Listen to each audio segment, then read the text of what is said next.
cackled with excitement.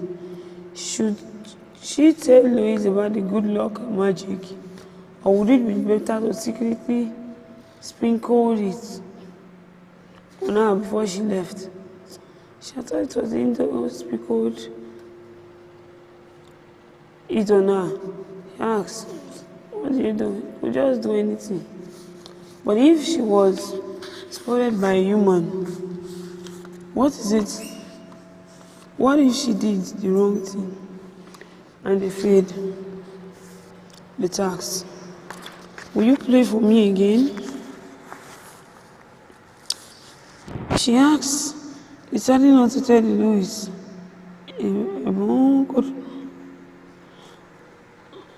about the good luck stars just yet.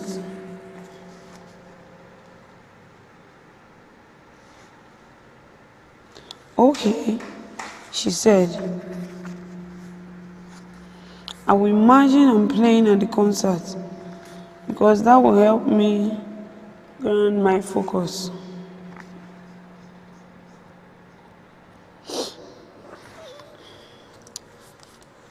Picking up a recorder, she slid off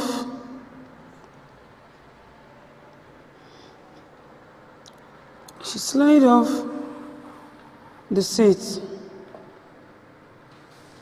and stood in front of the music stand.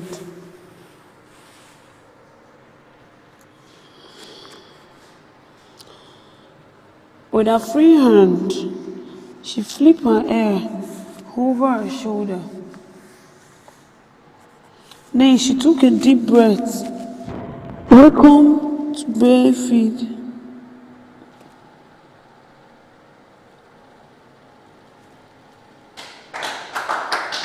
Welcome to Barefoot Primary School Spring Concert, she said grandly. Beethoven Ode to Joy on a record. Louis paused, then added, Beethoven, the composer, he wrote the music. Louis lifted the recorder to her lips and played the remaining notes. Dizzy, who was still sitting on the sheet of music, got blasted with hair and toppled backward. Her lilac-wood wings fluttered frantically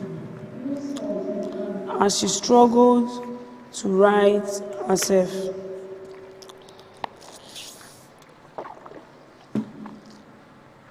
The music stopped abruptly as Louis leaped forward to catch Dizzy. Dizzy landed lightly in the palm of Louis' hand.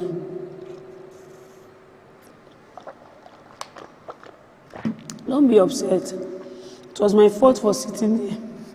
Dizzy burst out laughing.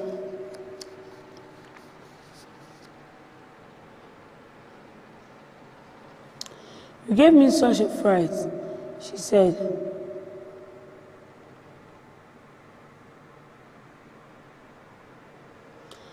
Dizzy burst out laughing, and after a second, Louis laughed too.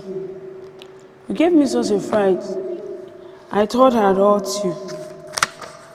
Louis, footsteps sounded outside, and the bedroom door swung open.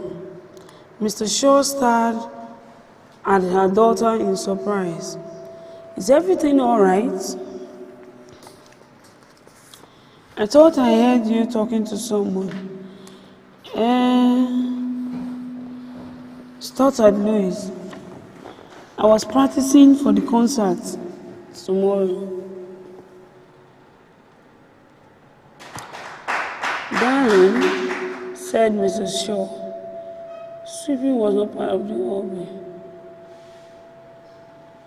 I was with the impression, still, in a way, you are still not worrying about it, are you? You will be fine. It's almost tea time.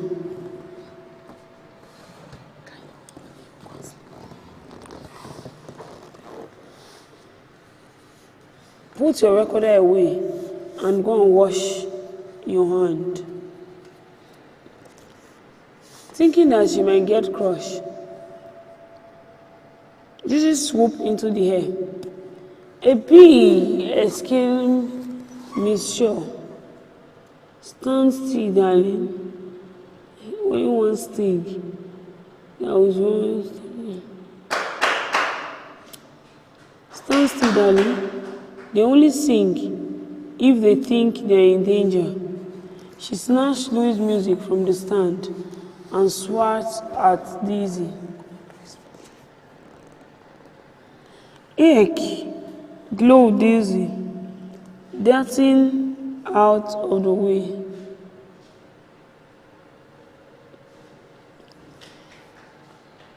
Oh, no, you don't, said Mrs. Shaw, leaping across the room and kicking the door shut. It's out of the window for you. That's where I am trying to go. Thought a terrified Daisy, buzzing away. Out! Shouted Miss Shaw.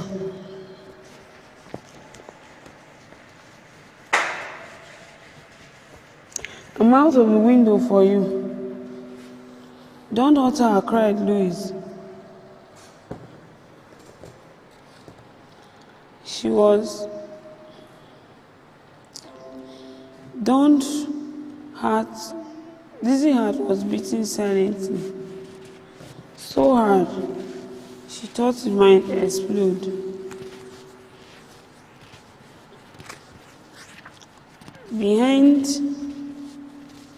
She thought she might explode. Dizzy's heart was being heard. She thought it might explode. She stepped toward the window. Mrs. Shaw was close behind. Dizzy could feel the paper coming closer, but she didn't dare look back. Would she get swatted this time? She got swapped last time. Her pale gold fur stood on end with contrast family color.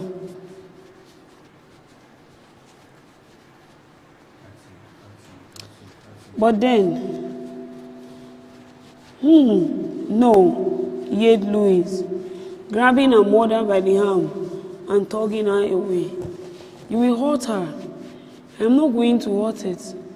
I'm trying to relieve it from it. I'm trying to help it out of the window. Now, Mrs. Shaw,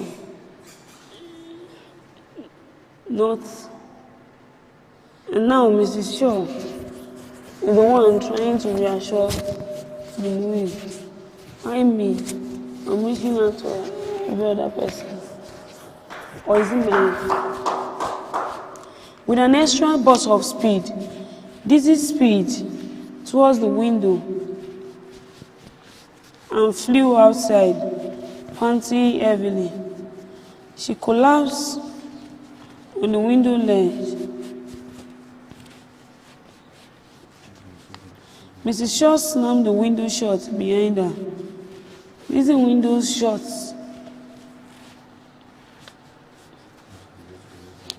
Mrs. Dizzy wings trembled as she entered the apartment. To struggle to control her breathing. As she struggled to control her breathing, that had been awful. Mrs. Shaw had almost hit her twice. December and in January. Those were before they had clash. As she struggled to control her breathing, that has been awful. Mrs. Shaw had almost hit her twice. In fact, who was? The glass, wondering if Louise would let her in when her mother had gone. Louis' frightened face peeled back at her. "Are you okay?" she mounted. "Yes," said Lizzie, wiggling her wings to prove she won.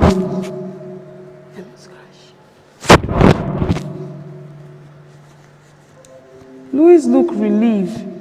"Sorry," she said. "I am close to the glass."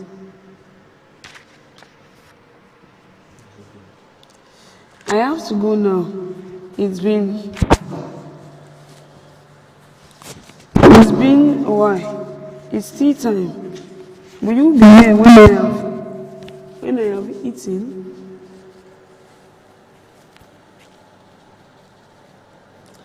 Panting heavily, she collapsed on the window ledge as Mrs. Shaw slammed the window shut behind her.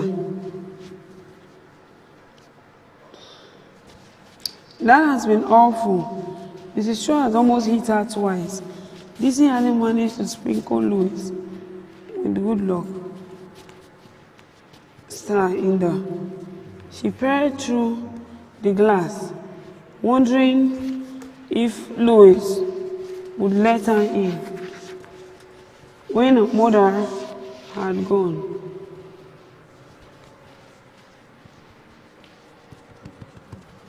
"Are you okay?" she mouthed. "Yes," said Lizzie, wiggling her wings to prove she was. Louise was relieved. "Strong," she said. "Keep going." Suddenly, Lizzie realized how late it was getting. There wasn't much time to wait, and there weren't time to wait for Louise to finish her tea so she could sprinkle her with good luck magic. She feared her task completely if she weren't another doing something mindful. "So, I've got to go home, but I promise I will be back," she called, pressing her brown nose against the glass and hoping Louise could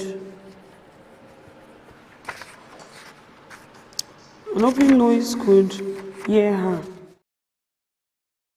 "Come tomorrow before your concert." Mrs. Shaw strode towards the window to see what Louise was looking at. With a hurried wave,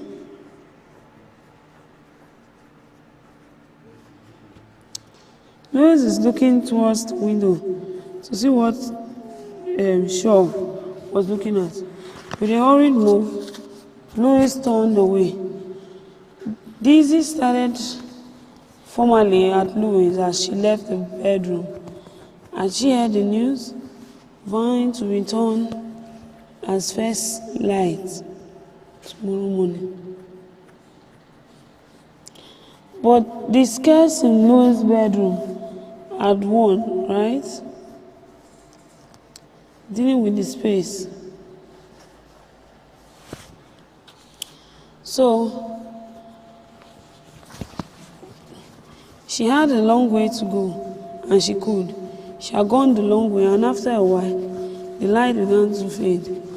Would we get back in time?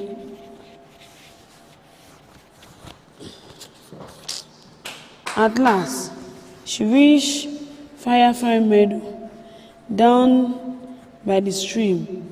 The old sycamore tree welcomed her home with outstretched branches, with a last burst of speed.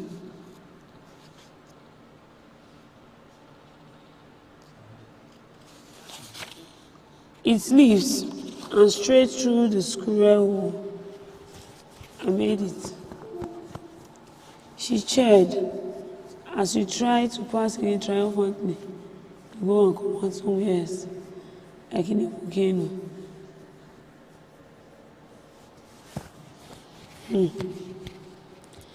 I made it, she shared triumphantly, across the whole nation. So are you done?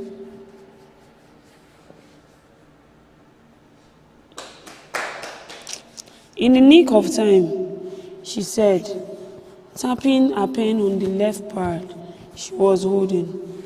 Any later, and you are paid for staying out in the dark. She scribbled some notes on the leaf, then smiled at Dizzy unexpectedly. How did you go? She thought she has been telling Miss Alaska that she completed her task.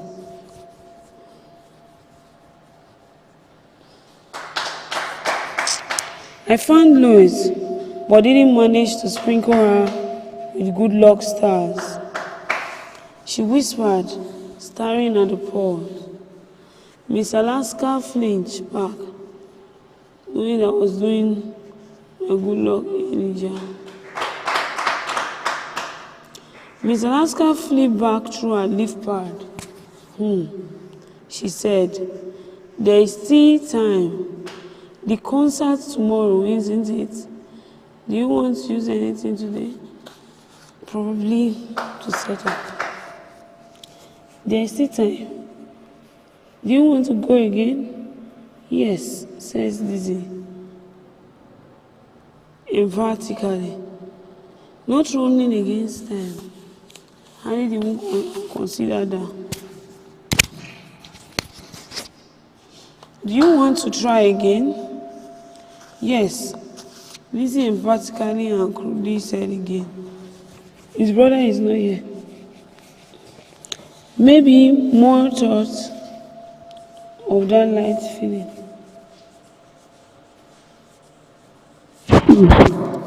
Dizzy's face flamed. Miss Alaska, gently subject was this morning.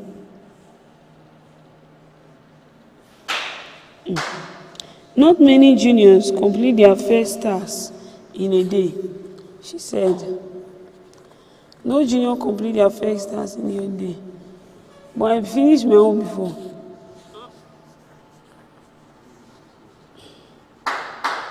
Do you want to sprinkle her with good luck stars? She whispered, staring at her paws.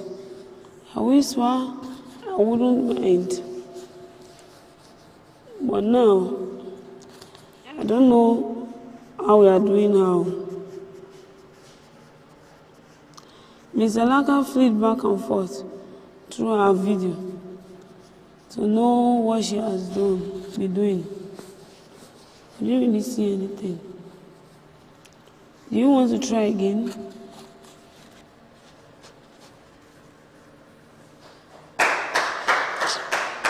Yes, said Dizzy emphatically.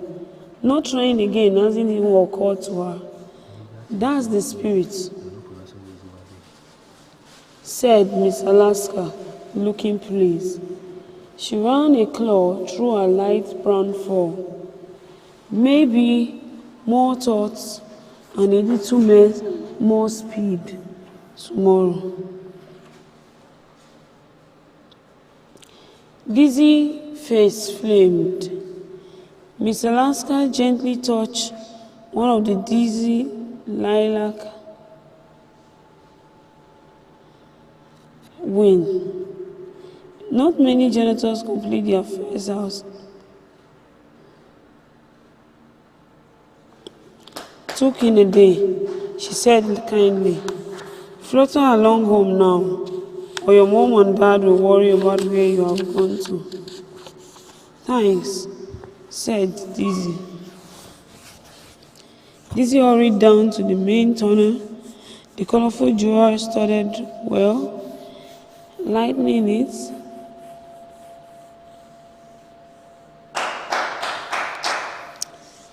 There she hesitated.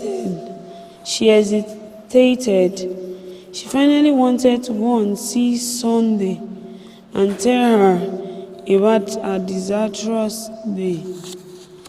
Sunday, they've been best friends since they were little cubs, and they were always there for each other. Maybe Sunday could cheer Dizzy up, but as she stood, deciding to go to Sunday's place, there was enough time. She heard voices coming towards her. "Thank you for inviting me to tea, Sonny. It was great. But I heard you were indisposed." Quickly, Dizzy fluttered out of sight. No business. And to her own cave, she felt a little hot. That Sonny had been busy playing with Blossom. Had Sonny forgotten her already? Sighing sadly, Dizzy went home. Mom and Dad were very excited that Dizzy had started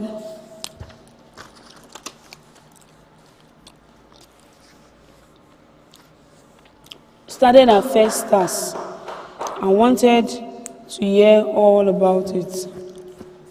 After having her tea and answering all questions, Dizzy managed to escape to her bed cave. She lay in her cozy bed, but she couldn't sleep. Each time she closed her eyes, she saw Sonny and Blossom laughing together. What if Blossom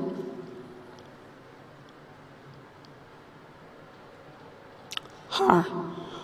Each time she closed her eyes, she saw Sonny and Blossom laughing together.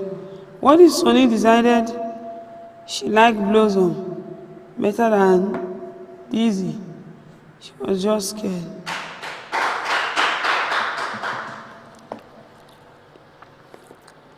Purple hibiscus, Chimamanda Ngozi Adichie.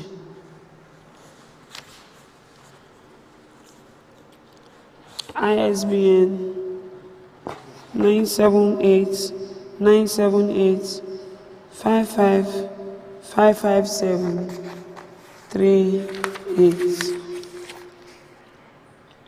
Breaking Gods, Palm Sunday. Things started to fall apart at home when my brother Jaja did not go to communication and communal, and Papa flung his heavy missile across the room and broke the figurines on the entire. We had just returned from church. Mama placed the fresh palm fronds, which were wet with holy water, on the dining table,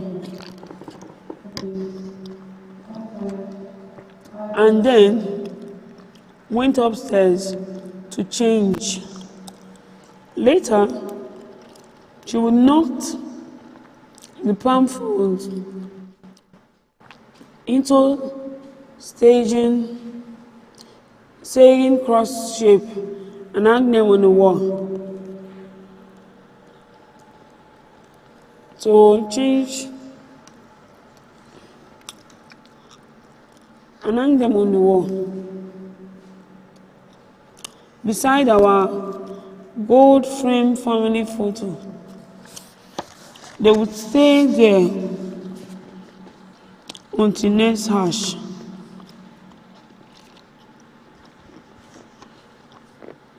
Wednesday, when would you like to take the front to church? We have not been born for it.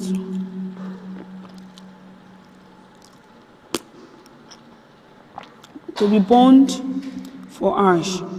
Papa, wearing a long robe, looked like the rest of us.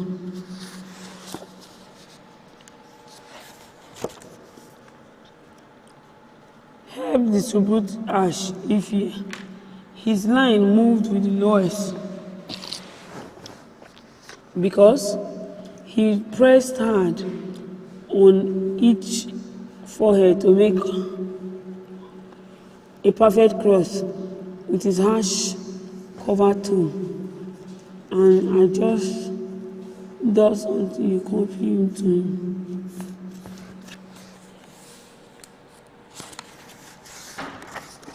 Papa always sat in the front pew for mass.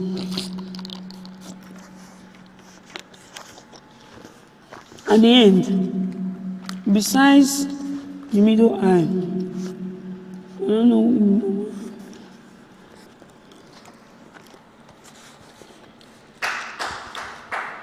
and me sitting next to him, he was first to receive communion. Most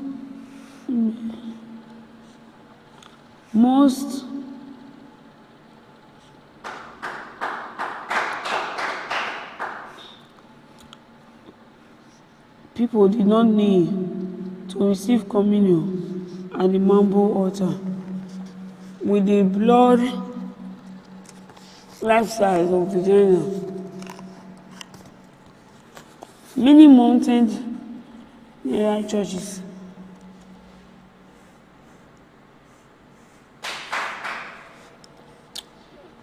Mary mounted nearby, but Papa did. He would hold his eyes shut so hard that his face tightened into a grimace, and then he would stick his tongue out as far as it could go. Afterward, he sat back on his seat and watched the rest of the congregation troop to the altar, palm pressed together and extended like a saucer, head sideways, just like as Father Benedict had taught them to do.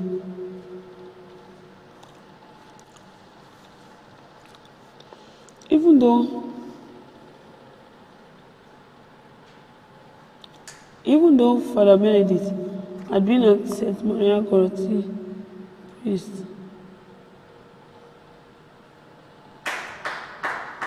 St. Agnes for 7 years, people still refer to him as our new priest.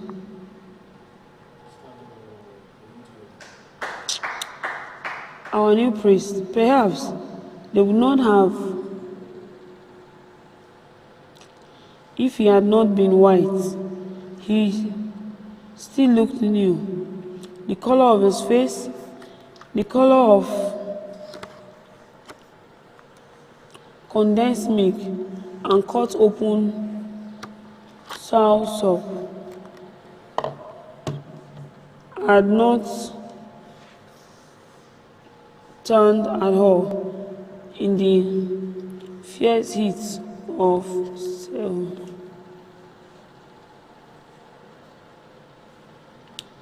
Nigerian Harmattan, and his British nose was still as pinched and as narrow as it always was.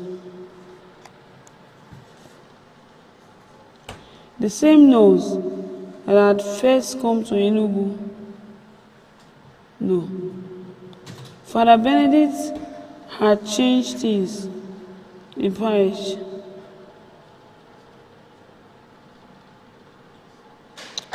Such as insisting that the Credo and Carrie be recited only in Latin. Igbo was not acceptable. Also, hand clapping was not to be kept as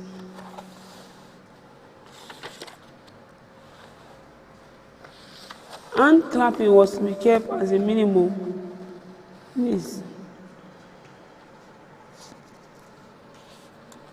Please. Lest the solemnity of Mass be compromised. But he allowed offertory services.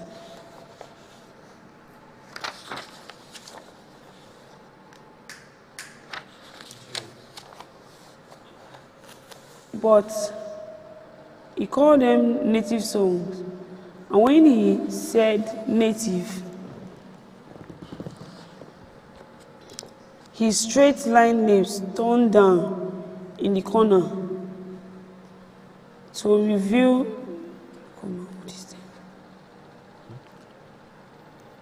turn the corner to form an inverted U during his sermon. Father Benedict usually referred to the Pope, Father, and Jesus in that order.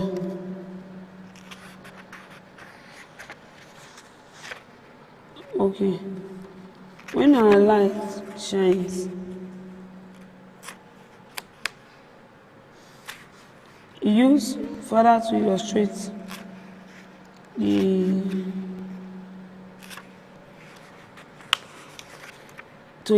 the gospel. When we let our light shine before men, we are reflecting Christ's triumphant entry. He said that Palm Sunday, look at Brother Eugene. He could not have chosen to be like other big man in this country. He could have decided to sit at home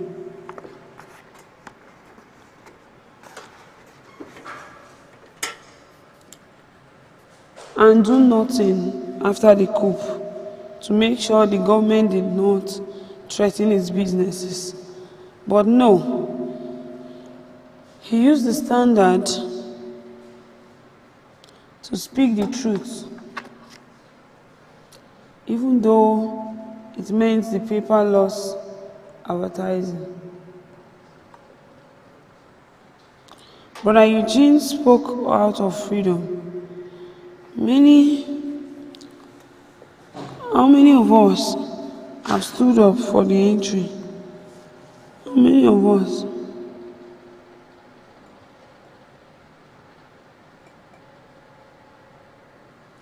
How many of us reflected the triumphant entry?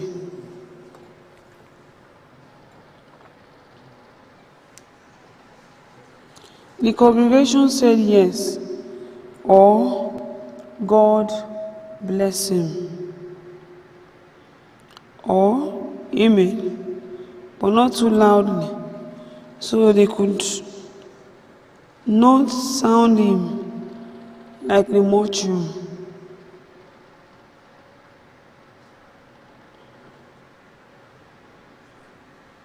Pentecostal churches, then, they listened aptly, intently, quietly. Even the babies stopped crying.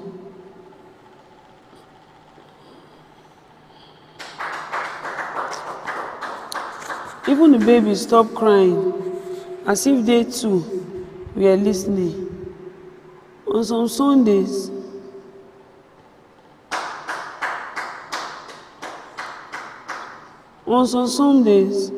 the congregation listened closely, even when Father Benedict talked about things everybody already knew. About Papa making the biggest donation to Peter Prince and St. Vincent de Paul. or a bad press.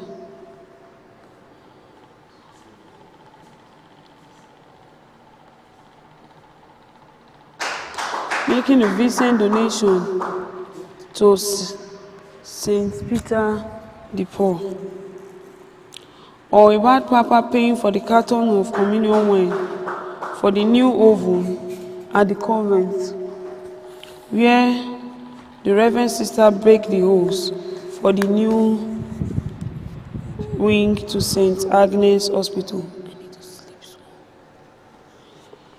where Father Benedict gave extreme auction. And I would sit with my knees pressed together next to Jaja, trying hard to keep my face blank, to keep my pride from showing, because Papa said modesty was very important. Papa himself would have a blank face when I looked at him. The kind of expression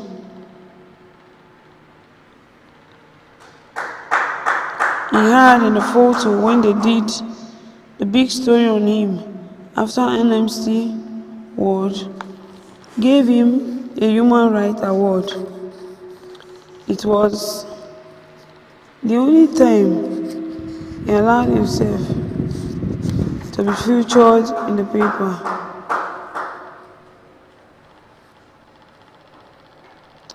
His editor, Ade Coker,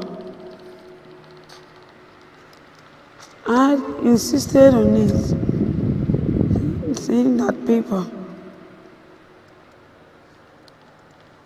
saying Papa deserves it, saying Papa was too modest.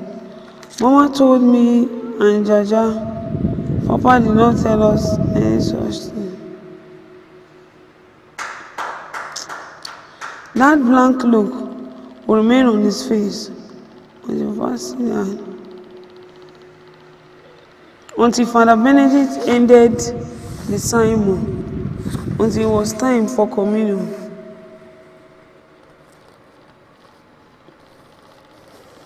After Papa took communion, he sat back and watched the congregation walk to the altar to take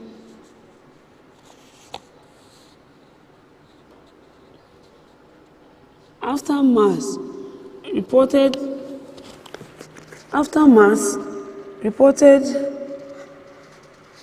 to Father Benedict with concern when the person missed communion on 2 successful Sundays. He always encouraged Father Benedict to come and win that person away from communion for so many sons. So when Papa did not see Jaja, went to the altar,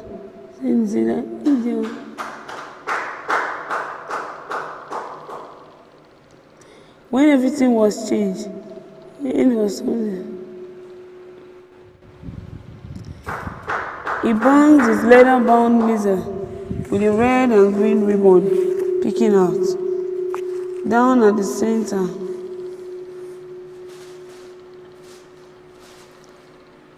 He banged his leather-bound missal with a red and green ribbon. Yes. Peeking out, down on the material. When we got home, the fabrics were scattered.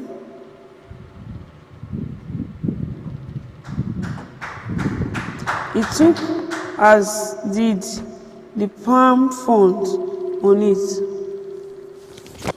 Jaja, you did not go to the communion, Papa said quietly, almost a question. Jaja stared at the missal on the table, as though he were addressing it. The wafer gave me bad breath. I stared at Jaja. Had something come loose in his head? Papa insisted we call it the host, because host came close to capturing the essence. the essence and the sacredness of Christ's body.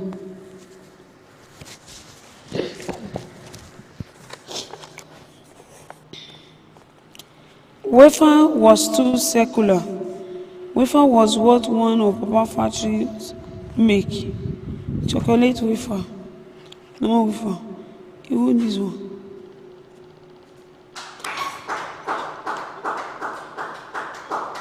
Banana wafer, which people brought their people, their children, to give them a free, better,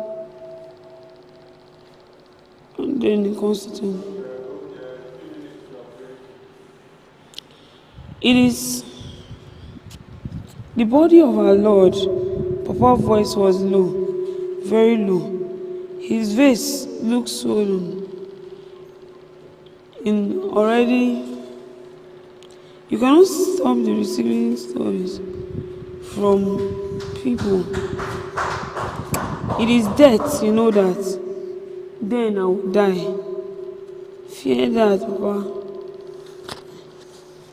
Fear had darkened Jaja's eyes to the color of coal tar. But he looked Papa in the face now. And then I will die, Papa. Papa looked around the room. Could you tell me? As if searching for proof that something had fallen from the ceiling. Something he had never fallen before. The security flash drive.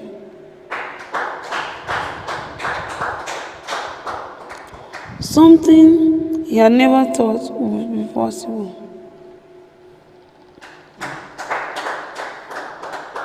He picked up the missile and flung it across the room towards Jaja. The missile is Jaja.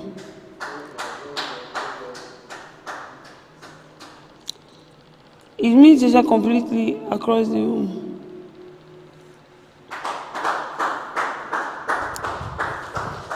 It missed Jaja completely, but he hit the glass integral, which Mama polished often.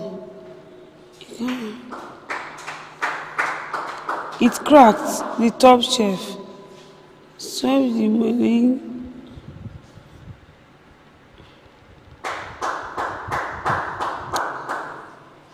Finger-sized ceramic figurines of ballet dancers in various sizes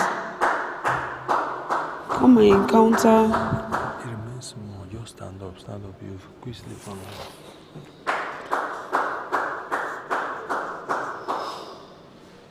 In various contorted posture to the hard floor, and then landed after them. Or rather, it landed on their many pieces.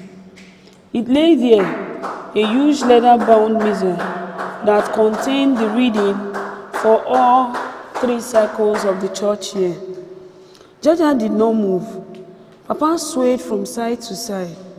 I stood at the door watching them. The ceiling fan spun round and round. Then Mama came in, and rubber slippers making slap, slap sound on the marble floor. She had changed from her sequin Sunday wrapper and the blouse with puffy sleeves. Now she had a plain tie and dye wrapper tied loosely around her waist.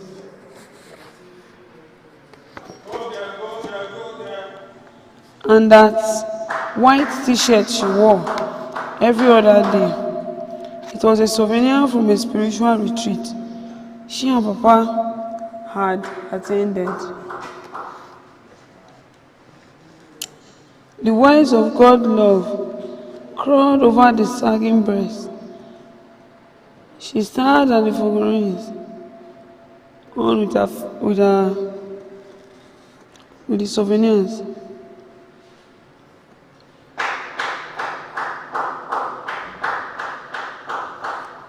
And then knelt to pick them up with her bare hands.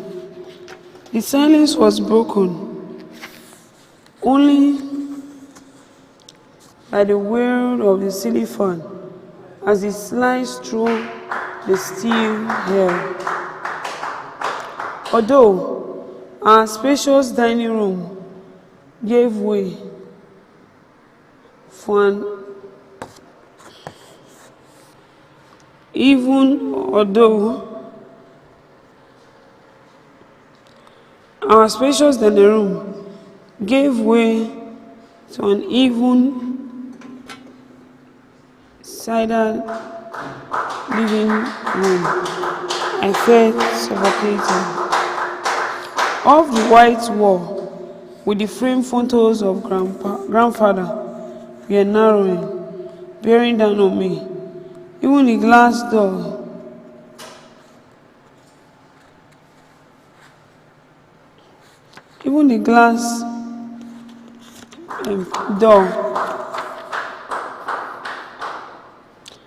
the off-white walls with the framed photos of grandpa were narrowing, bearing down on me.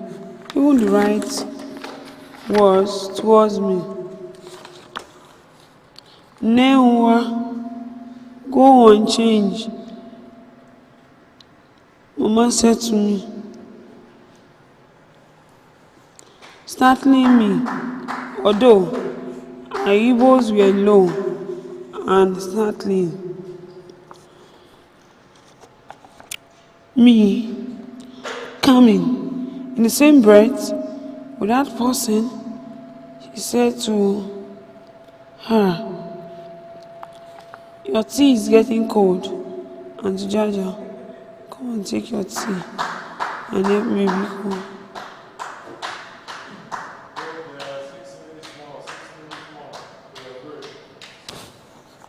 Papa sat down at the table and poured his tea from the china set with pink flower on the edge.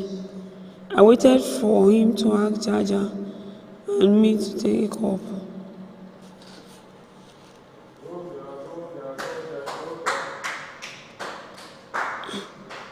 As he always did, a love sip, he called it.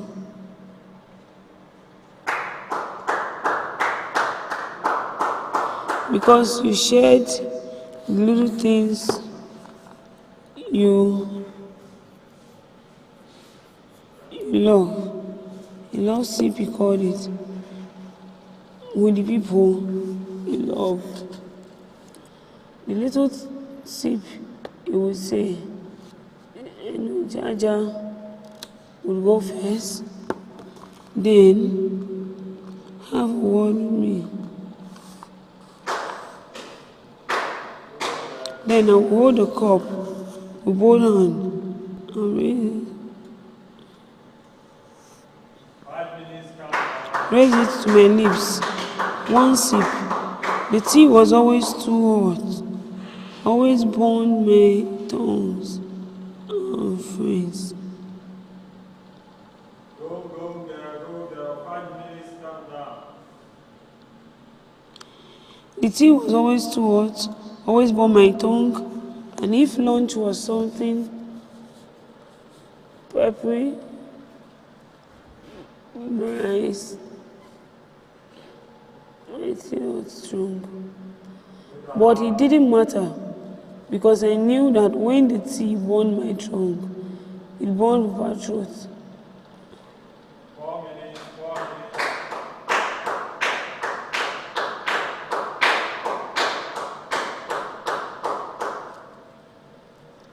So, it didn't matter because I knew that when the area turned my tongue, it can be won.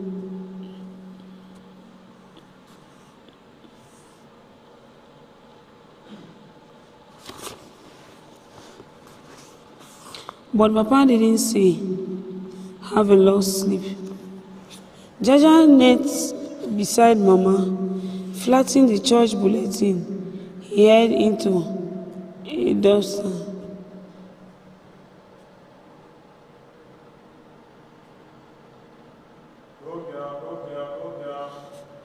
Jaja knelt beside Mama. 3 minutes more. You are break. Careful, Mama, or those pieces will cut off your finger.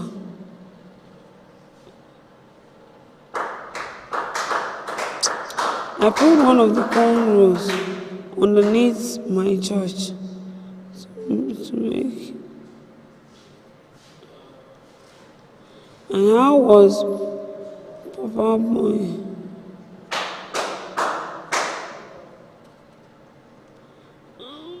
Why was Papa drinking?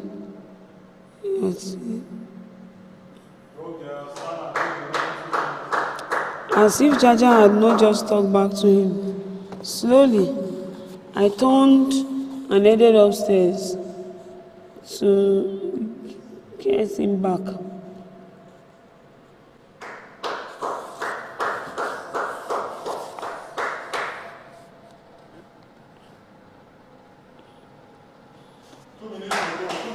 No, I sat at my bedroom window after I changed. The cashew tree was so close. I could define it, in fact.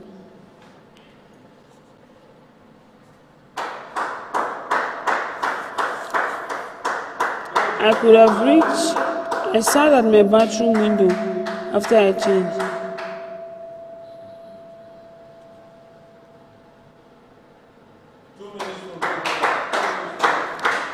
I could reach out and pluck a leaf if it were not for the silver-colored cross of mosquito netting. The bell-shaped yellow fruit hung lazily, drawing buzzing bees that want to use there as a hiding place.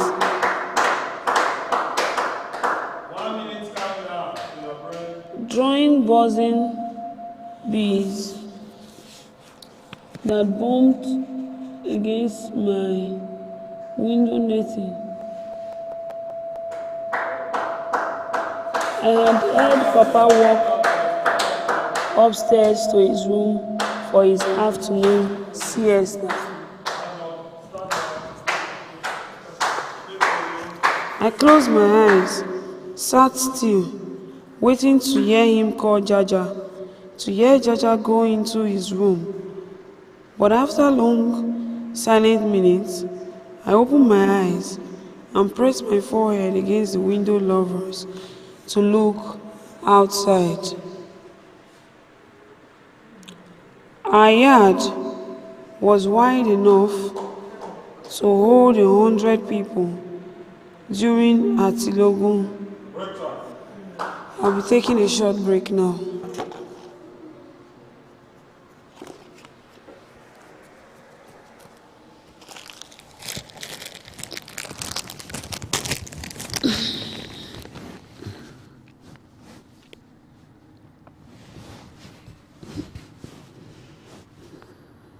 Are you comfortable here? 15 minutes. 15 minutes.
Spacious enough for each dancer to do the usual somersaults and land on the next dancer's shoulder. The compound wall, topped by cord electric wire, were so high that I could not see the cars driving by on our streets. It was early raining season, and the frangipani trees planted next to the walls already filled the yard with sickly, sweet scents of their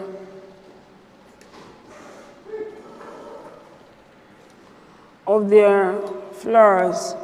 A row of purple bougainvillea cut smooth and straight as a buffet table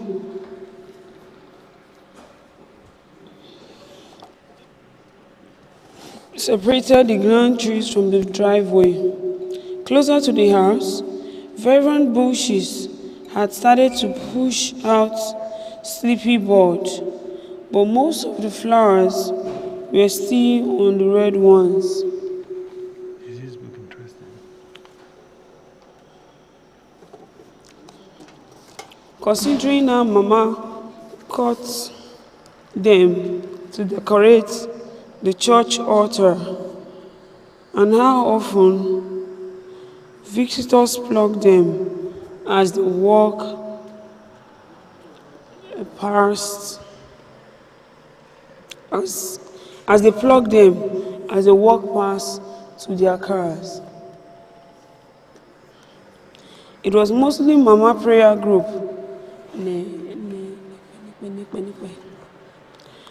member who pluck flowers. A woman took one behind her ear. Once I saw her clearly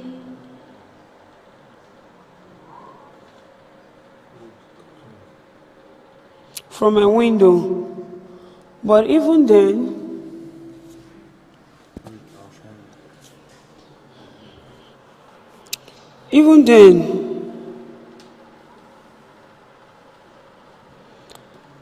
the federal agent, two men in black jackets, who came some time ago, yanked at the albicus as they left.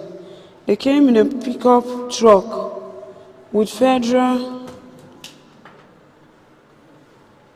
government plates and parked close to the hibiscus bushes. They didn't stay long. Later, Jaja said they came to bribe Papa.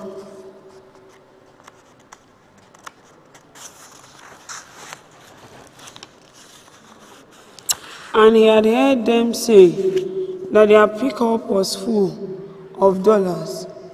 I am not sure Jaja had heard correctly, but even now, I thought about it sometimes.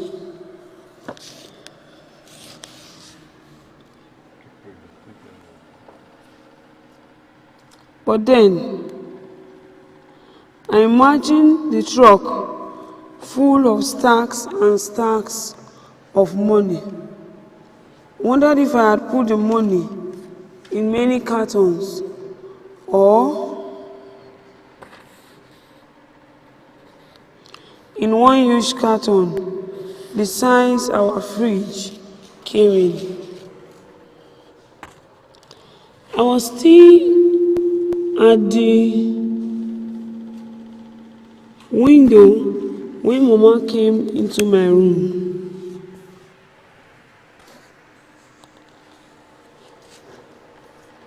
Every Sunday before lunch,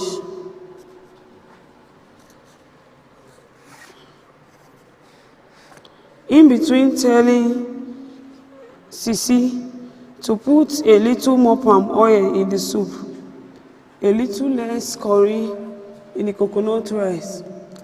And while Papa took his siesta, Mama plaited my hair. First edition, Great Benin, the Akraza of post-colonial culture and its relationship with the Europeans since 1400 AD. Nekme Oba Sogie. ISBN 978 177 77 180 222.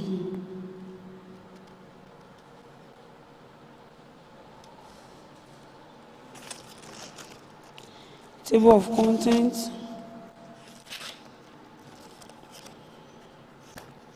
Chapter 1. The map of Nigeria. The current Oba of Benin.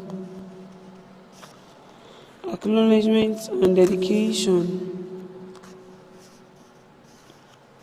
Special notes.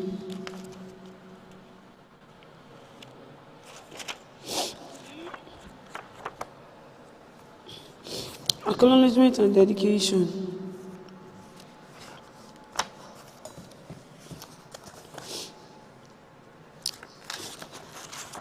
I want to say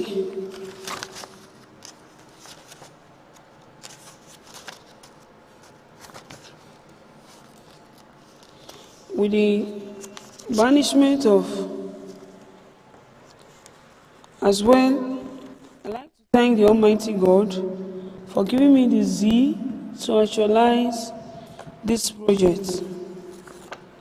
I'm very much delighted and privileged to have been born into this rich culture of the Benin Kingdom.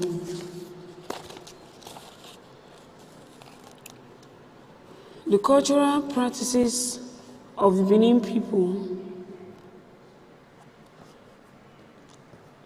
and other indigenous cultures that I was exposed to in my early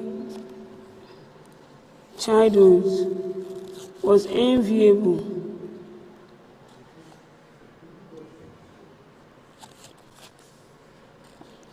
Enviably impressive. They heavily impacted me up to my adult years when I traveled abroad in search of the proverbial golden fleece.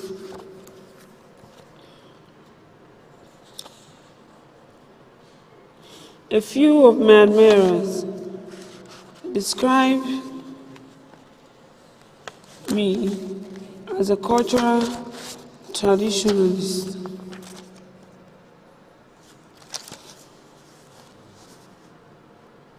Due to the deep cultural orientation that was embedded in me, the origin of the word Edo.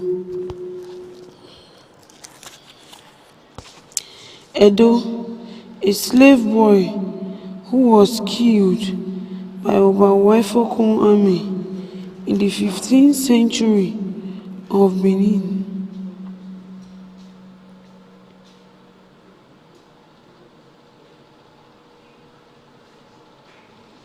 During my interview with Chief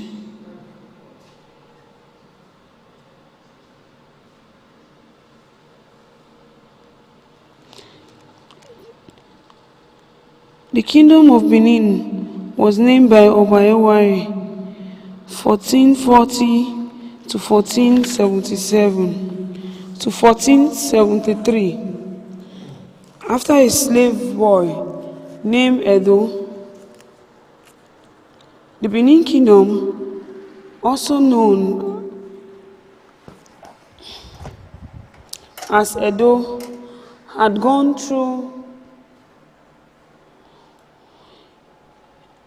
very significant phases throughout its long and glorious history. It was originally called Igodomigodo.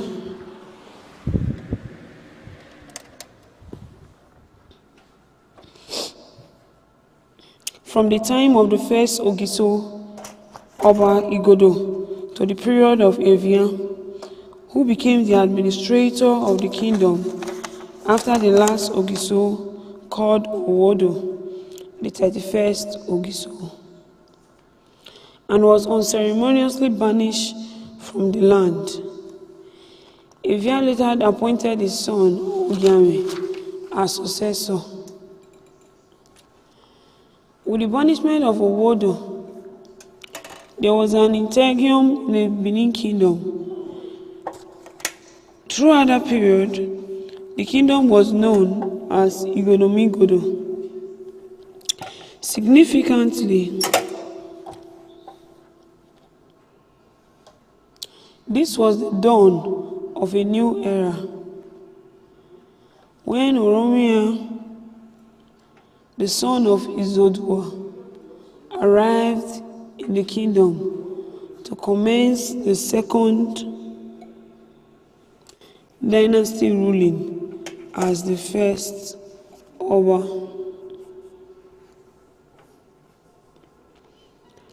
As he made his exit out of the land, he made an inexplicably remarkable statement.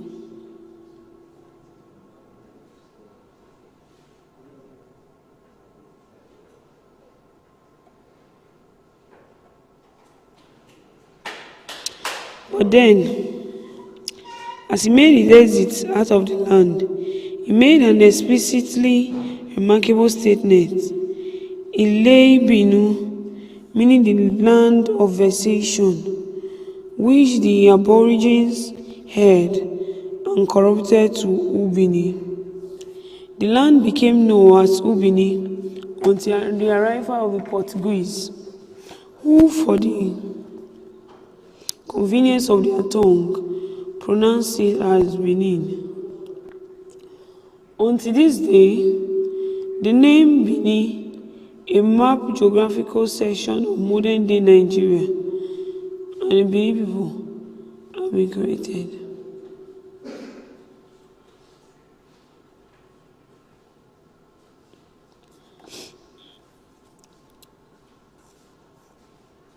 Until this day, the Benin people have occupied the South Senatorial District of Edo State and remained under the cover of the present-day Edo State since 1991, up until I'm feeling strong. Up until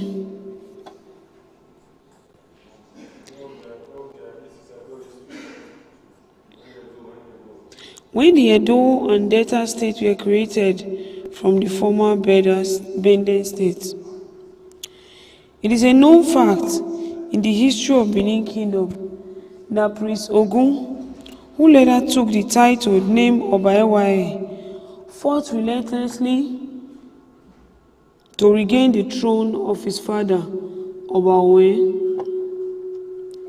Before Prince Ogun became the Oba of Benin in 1440 AD, the throne was occupied by a well-known throne usurper, Prince Waifoku, the younger brother of Prince Ogun.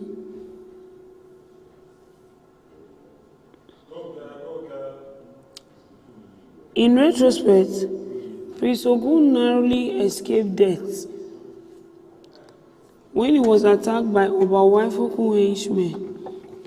Fleeing, he wandered into the forest and then into solidarity. Chief Ogiefa embraced the prince and took care of him.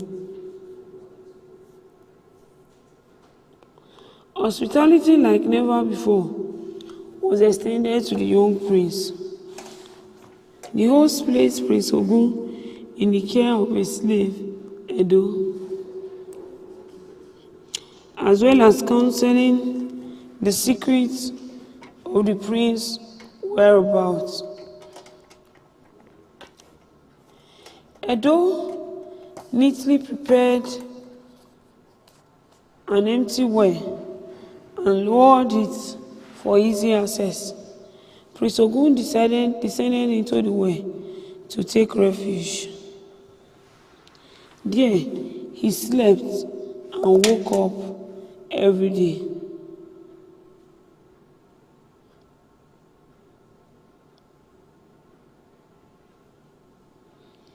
There,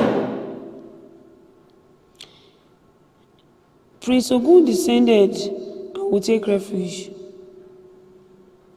Prince Ogun was usually left with Edo, the slave boy.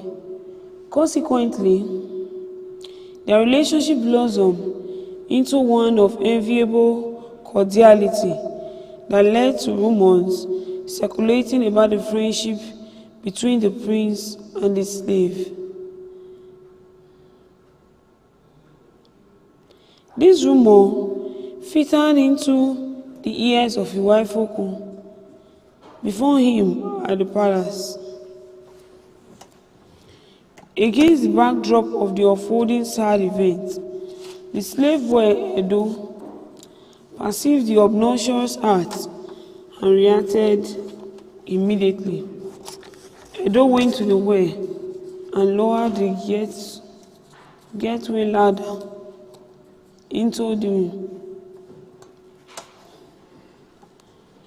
gateway ladder into it to allow Prince Ogun to climb out of his hideout. Edo gave Prince Ogun water and food to enable him have enough strength to escape. Meanwhile, at the palace, Prince Ogevar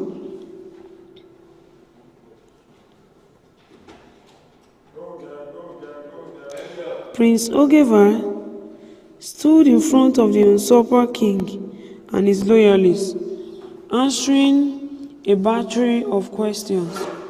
For the sake of his life,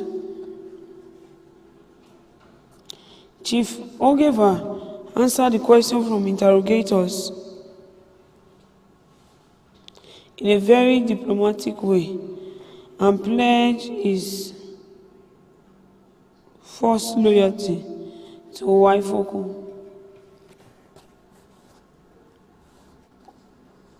Chief Ogevar claimed he arrested and held Prince Ogun in his home for reasons best unknown to him.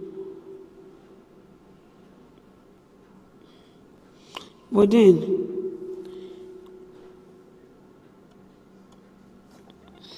immediately, Oba Iwaifokun ordered his warriors to effect the arrest of the purported captive, Prince Ogun.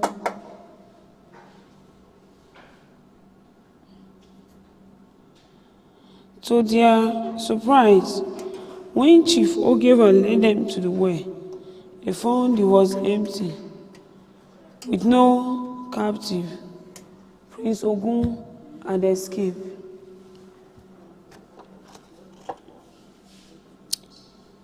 The slave boy Edo was accused severally of having a kind hand in the deal.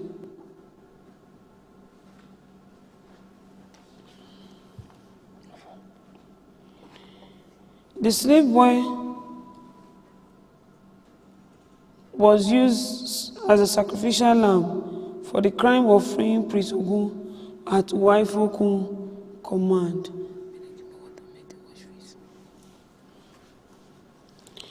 Edo had remained a faithful loyalist to Prince Ogun and to the very end, protecting him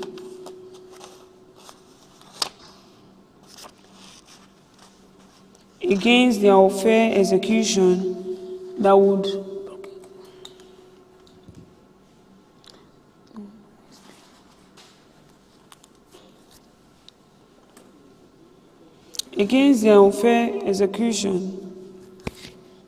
that would have surely befallen him if he had been captured by Oba Waifokun and his supporters. Edo was seen as a hero who died in the quest of justice. Prince Ogun's travails were eventually put to an end by the intervention of a military force that interceded on his behalf. This military campaign succeeded in bringing the usurper reign to an end.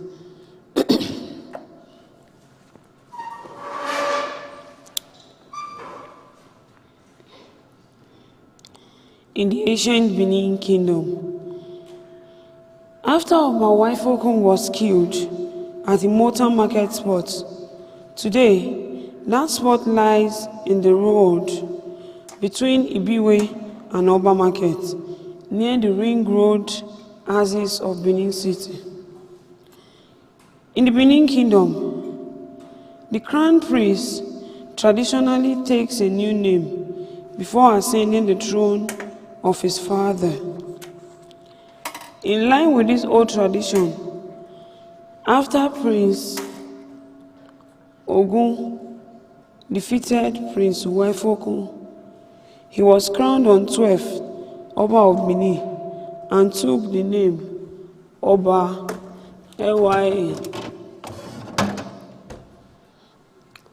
1440 AD.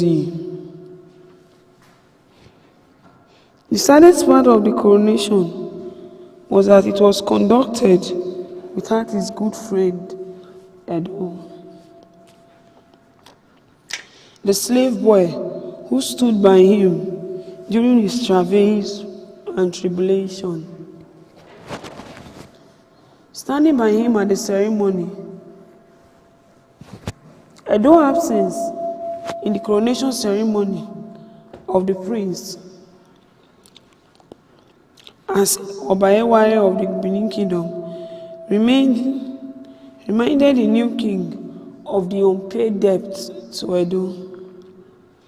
As a mark of honor, Oba Lya renamed the entire land Edo in a way to pay homage to the chivalrous slave who saved his life. My childhood experience in Benin, a post-colonial culture. Storyboard, Nekme Obasogi. I was born in the 1970s in the Great Benin Kingdom in the southern part of Nigeria. Benin is a part of the South-South region of Nigeria in the West African sub-region. As a young child, growing up under the tutelage of my parents, it was explicit that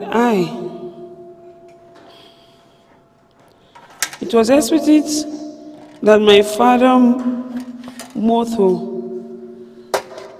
enthusiasm, keenness to acquire Western education, and deeply rooted in my father's comments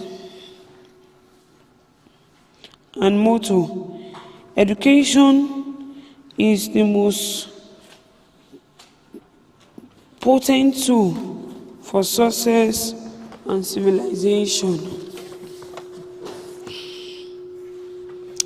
I observed my father's comments and was inspired by his academic background to such an attempt, an extent that I thought would be doomed without Western education.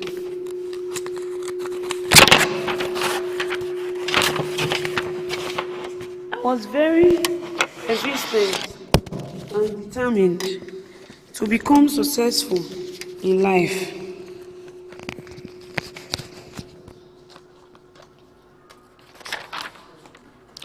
My father's inspirational comments were sufficed in my thoughts. In his position as a school teacher, encouraged me. Although, as a child in the early 1980s, it was very difficult to look straight into my father's eyes and tell him how much he inspired me academically. But I kept his message in my mind and made efforts to realize my goals by acquiring a quality education. However, I knew little about the roots of the Western education in the Benin Kingdom, as we were not taught about the origin of Western education in the Benin Kingdom, in school or at home. Besides, I was faced with exclusion when my gender became a barrier in my journey to acquire such education. Over time, I realized that the Western education in an alien system that was introduced to over time by Europeans. My first account about the whites were conveyed in the Benin port by the Mediterranean.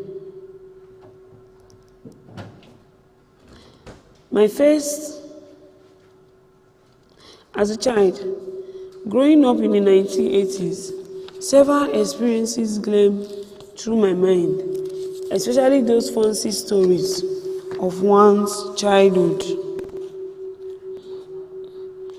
One of the first experiences of note is the relationship between the then British colonies and the Great Benin Kingdom.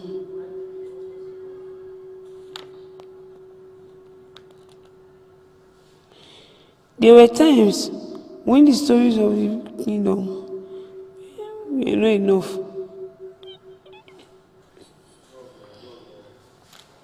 Those of us who were interested caught up onto these stories about how the coming of British into the kingdom eventually resulted in a war between Benin and the British in 1897.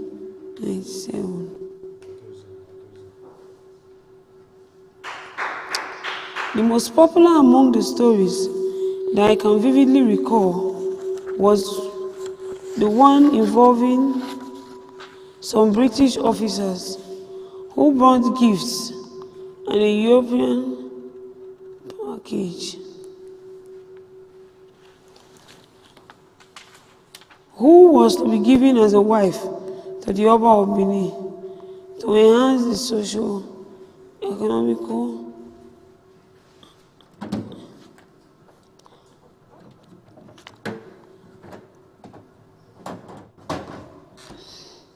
of Benin to enhance the relationship between the Benin Kingdom and the Britain. Unfortunately, the arrival time of the Europeans were inauspicious, as they came when visit by foreigners to the Oba was closed.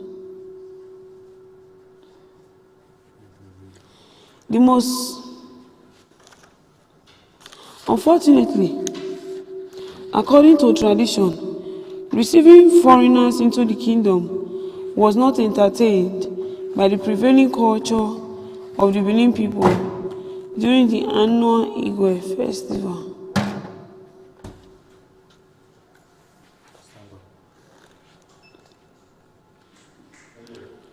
The period of abstinence.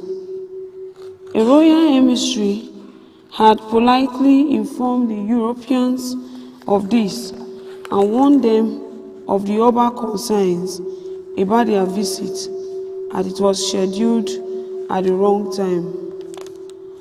However, the foreigners were adamant and would not yield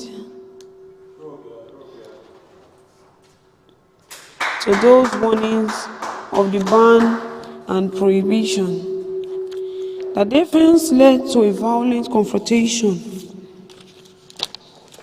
and they were killed in the process by the Benin chiefs.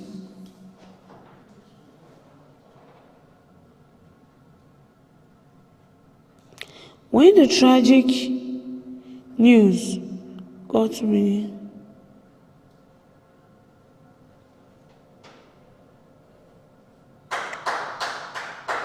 the people were enraged and sought revenge.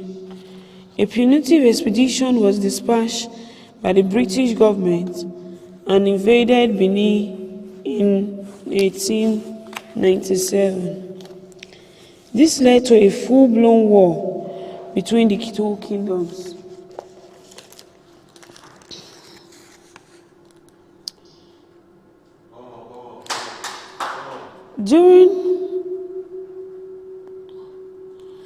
And according to tradition,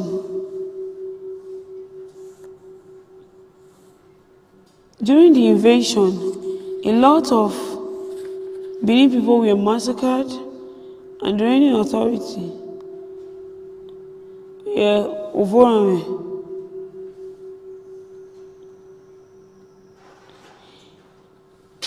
The war led to the destruction and looting of the Benin artifacts from the Upper Palace by the British soldiers. There were many conspiracy theories making the round in regards to the disposition of Oba Ovorame. Some argued that he was still the Oba. Why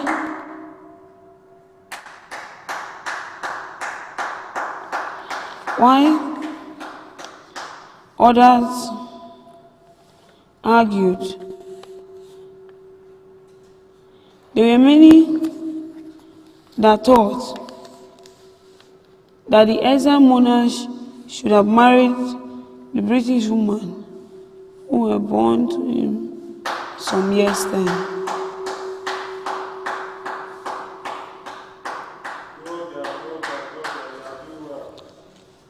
Some said the king had vigorously objected because he thought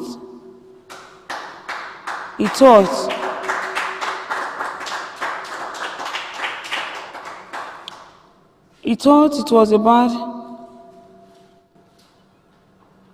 if he accepted the wife.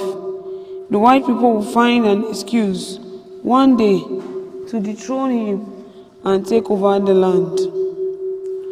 Moreover, it would have been a taboo for the king to marry the white woman who would have changed the bloodline of his children.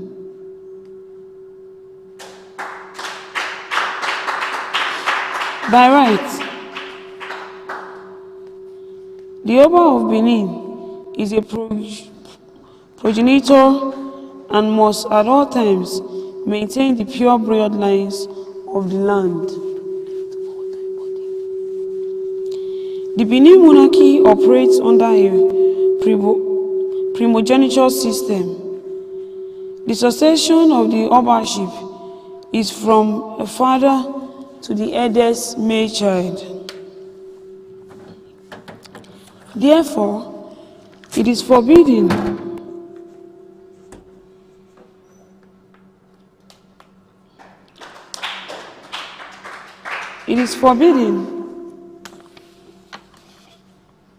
for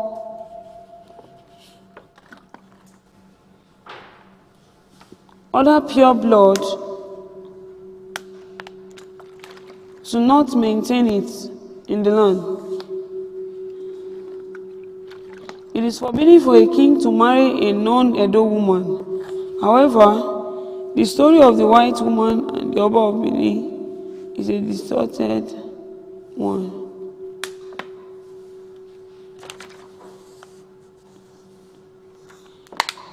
The Benin monarchy operates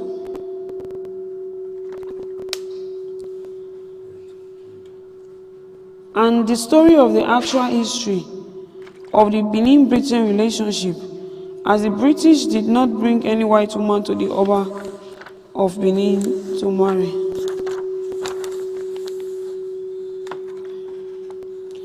Many other stories can be found within songs.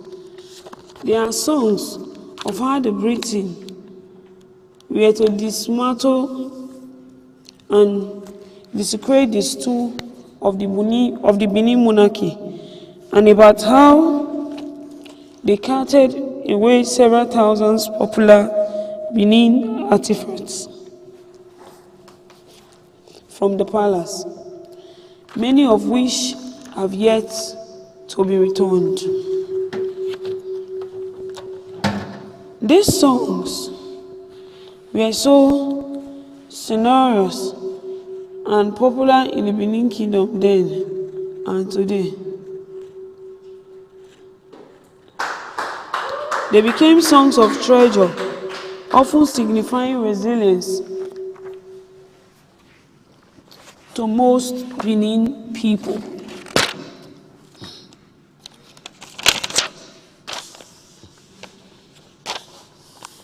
Another milestone experience while growing up in a village near Benin City opened me up to the rich culture of storytelling, which was very common and popular at that time. The art of storytelling was one of our major recreational activities in the village. As a child, I was told stories of the British people and the stories of the tortoise, and that went with the storytelling situation or tradition of the Benin people. Every evening, children of mixed ages, we gather around in a circle to be entertained by folktale. Some of us always.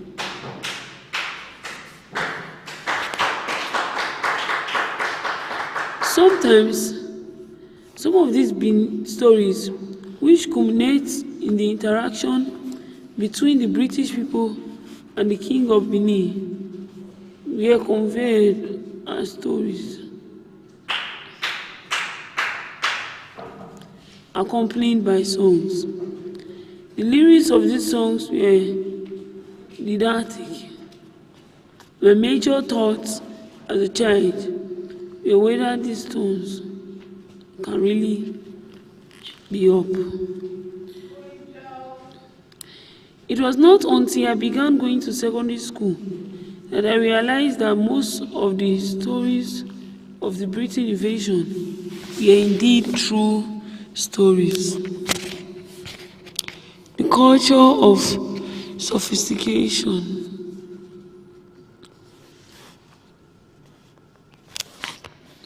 The culture and tradition of the Benin people are remarkably complex and elaborate.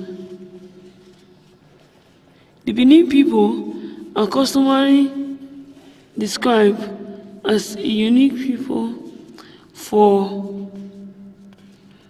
due to their rich cultural heritage in West Africa. This was echoed by the Vice President of Nigeria,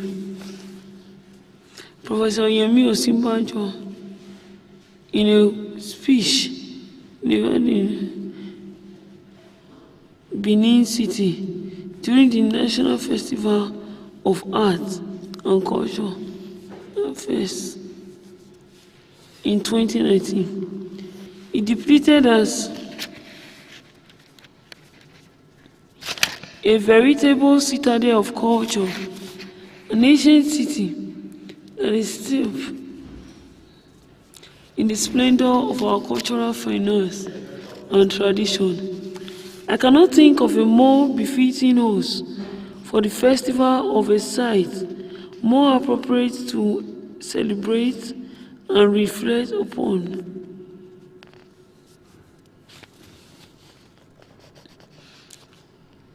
I appreciate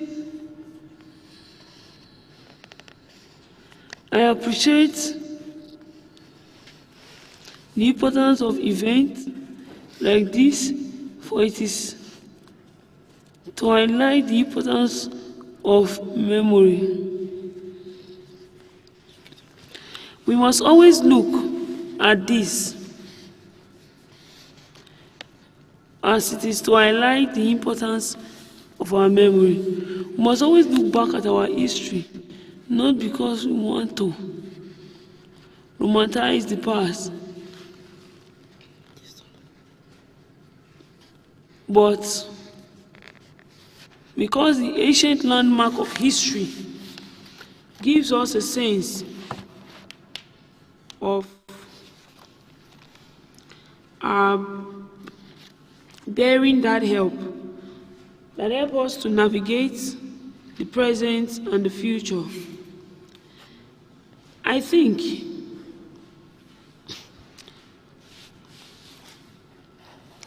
as they deserve that, the Edo State government is pursuing a cultural agenda that includes the recovery of the lost treasures of the Benin Kingdom from all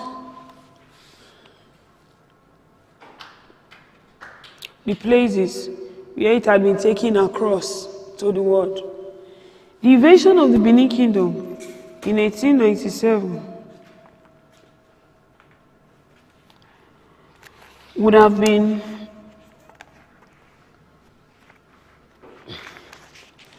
ended in a lesser civilization. Instead, the royal dynasty survived, and the legacy of Benin endures. Not only the thorough lineage of the noble royal houses, but also if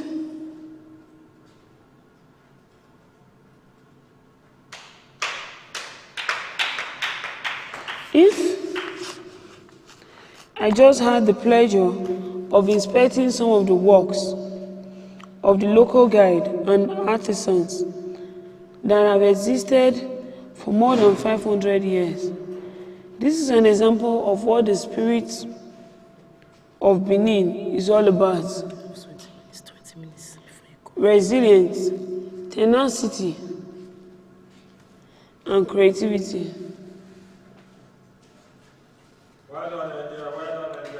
These are attributes that can alleviate and inspire our nation as a road to a greater achievement. The statement of the Vice President summarized what the Benin people have endured over these years and how they are perceived by many people across the globe.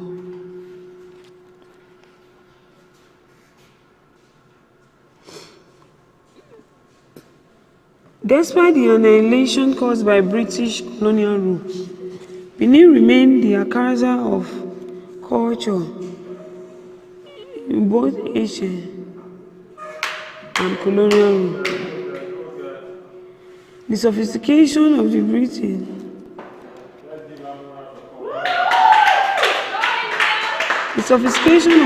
culture was the main factor that astounded the city European explorer, who had contact with the ancient Benin in the late 15th century. Since still over the course of time, this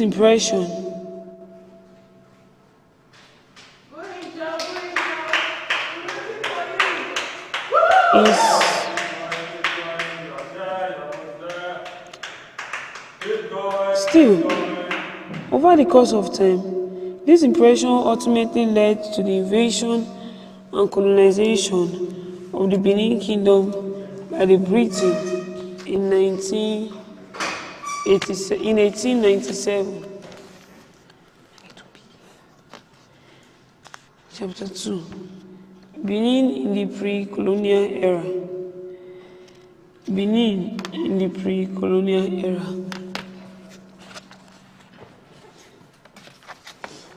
The Benin Kingdom, also called the Kingdom of Benin or the Benin Empire, is one of the oldest kingdoms, also called United Seaport.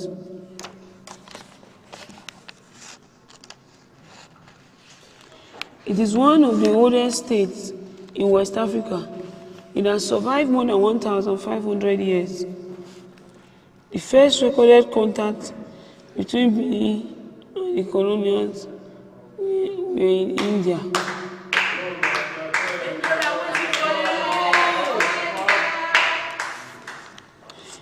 Benin was once referred to as the capital of a pre-colonial African empire, located in what is now known as southern Nigeria.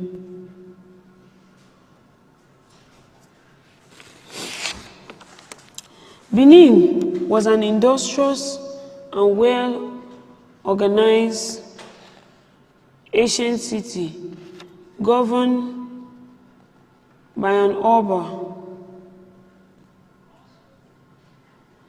It is a home to one of the most incredible archaeological phenomena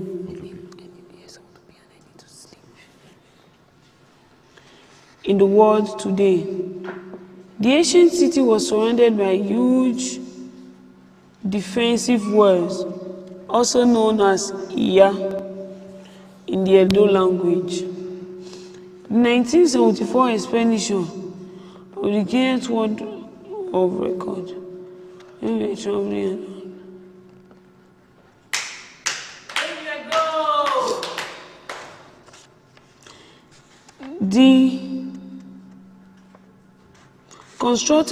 it was constructed by human prior to the technological era.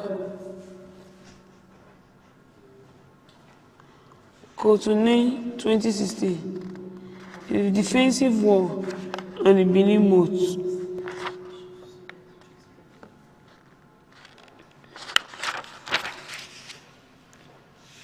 Structure of Benin moat still exists, but weed has covered the surface of the structure.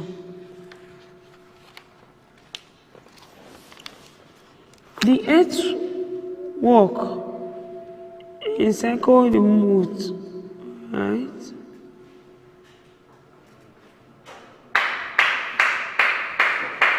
The whole perimeter precincts of the city and were constructed as a defensive barrier in time of war. To fortify the city from invaders during the reign of Oba Ogola around 1412.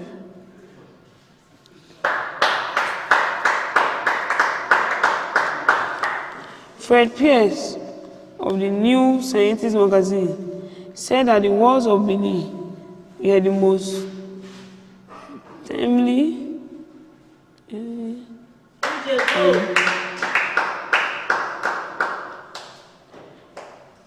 it was recorded 4 times longer than the Great Wall of China and consumed 100 times more material than the Great Pyramid of Cheops.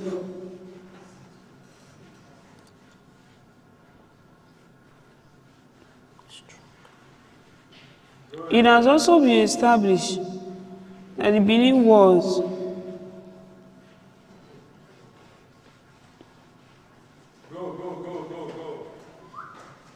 are the largest man-made structure in the world. Approximately 1,600 kilometers in all, in a mosaic of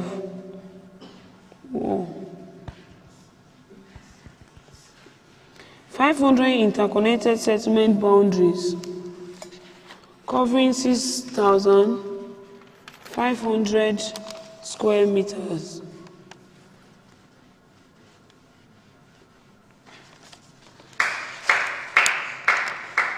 The Benin Wall are probably the largest archaeological phenomenon on planet Earth. A British colonist, Buzz Riemen, 1898, reference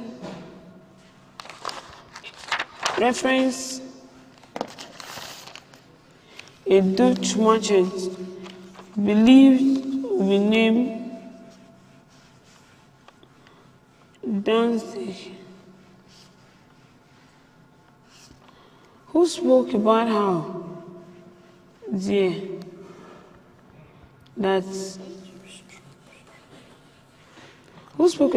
deer was an enormous broad street running through Benin City, and other great streets running off it.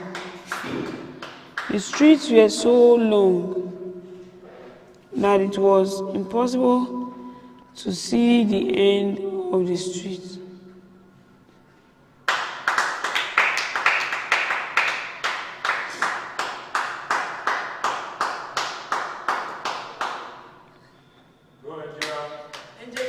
The streets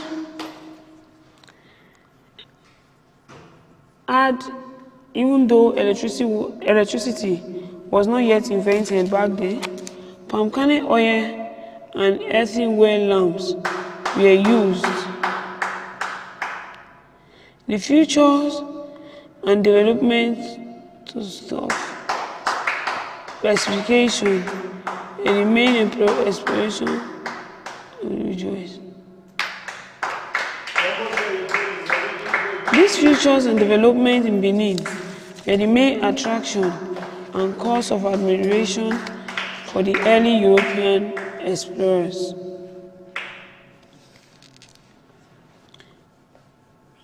David Attenborough is a British journalist, broadcaster, filmmaker, author, and natural historian. He visited Benin in the 1960s.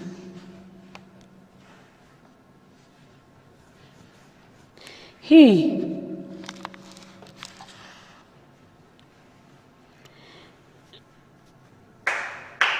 was to interview Oba Akenzua too.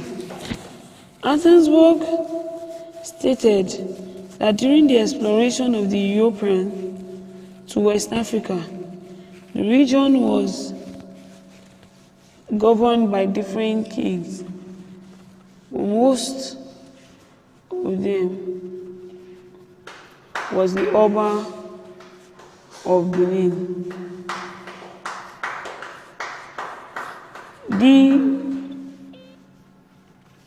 The news of the development prevailing in Benin was taken to Lagos.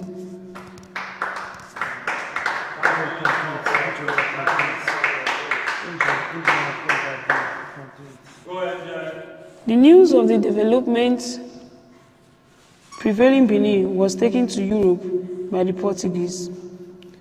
They were among the last trend of Europeans into the kingdom, but their visit was marked with domination, colonization, white superiority, and war.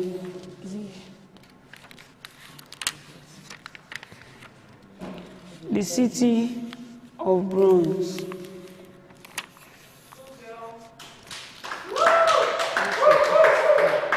This bronze artifact belonged to the author,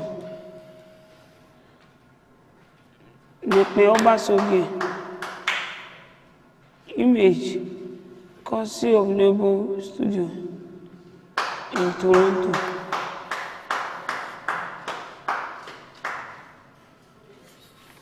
Prior to the advent of Europeans on the shores of West Africa, in the late 14,000,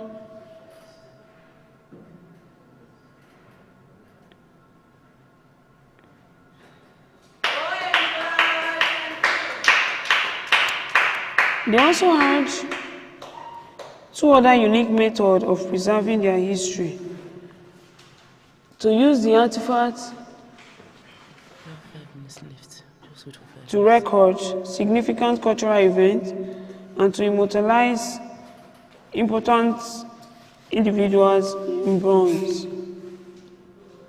Heroes, king, warriors, and other prominent figures of the land immortalized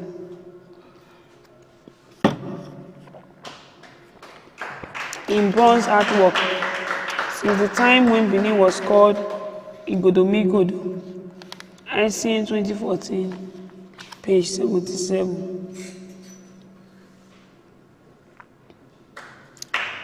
The Benin Kingdom was called Igodomigodo.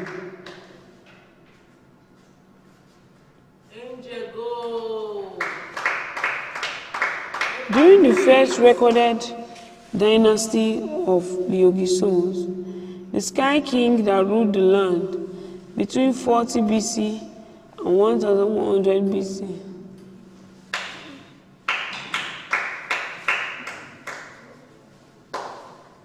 ICN 2015, page 299. The tradition of recording history with artifacts in the kingdom dates back to the period of the Ogiso dynasty. For example, during warfare,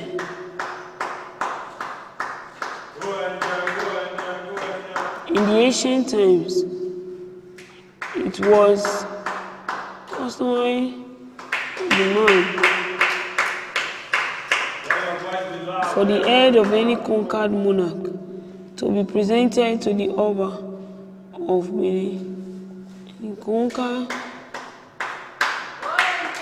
the head had then been immortalized in India.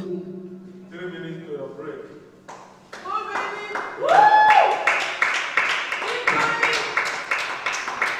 For example, during warfare in the ancient time,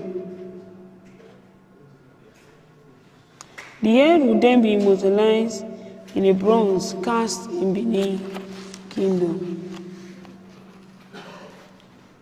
Queen Elizabeth II, via Benin City in 1956.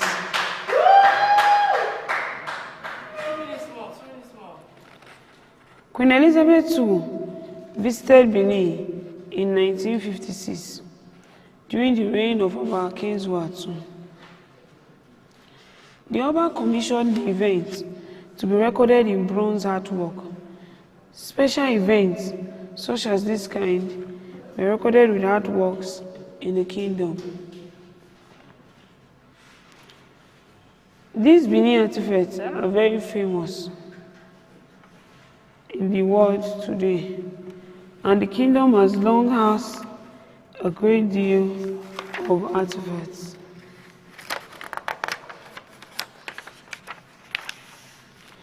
Because the Benin people kept record of events through such artifacts, the attention of the colonial masters were captured. In the course of history, these artifacts became spoils of war for the British colonizers. According to Brody 2018, the European colonial expansion during the late 19th century was associated with large-scale acquisition and appropriations of cultural treasures from colonized territories in Africa.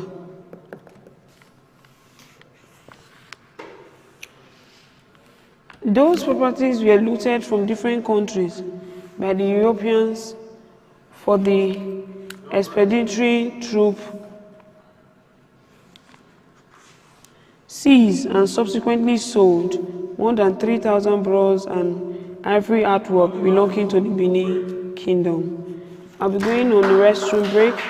We are reading the first edition, Great Benin, the Archiver of Post-Colonial Culture and its relationship with the European since 14,000 AD.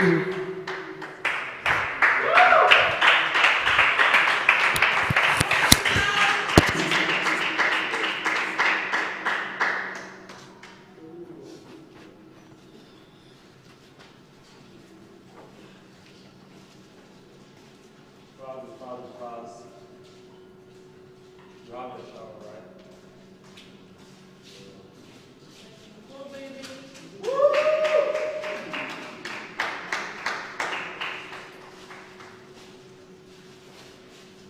There's the class so that you can rest in it.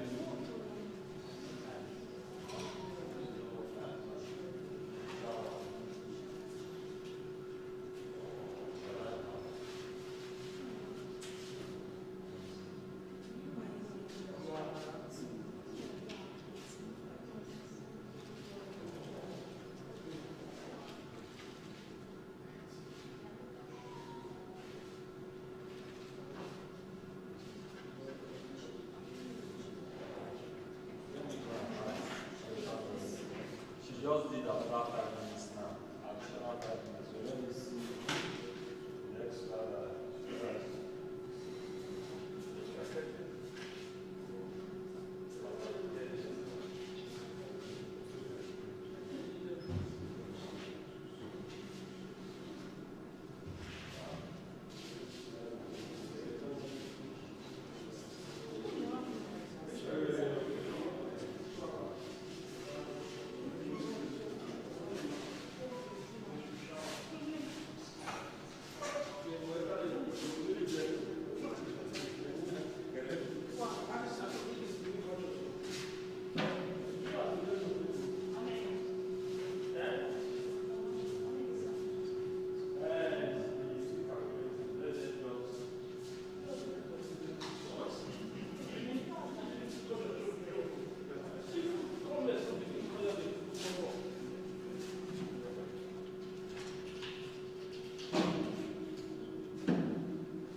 Yeah.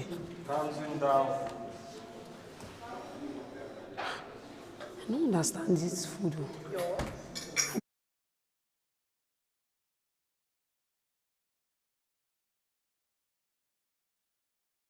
Eat it.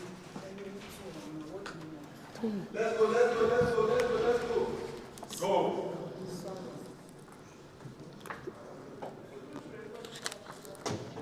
The artistic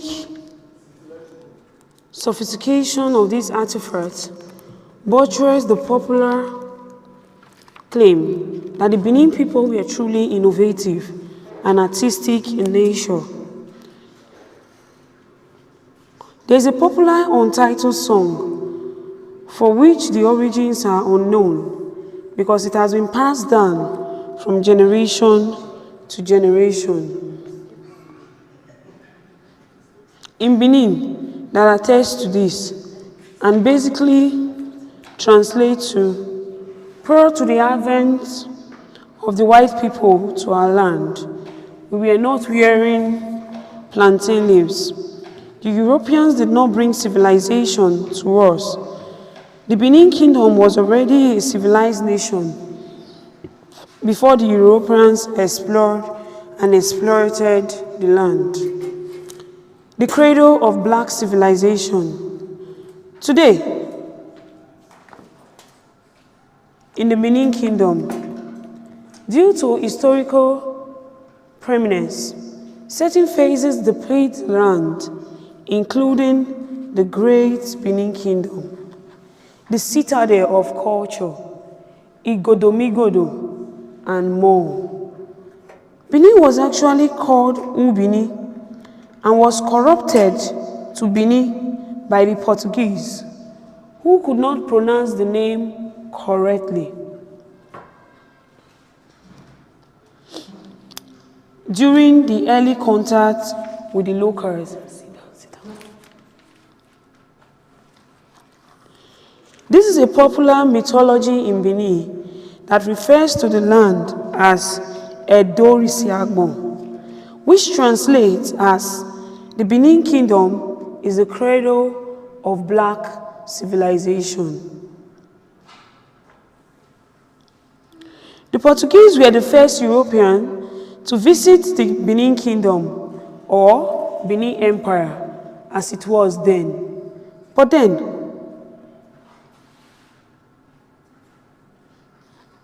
from about 147 to 1470 to 1490, during the reign of Oba Ewai the Great and his successors, the historical sophistication of the Benin culture and heritage, both in the ancient and recent time, in an affirmation that Benin is indeed the Akaza of post-colonial culture. The monarchy rests on a system of primogeniture, a system whereby the heir apparent to the throne is the first male child of a ruling Oba. The Benin Kingdom has long adopted the principle of primogeniture of the first son only, right from the period of the Ogisos, as the succession principle of the monarchy.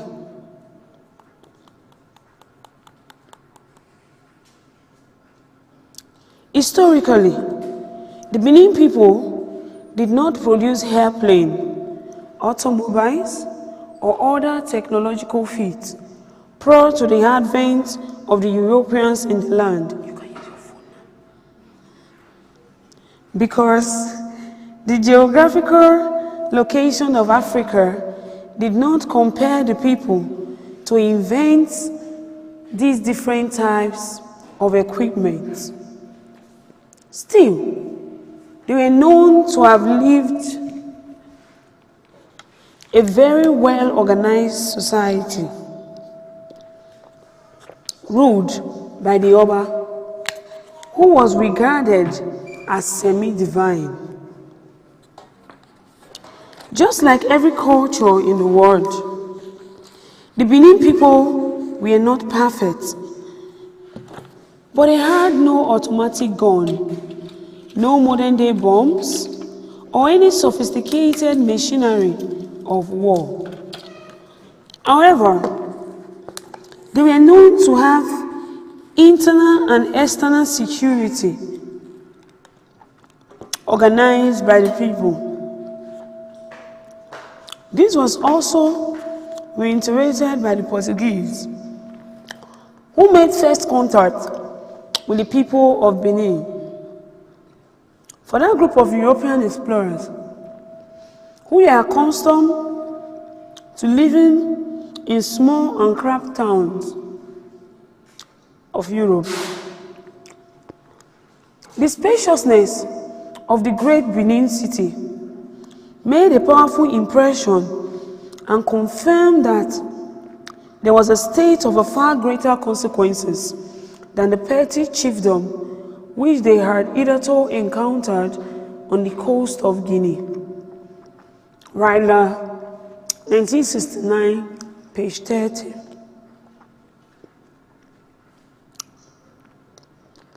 The Portuguese were stunned with the spaciousness, serenity, calmness, and peace in Benin. There was no thieving, no burglary, and no armed robber in the city.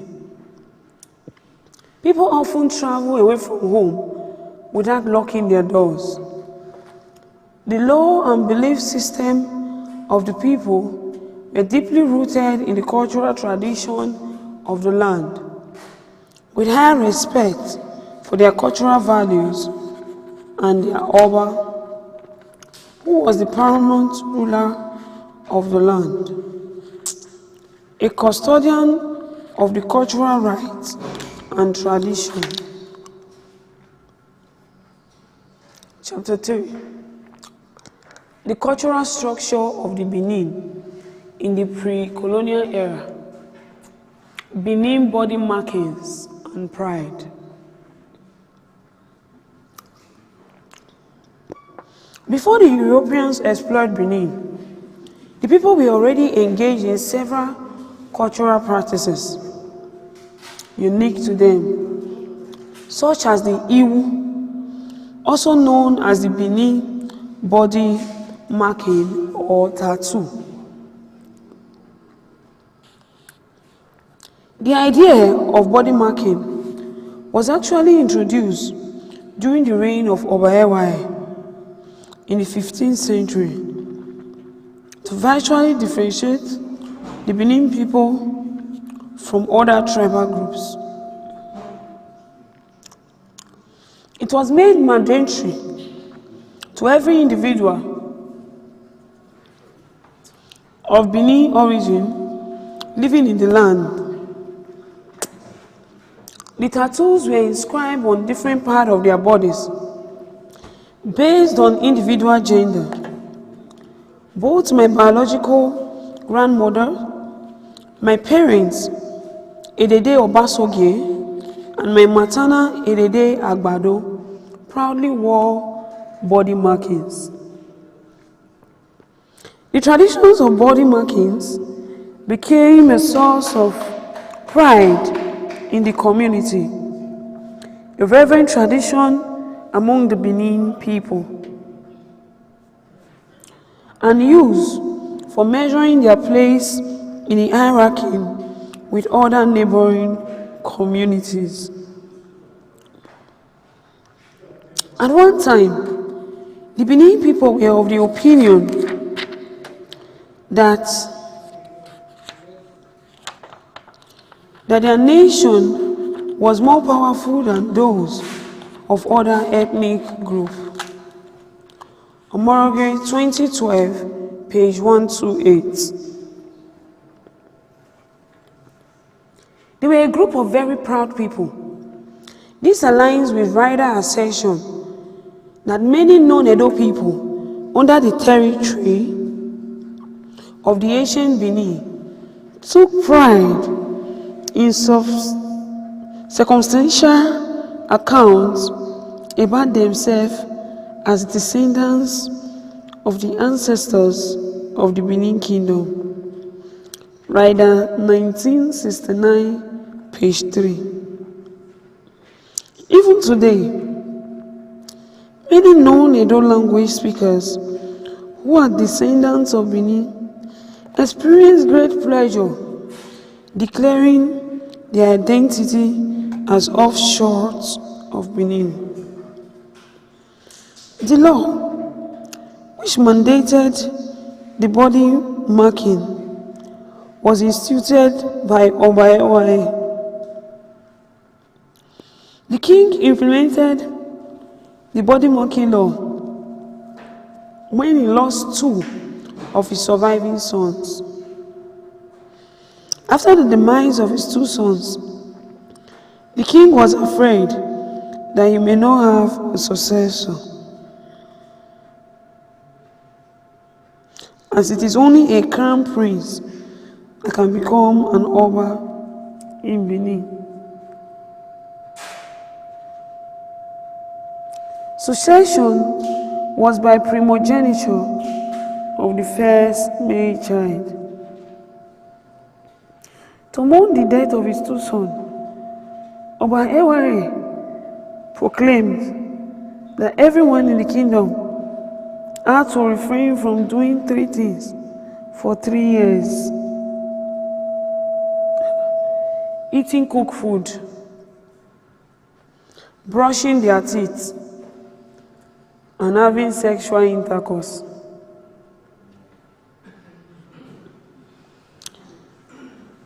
The provision entrenched in this mourning law was too stringent for the people. As a result, many of his subjects decided to escape the strict law and emigrated out of the kingdom, far away from the reach of the king. This led to the depopulation of the kingdom. In a determination to stop the mass exodus of the Benin people, the Oba introduced the body marking law as a way to recognize all the indigenes of Benin Kingdom. And he ordered all the neighboring communities to deport any person with such body markings back to Benin.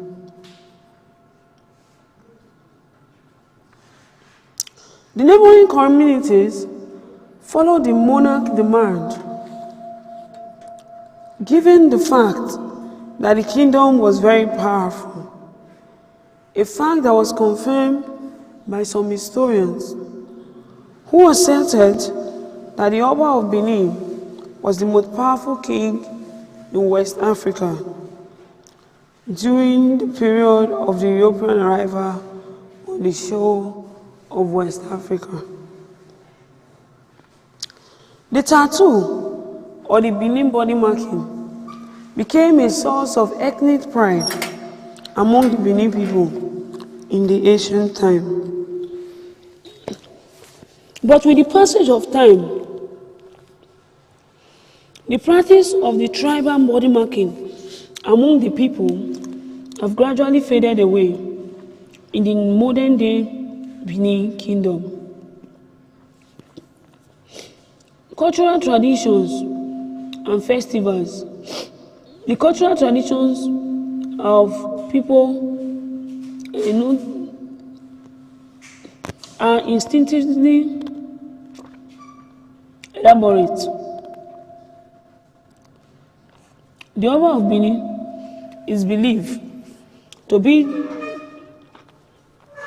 the human representation of God Almighty on earth. There were and still are many cultural activities in the Benin Kingdom. The Igwe Festival, Ugie Odua, and Ugie Ivie are some of the most popular major festivals of note in both ancient and modern times. While some cultural and religion practices are still being observed today in Benin, many others are gradually fading away with the coming of modernity and social changes introduced by the European way.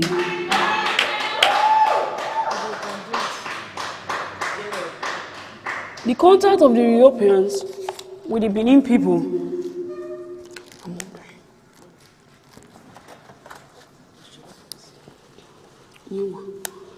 resulted in acculturation and conquest of Benin by Britain in 1867. Today, the Benin language has a lot of borrowed words from the Portuguese and English language as a resultant effect of the contact between the Europeans and the Benin. For example, the pronunciation of spoon in Benin or Edo language is kuye.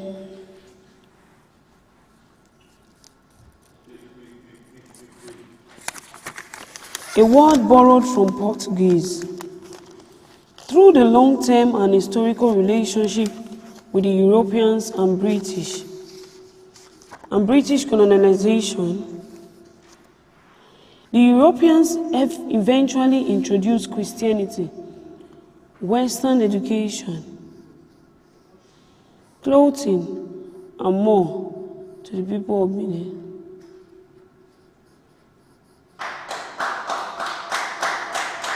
Decades later, European colonial rule and domination have continued to affect and redefine the globe's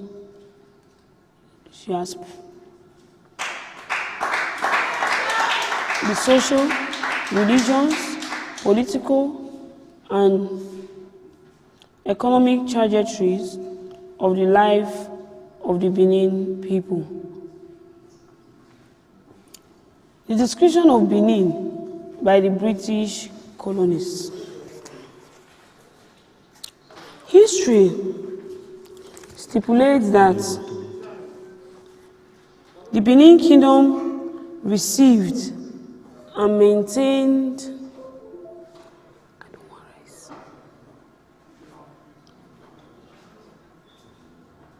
successful relationship with the Portuguese.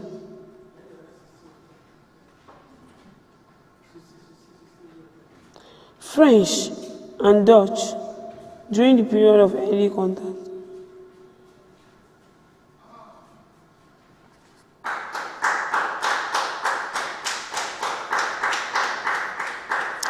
The British people were the last group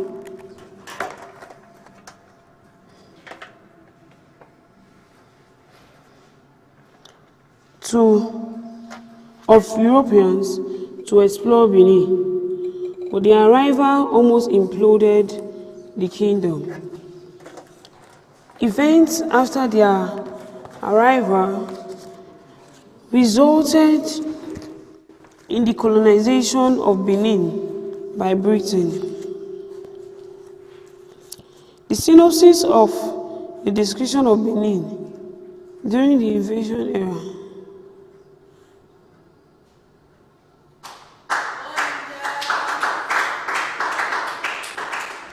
During the colonial era in the 19th century,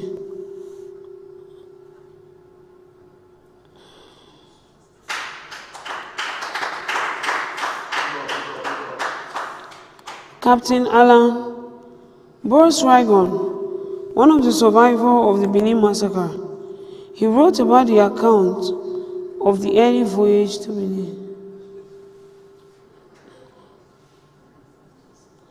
by other Europeans and their description of Benin City.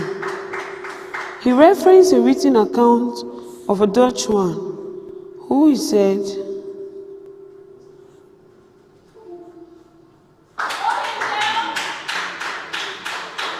that Benin appeared to be quite a magnificent city with walls surrounding it.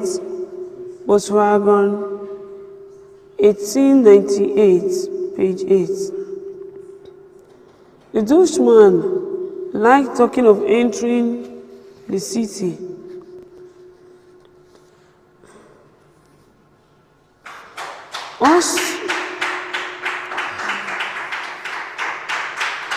On entering the city through horseback, through a gate, he said, "That's where all of you enter."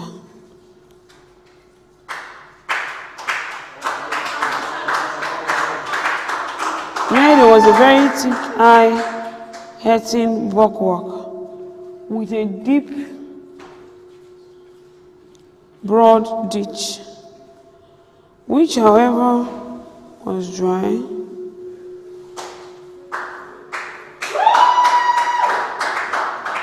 And full of high trees. Later, writers also describe Benin City as being surrounded by a high wall. But Volkswagen said that it seems to have disappeared long ago.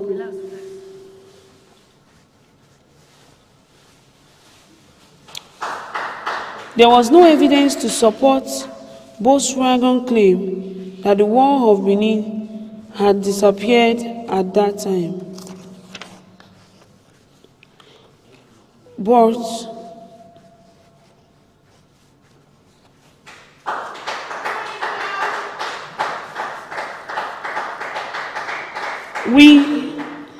Volkswagen, who was a member of the British Expeditionary Force, may have made the statement to degenerate the knowledge system of the Benin people at the wake of the British conquest of Benin in the 19th century.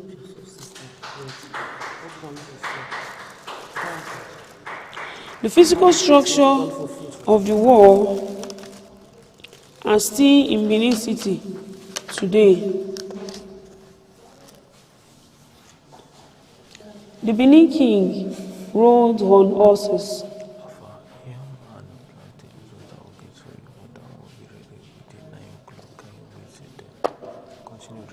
Furthermore, the Dutch explorer, whose name was believed to be Danzig, also spoke about an enormous broad street running through Benin City.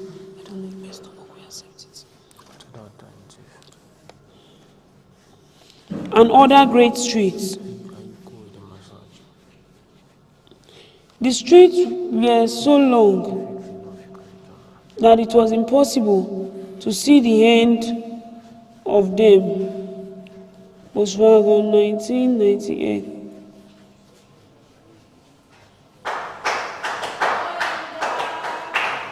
A European visitor, Captain H.L.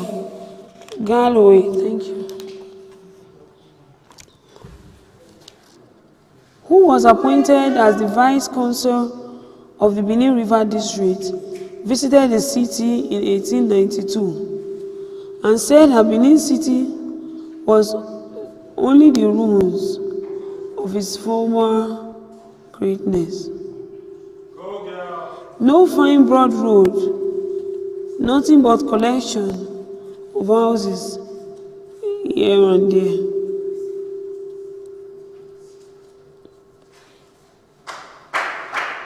The question is, what are the factors behind the gradual decline of development in Benin City? There must be a root cause of the ruins of the former greatness of Benin. According to Volkswagen, Danzig described the King Court as very grand,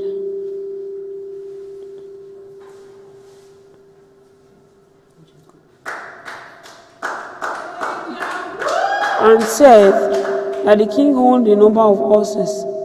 But Volkswagen claimed that no man in Benin City has ever seen a horse.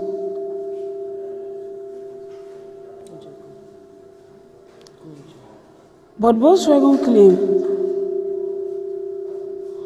as there were no Cayenne socks at the end of the 19th century.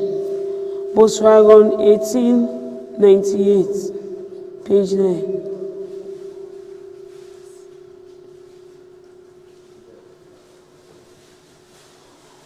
If I can clearly reiterate Volkswagen account, the king of Benin had many horses in his court. But today, they are known, and no Benin man of the 19th century has seen him carrying his books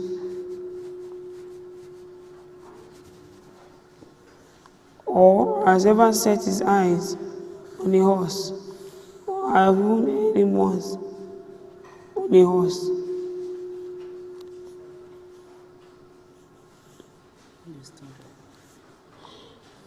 And no Benin man, therefore, it can be concluded that such a statement was Volkswagen witticism of the experiences of the Benin men of the 19th century. Of course, the Obas of Benin possesses many horses in ancient time. To be precise, Oba Esige, who reigned between 1504 and 1550, was said to have frequently paraded the street of Benin on a horse.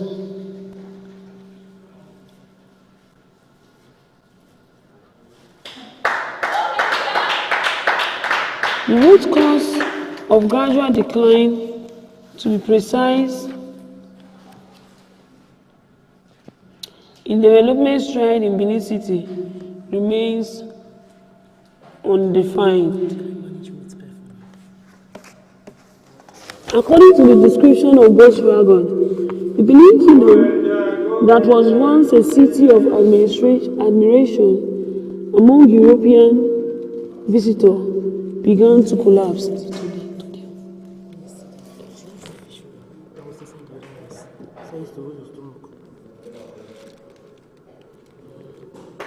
Although the description of Benin,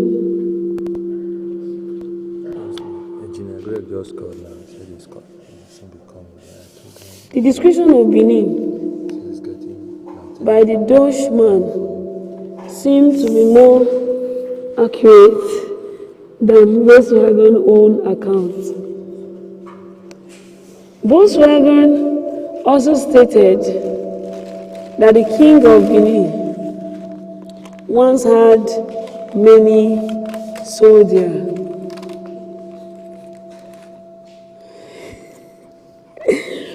Many gentlemen, many slaves, and many wives. Only about 600, twice a year. The king of those days went out of his court and visited the town, accompanied by 600 wives. Volkswagen 1898, page 10. Traditionally, the king of Benin married many wives. There is no doubt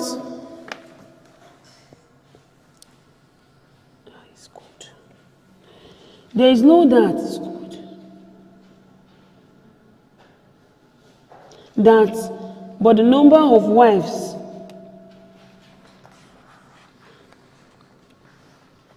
mentioned by Volkswagen is questionable because there were head counts. Furthermore, he said the gentlemen of Benin also had many wives, some 80, some 90, some more. The gentlemen seems to have been the aristocracy of Benin. Page 10.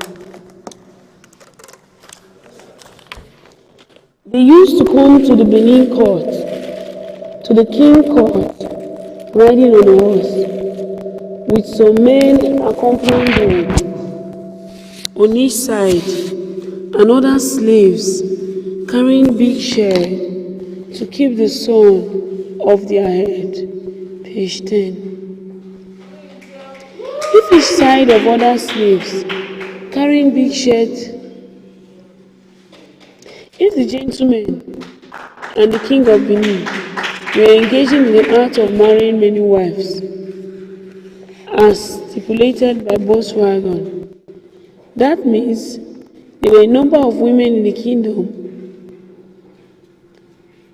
Benin was probably crowned with women.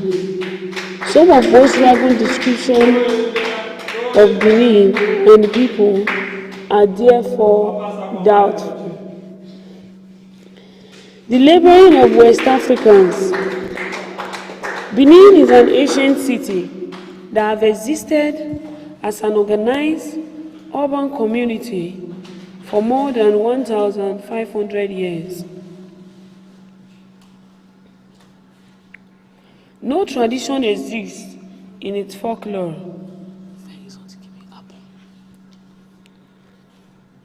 to suggest that during the long period the town was ever occupied or conquered by any foreigners, except for the episode of 1897, when Britain occupied Benin and later incorporated it.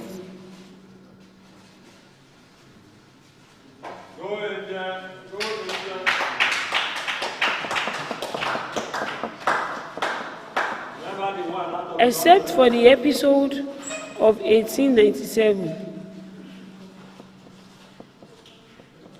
territory they created, now known as Nigeria.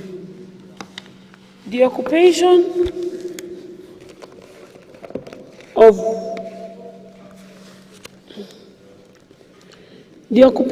of Benin and associated cultural factors caused a vacuum in the system that gave preference to some British writer and colonial writer.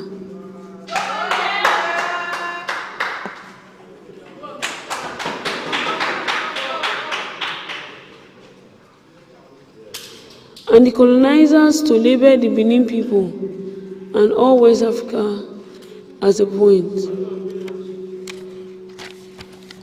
One can unarguably claim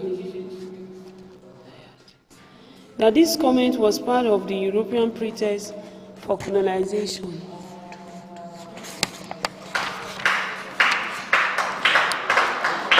Benin and other West African nations were depicted as more than squalid by a British visitor. The Benin Kingdom in particular was perceived as gruesome. A book titled Great Benin, Its Custom, Art and Horrors by British writer Harry Roth contains a collection of statements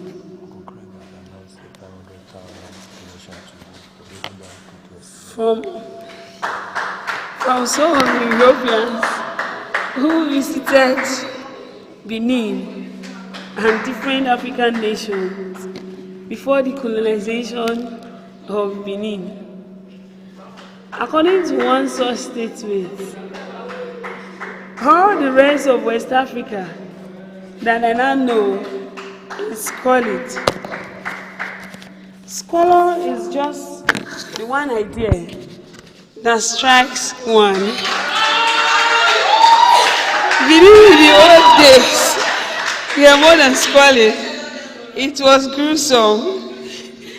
Wrote 1903, page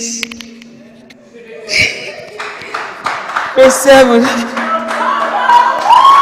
At the time, the primary goal of the British was to occupy Benin, depose the king, and loot the artifacts in the King Palace, which they succeeded in achieving in 1897. The British troops took over Benin, dethroned the king, and expropriated thousands of artifacts from the palace. Additionally, Erling Raut,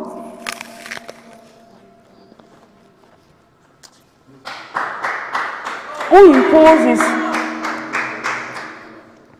Anglo-centric views on the Benin Kingdom, wrote racist comments about the Benin Kingdom and quoted several other British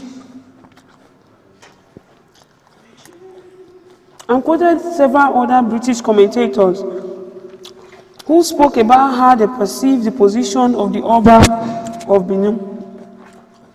And one such quote is worth repeating here. The king is looked upon by his subjects as a demigod who can live without food or drink, sentenced to death, but destined to reappear on earth at the end of a definite period. The king of Benin is fetish and the object of adoration to his subjects. European writers have said that he occupies here a higher post than the Roman pontiff in Catholic Europe, and is considered not only as the vicegerent of deities, but as a deity himself, claiming the obedience and adoration of his subjects. This is partly true, but they forget that the personal character of the deity in question merely decides his position as a man. In any case, the people believed in the supernaturalness of the king, although not in his divinity. But in our acceptance of the term, and this is where exemplified by the fact that no other native, either of Benin or neighboring districts, believed the king could be captured by the British, for they said he would turn into a bird and fly away. Benin City is a very powerful theocracy of fetish preach, wrote 1903, page 62. First of all, the Oba of Benin was not captured,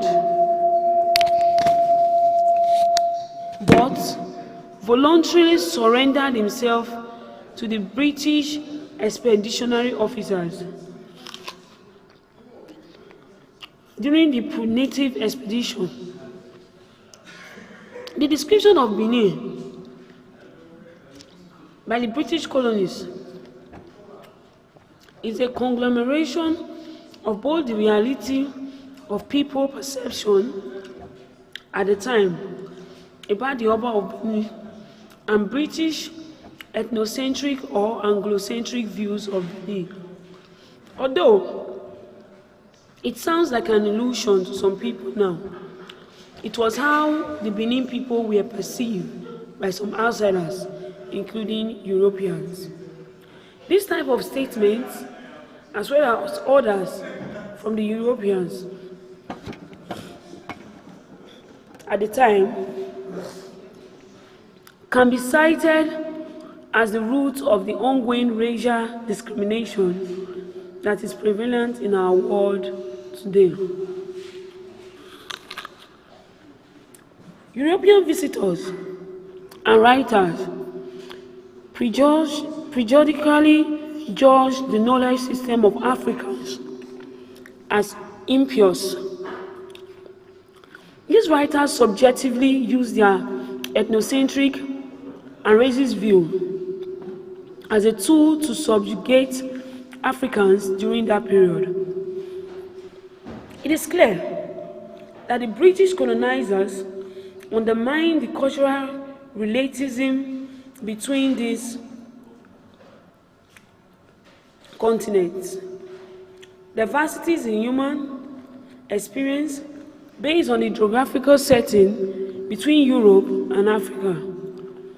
They ostensibly failed to contextualize the knowledge system of Africans and that of the Europeans.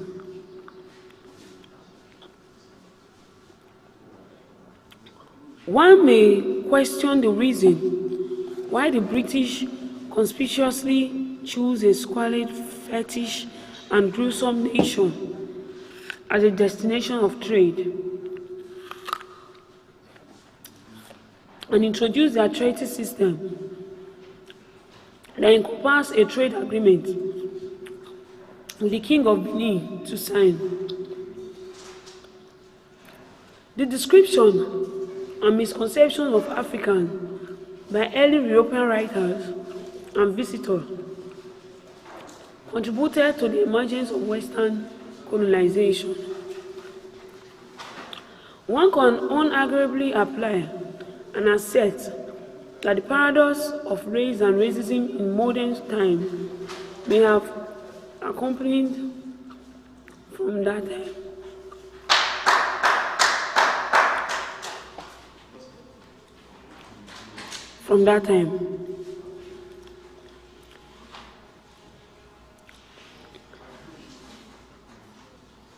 At that time, the structure of many African societies gave a free ticket to European visitors and writers to construe the cultural tradition, religion, and value system of West Africa as inferior to the Europeans. Without the knowledge and consent of the indigenous people of Africa. Consequently, it is the prerogative of the indigenous people to undertake the primary duty as the promulgators of their own stories, to deconstruct the falsehood and distorted histories of Africa and its people by the European colonizers. I hereby stand on the shoulders of my ancestors through the lens of the African indigenous knowledge system to consciously tap into the ancientness of the Benin Kingdom, to unravel the stories of what transpired between the Europeans and the Benin people in ancient times. This book will critically examine the history of the relationship between Benin Kingdom and the Europeans during the period of early contact to the time when Benin was colonized by Britain in 1897. It will analyze how the system introduced to Benin by structure of Benin and its people. It will unpack the intergenerational effect of colonization and gender stratification embedded in the educational system introduced to the Benin people by the European colonizers. And it will look at how Western education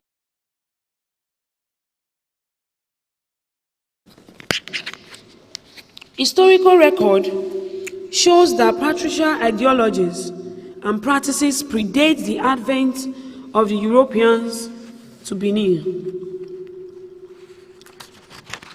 This psychology behind the motive why an ancient city like Benin rested on patriarchy before the Europeans explored the land in a very abstruse in the history of Benin.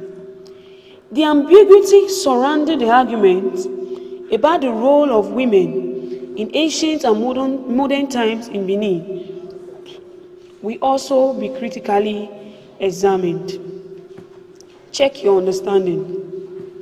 What was the importance of the Benin body markings in the ancient Benin? 2. How did the early Europeans visitor depict Benin?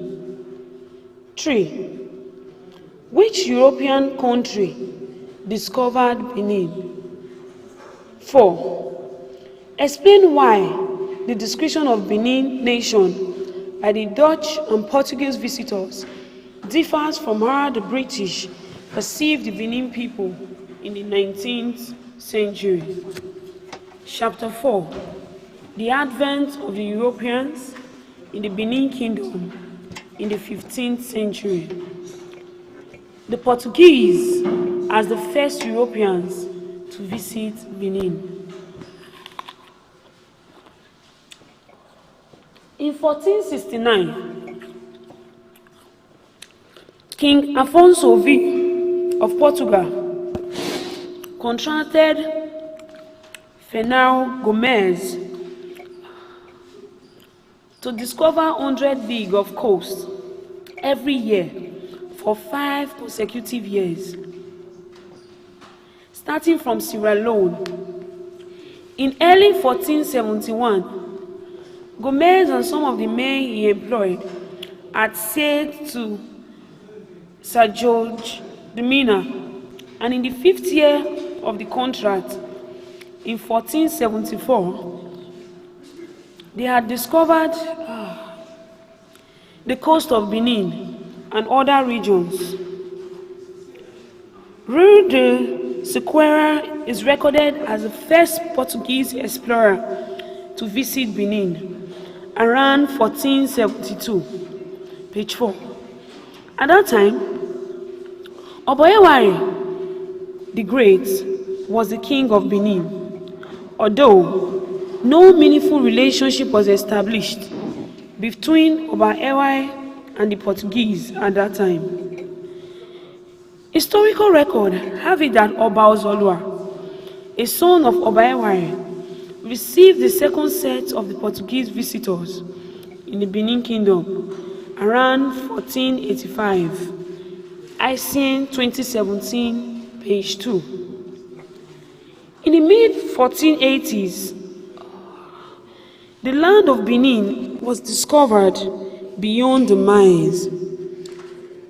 Rivers of the Slavers by João Afonso de Aveiro, a Portuguese explorer who later died in Benin, wrote 1903, page 4.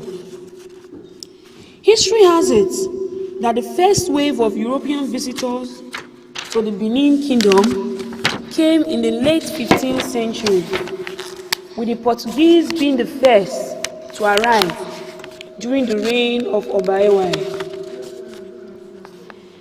During this early period of contact, one of the first impressions made upon the Portuguese were the Benin body markings.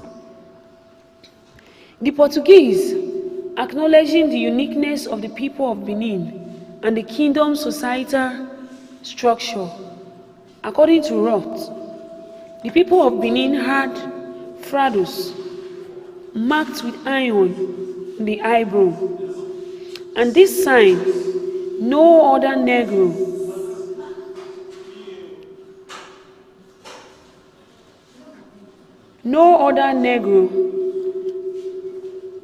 has but these, so they can be easily distinguished.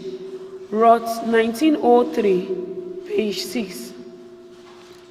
The marks must have been the Benin body marking that was mandatory among the Benin tribe in ancient time.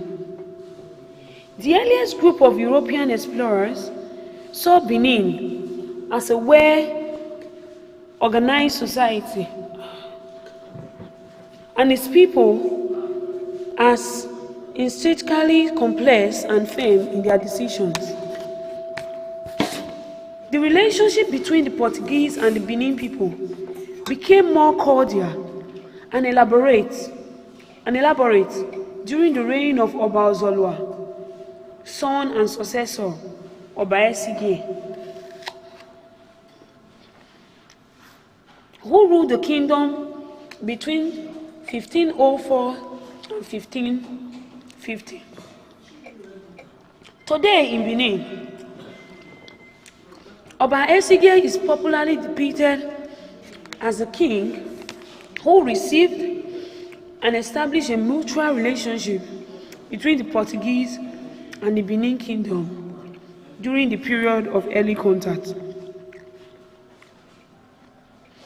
The relationship between the Portuguese and Benin resulted in the establishment of diplomatic relations and the exchange of envoys and materials, such as military supply, iron, guns, corabate, cowries, and so on. The Portuguese introduced a currency to Benin, the Manila. More on this on chapter 8. While Benin supplied pepper, palm kernel, slaves, and ivory. The relationship led the King of Portugal to establish a trading fort in Benin, which is equivalent to a modern embassy. The first wave of the British in Benin. The first British expedition to Benin City was commenced in the mid-16th century. The early Portuguese merchants who explored Benin took the news of the economic development and the military might of the Oba of Benin to Europe. Athensburg, 1975. Thank you. The news obviously got to Britain, motivating the British people to visit Benin afterwards.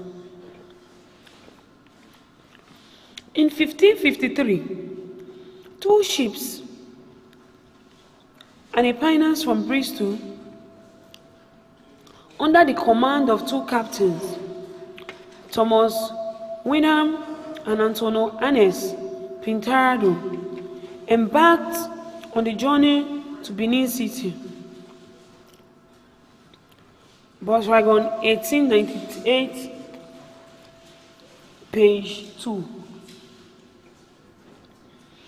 Pintado was an excellent Portuguese sailor and skilled navigator who assisted the English in their first voyage to Benin. The British expedition spent about 6 months en route before finally arriving at the mouth of the Benin River, Riemen, and walking the remainder of the way to Benin City.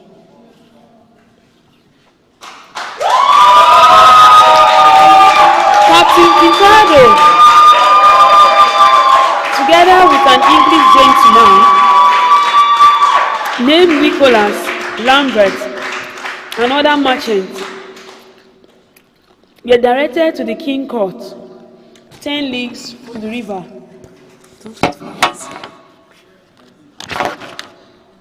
The English visitor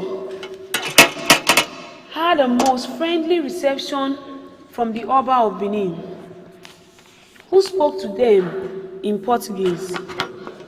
Volkswagen 1898, page 3. This must have been Oba Orogua, who ruled the Benin Kingdom from 1550 to 1580. Volkswagen indicated that the Oba had learned the Portuguese language when he was a child. Page 3. It should be recalled that Oba Ogbua was the first king of Benin who received a Western education in Portugal. He was sent to Portugal by his father, Oba Esige, to acquire Western literacy and study the way of life of the Europeans. When he was crown prince, the Black Moor or Negro. During the 16th century,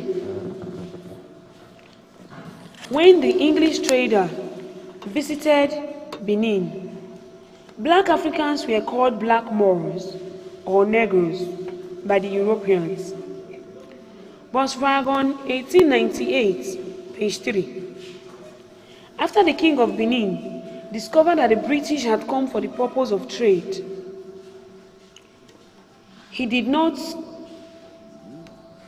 only promise to fill their ships with pepper, which was the main article of export at that time, but also, in case they had not enough merchandise to pay for the pepper, the king actually proposed to give them credit for it till next season. Page 3.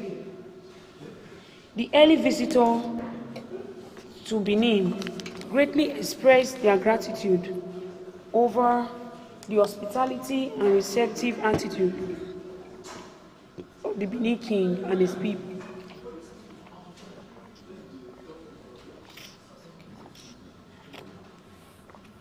The death of English visitor in the 16th century. The first English visitor stayed in Benin City for about 30 days. But during this time, some of them, as a result of drinking palm wine and other causes, were dying at the rate of 4 and 5 a day.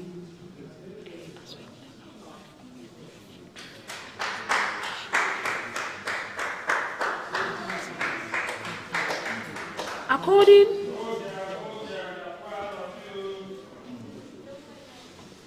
neither Captain Wilhelm nor Captain Pintado made it back to Europe, with many others falling sick and dying on the way back to England as well.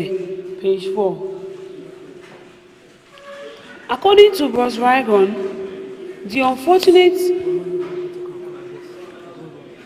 expenditure led the crew to sink one of their ships for want of hands to navigate it.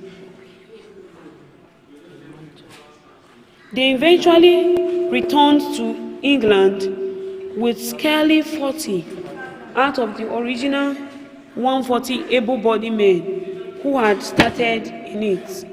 Page 5. It was a sad ending.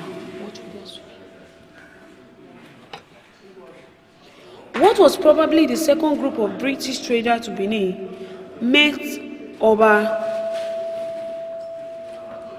Ehembuda, who reigned from 1580 to 1602. The relationship between the British and the Benin became more cordial, with consistent trading between the two before Britain's eventual invasion of Benin in 1897. Benin was the major commercial entrepot of trading centers between the Europeans and other West African states.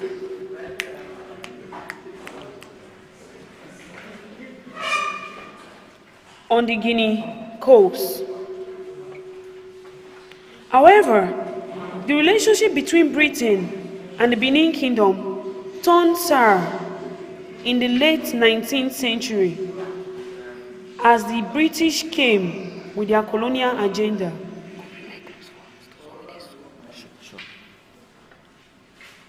And plans for domination after the Berlin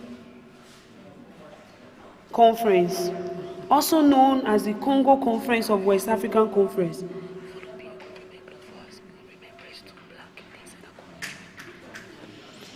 However, the conference was of 1884 to 1885. They brought an unequal treaty to be signed by the Oba of Benin.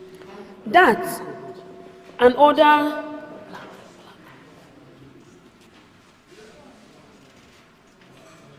concomitant events led to the British invasion of Benin in 1897.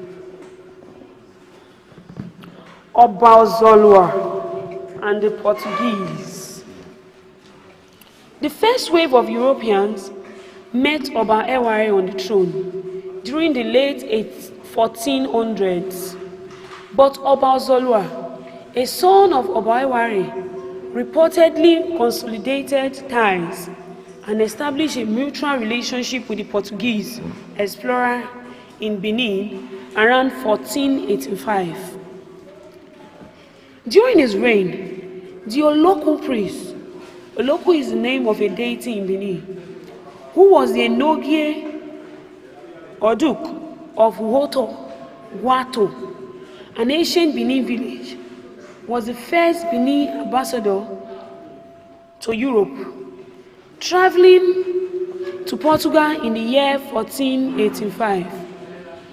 That was a full 7 years before the discovery of the New World of the Americans by Christopher Columbus in 1492. ICN 2017, page 2. The local priest of Riemen, who was sent on his ambassadorial trip by King Ozolwa, was accompanied by one of the Portuguese explorers, John Afonso de Aveiro, to Lisbon, and returned safely back to Benin in the ship of the King of Portugal. Afonso de Aveiro reportedly died in the Riemen village, and he was the first of many Europeans who were buried in the soil of Riemen. ICN 2017, page 2. The local priest of Riemen visit Portugal. In a nutshell, the reception of the Benin ambassador by the King of Portugal in Lisbon was quite impressive and memorable. A British colonist, Ellen Roth, described the Benin ambassador as a man of prudence and natural knowledge. Roth 1903, page 5. He was received with great festivities and was shown many of the good things in Portugal. The King of Portugal and his wife presented the Benin ambassador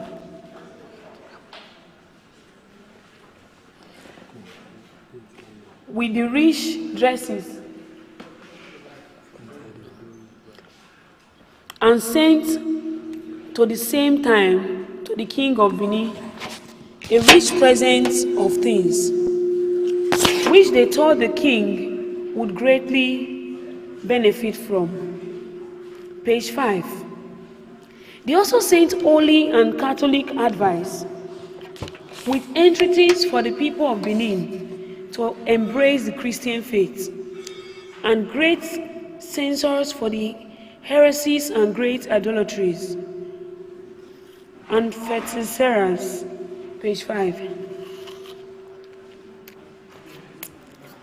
The mission of the Europeans was to Christianize the Benin people and eradicate their indigenous belief system. A Benin priest helped shape the trajectory of the world. During the visit, the local priest, Benin ambassador, told the King of Portugal about the relationship between the Oba of Benin and the Oni King of Ife. This information was said to have led to the discovery of the Cape of Good Hope in South Africa by Bartholomew Dias, also called Bartholomew Dias, during his voyage in 1488. The expedition was sponsored and ordered by King John II of Portugal. After he listened to the story of Ozolua priest, ICN 2017, page 2. During this period, some Muslim countries occupy and block the land route to the Asian continent of the European. By occupying the whole of the Middle East and the Mediterranean coast of North Africa, ICN stated that the military and religious restriction of the Europeans by those Islamic countries ended in May 1453, when Muslim Turks conquered Constantinople, now known as Istanbul, the first fully Christian city in the world. Page 2. The voyage of Bartholomew Dias and his discovery at the bottom of Africa freed European traders from the Muslim land blockage, leading Dias to name the region the Cape of Good Hope. The Hope stands for this fortunate geographical discovery that would allow Christian Europe to circumvent the total Muslim occupation of the Middle East and allow them to access the Asian continent. Page 2. It is important to acknowledge that the information given to the King of Portugal by the Benin priest directly led to the discovery of the Cape of Good Hope by Bartholomew Dias in South Africa. As a result of Dias' voyage, the Europeans discovered that Africa had a bottom and was not part of the southern continent of Antarctica, as previously believed.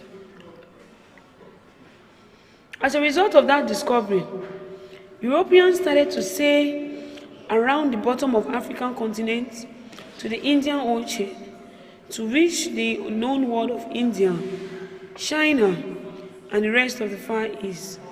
ICN 2017, page 2. During the period, the existence of the Americans was yet to be discovered. Read-A-Thon, seaports.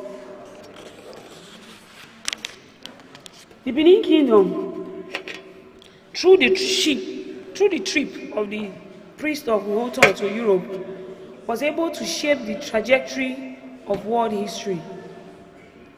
The name Benin can be found on a European map of Africa since the 16th century.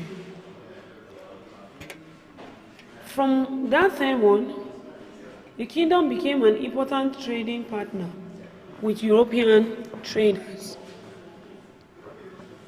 Plankistena 2017, page 77. The trading relationship started first with the Portuguese, then with the British, Dutch, and French. Right from the time of the first recorded visit of the Portuguese, then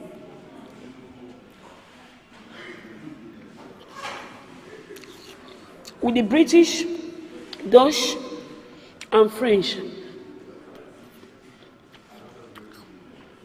Right from the time of the first recorded visit of the Portuguese to Benin City in 1486 to the collapse of the kingdom in 1897, page 77. The kings of the Benin Empire during that time maintained a long commercial relationship with the Europeans, mostly the Portuguese. However, other Europeans from different countries also sailed to the Riemen harbor for free trade in commodities. The Riemen harbor played host to a booming trade between the Europeans and the Benin people, who truncated business with one another over 400 years. Ships from Portugal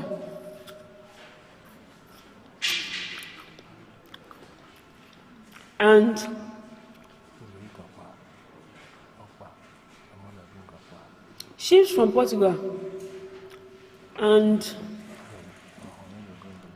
the ships and the sailors of different European countries converged in Riemen Beach and competed for trade with the Benin people.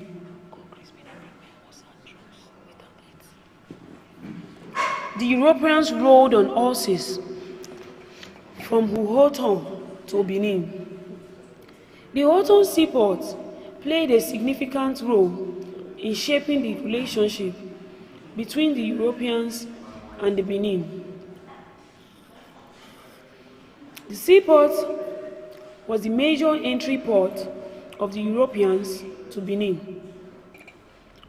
All visitors did the commuting between Riemen and Benin City by trekking.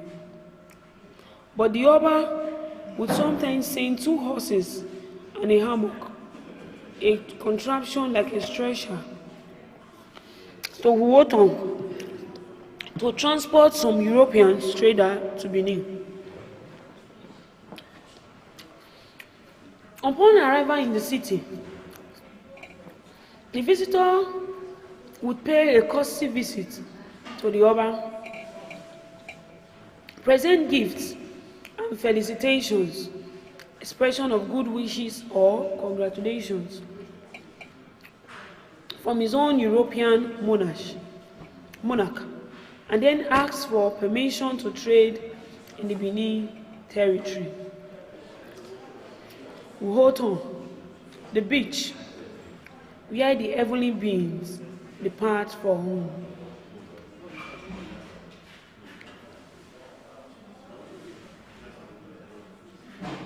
During the ancient times, the Benin people believed that the Riemen beach was the Okene Alugbode,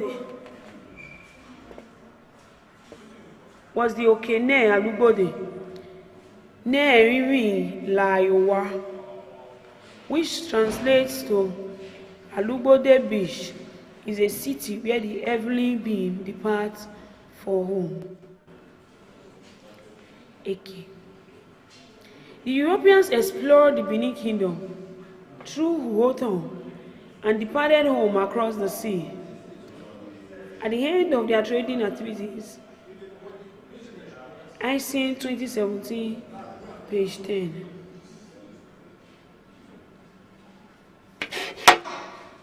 With the many Europeans from different countries carrying out their business of buying and selling at the Riemen Beach, the local people observe All these activities, including music, making by tailors with their guitar, their banjos, and remark. Excuse me. Okene alugbode ne eriri nega okele. The Read-A-Thon beach where the Evelyn being dance with their jigs. According to ICA, during the period of lag in trading activities between the Europeans and the Benin, when no ships came to the Read-A-Thon beach, either from Europe or from Elmina Castle in Ghana, the Benin people described the climate of the kingdom as Okomadun Oame Read-A-Thon. Okomadun Oame Read-A-Thon. When ships do not come to dock at Read-A-Thon, the village goes hungry.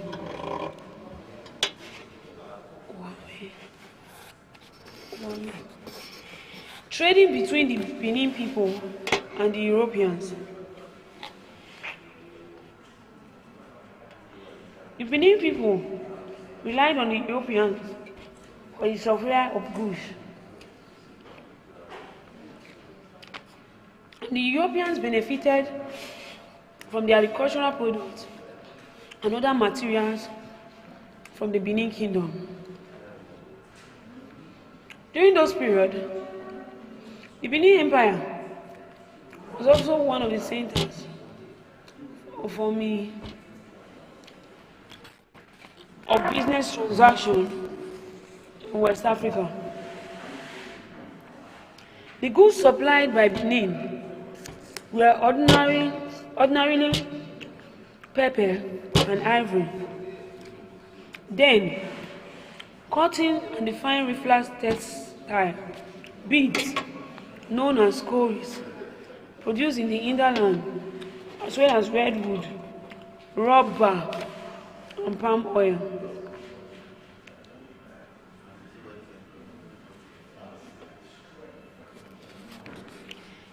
Blankistan 2007, page 77.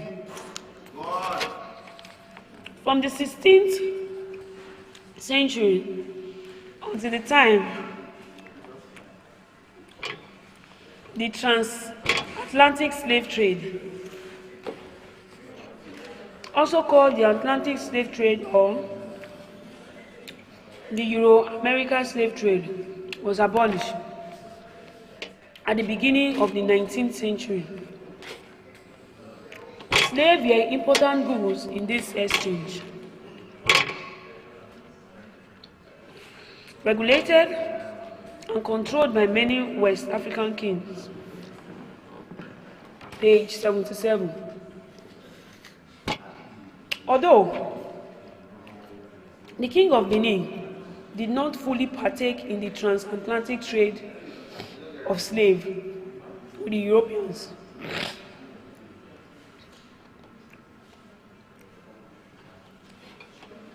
the Benin relationship with the Europeans were characterized by the exchange of goods and important export materials.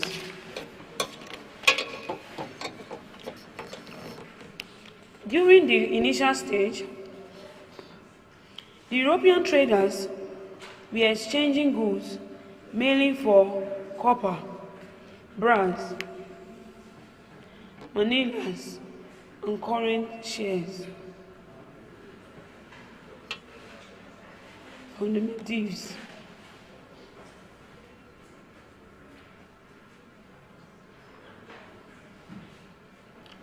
Then,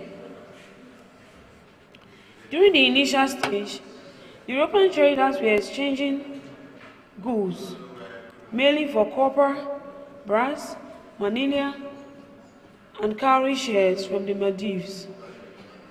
Page 77. The European traders introduced India and European textiles and fine silk, hats, and Mediterranean corals to the Benin.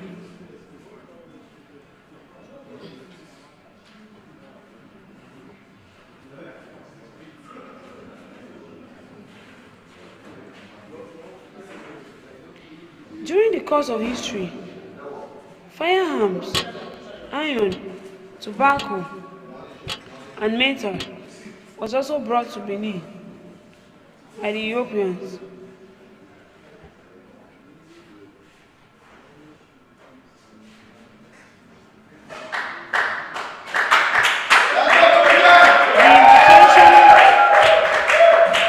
The importation of iron rods from Europe made the blacksmith guide go into high production of agricultural tools.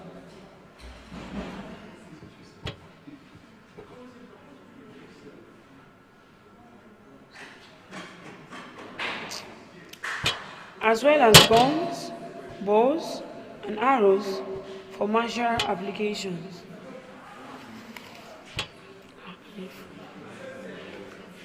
Overall, the relationship between the Benin people and the Europeans helped tremendously in enhancing development in the areas of productivity, wealth, and the security of the kingdom.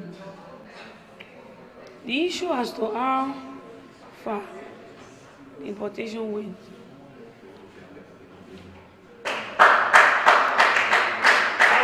Overall, the relationship between the Benin people and the Europeans helped tremendously in enhancing development in the area of productivity, wealth, and the security of the kingdom. The issue as to how far the importation of guns to Benin from Europe shaped the dynamics of the state.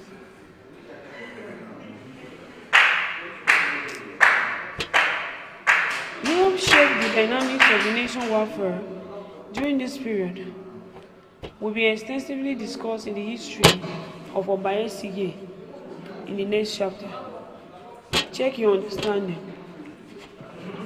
Explain the reason why the Oba of Benin, who received the British visitor, spoke the Portuguese language fluently.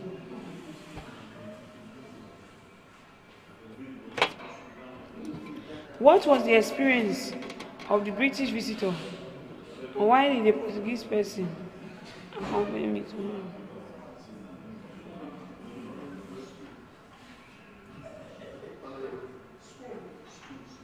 Why was the relationship between Benin and Portuguese?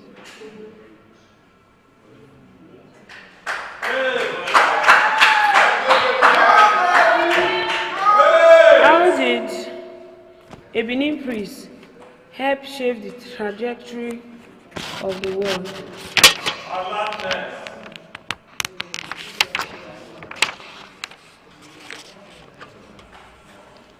Chapter 5. Mutual relationship between the Portuguese and the Benin Kingdom. Obaesige and the Europeans.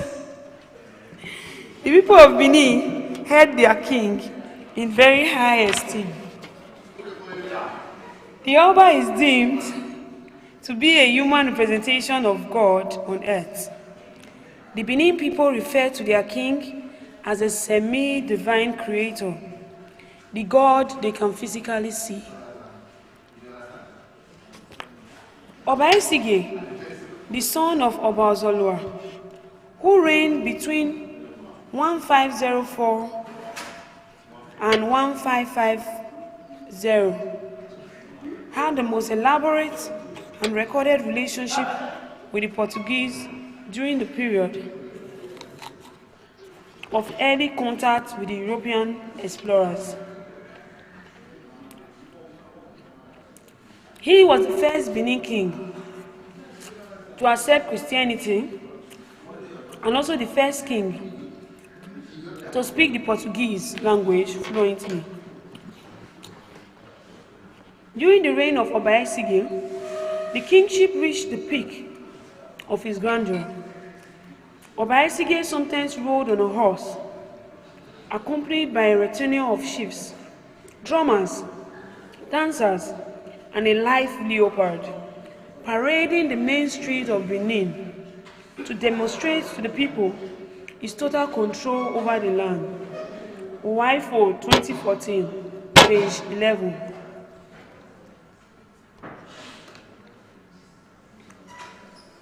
At the time, the king court was packed with horses.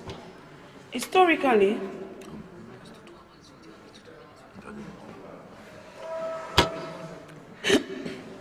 Obaesige was the first king of Benin to maintain a mutual trade relationship with the Portuguese, and he sustained a high level of military might in the kingdom.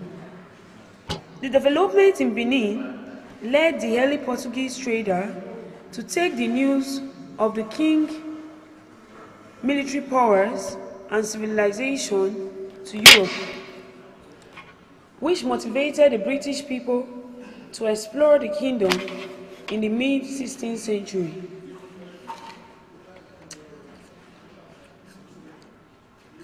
As we have seen, the relationship between Portugal and Benin went beyond the exchange of material goods. However, with the establishment of diplomatic relations, leading to the exchange of ambassadors, the kings of Portugal established a trading fort embassy in Benin, while the kings of Benin reciprocated by sending ambassadors and a crown prince to Lisbon to study the European way of life. The Oba of Benin visited the king of Portugal.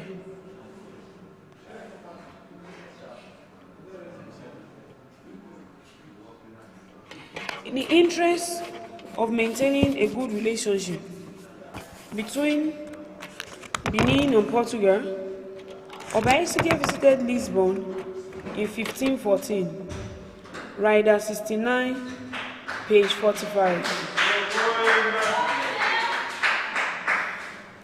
Again, he was the first king in the history of Benin to visit Europe. He was worried by some problems prevailing in Benin at the time. In particular, the occasional outbursts of violence between the Portuguese and the natives. The seizure of the cannon in 1514 in Benin by the foreigners and mounting friction among various European merchants, page 45. The Oba went to Portugal to complain to King Manoa about the behavior of his subjects and to discuss some important state matters raised by the captain of Sao Tome and the Lord of Principe, page 45. Sao Tome and Principe are islands lying off the west coast of Africa in the Gulf of Guinea.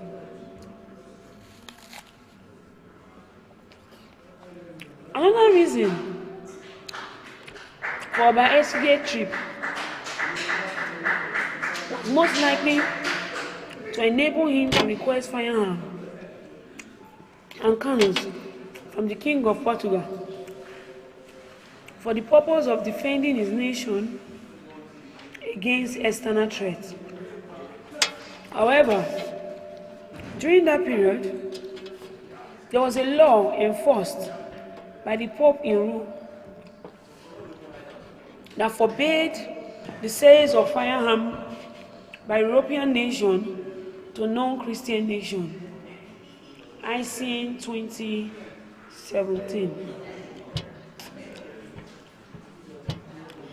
Arguably, it was this law that motivated me.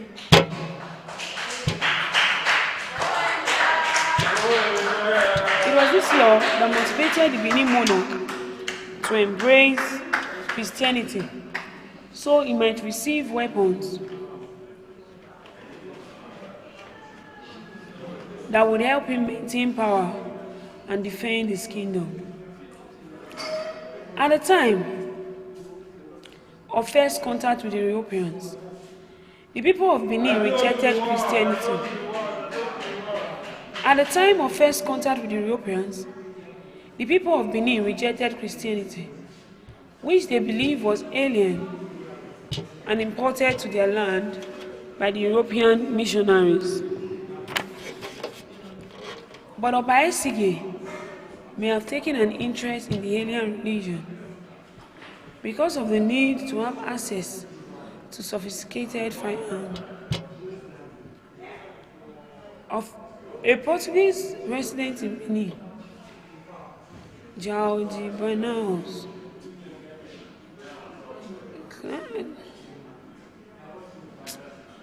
claimed that the monarch sought assistance from Christian priests to make himself powerful against his neighbor through their favor,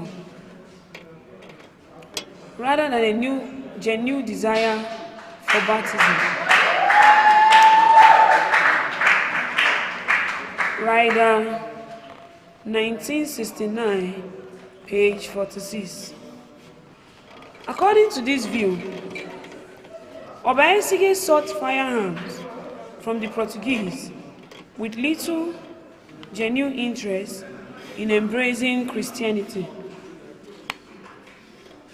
It is very unclear if he was reluctant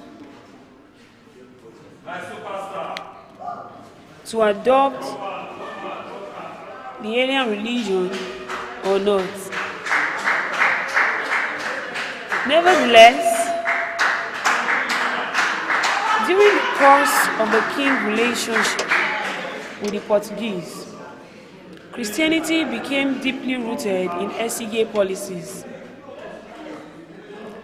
and cultural practices in the Benin Kingdom. As documented by Read-A, Esige was hard-pressed by his enemies during that period.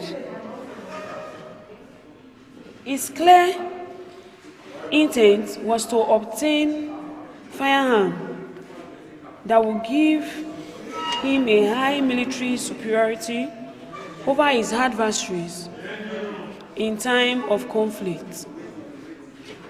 Page 46. It should be noted that the Oba had seen these firearms with the Portuguese in Benin and had probably heard that they were supplied to the Christian king of the Congo. Page 46, excuse me.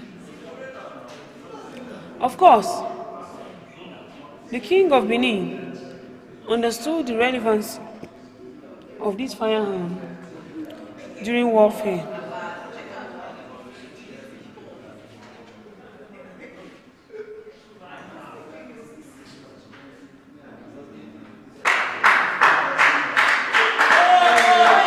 The king of Portugal had repeatedly preached the importance of baptism to the Oba, as it would bring him guns as well as grace. Read-A, 1969, page 46. History has it that Oba Esige was the first king of Benin who baptized into a Christian. It is highly possible that the king's motive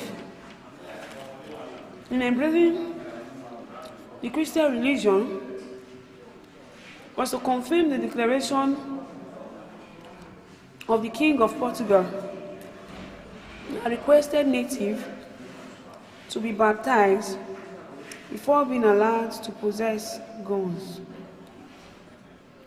Oba Esige was clearly out to work with the King of Portugal in order to obtain weapons and strengthen their relationship. Hence, the voyage was geared towards actualizing those goals. Oba Esige and Christianity in Benin.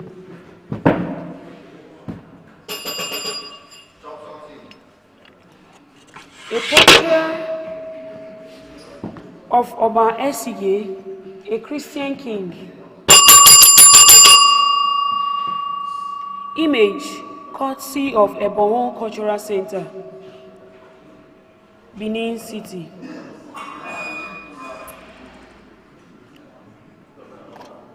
The Portuguese introduced the Holy Bible and Christian religion to Benin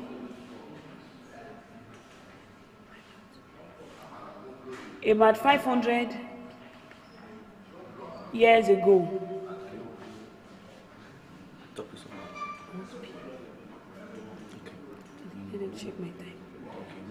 Their goal was to completely Christianize the Benin people.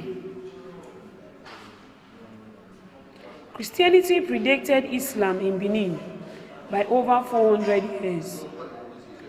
History record showed that Oba Esige, during his reign, built churches in Benin.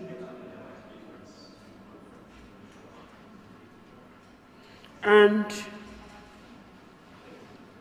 in the 16th century, after the introduction of Christianity to the land by the Portuguese missionaries, ICN 2013, page 6. By embracing the Christian religion, Oba Esige became the first Christian king in the history of the Benin Kingdom. He established churches and chapels throughout the kingdom and built the Holy Arosa Cathedral on the main street of Akpakpava in Benin City. The cathedral, which is referred to as a Benin National Church, still stands and welcomes worshippers today. It became part of the Benin tradition for every Oba to attend the church, especially for Thanksgiving purposes. It can be said that the Benin was a Christian-sized city under the reign of Oba Esige, who fought 2 wars against his Uzama chiefs, headed by Chief Olia of Benin, in a determined effort to defend the alien religion in the land. ICN 2017, page 15. The decision by Oba Esige to adopt Christianity was unpopular with the high chiefs, and some of his subjects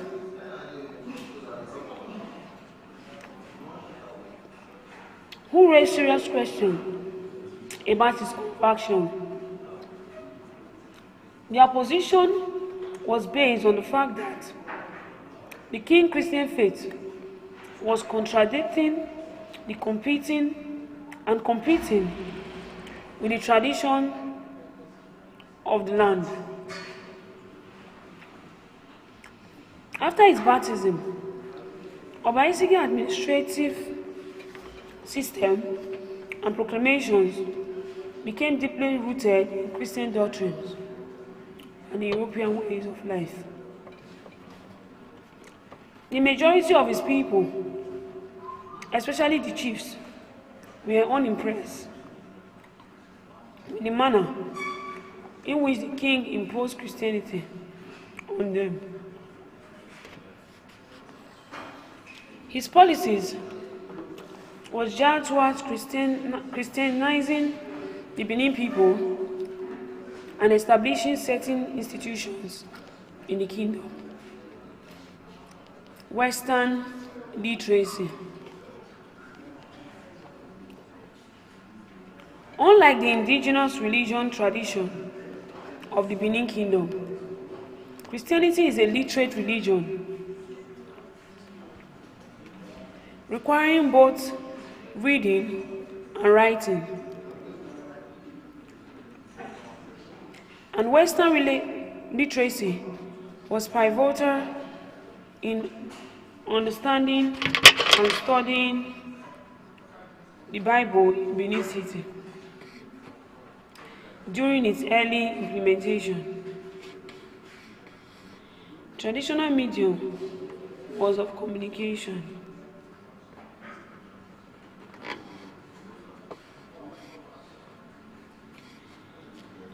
And biblical teaching by the Portuguese must have been conducted in Portuguese or Latin at that time. But eventually, the Edo become understandable by me.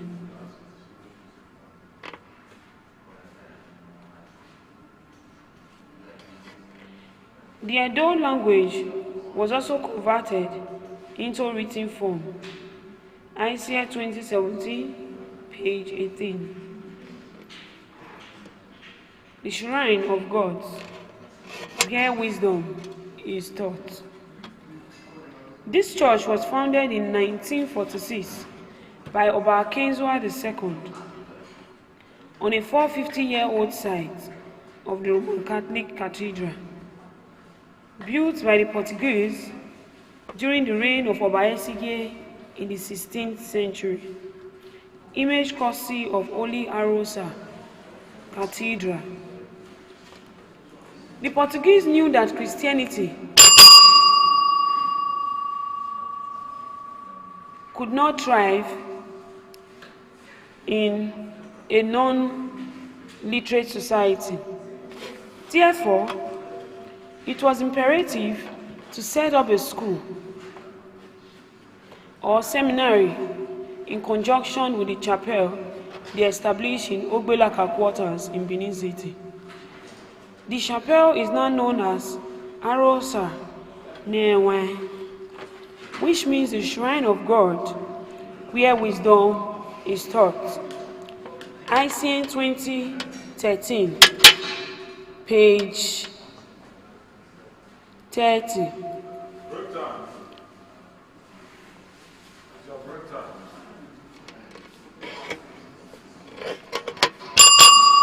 The Benin people argued that the Christian religion would be taught in their own cultural way, consistent with the cultural tradition and belief system of the ancient Benin Kingdom. I'll be taking a short restroom break. Let's not forget we are still reading the first edition, Great Benin, the Akraza of Post-Colonial Culture and its relationship with Europeans since 1400 AD, written by Nekbe Obasogie, one of our own daughters here.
30 seconds.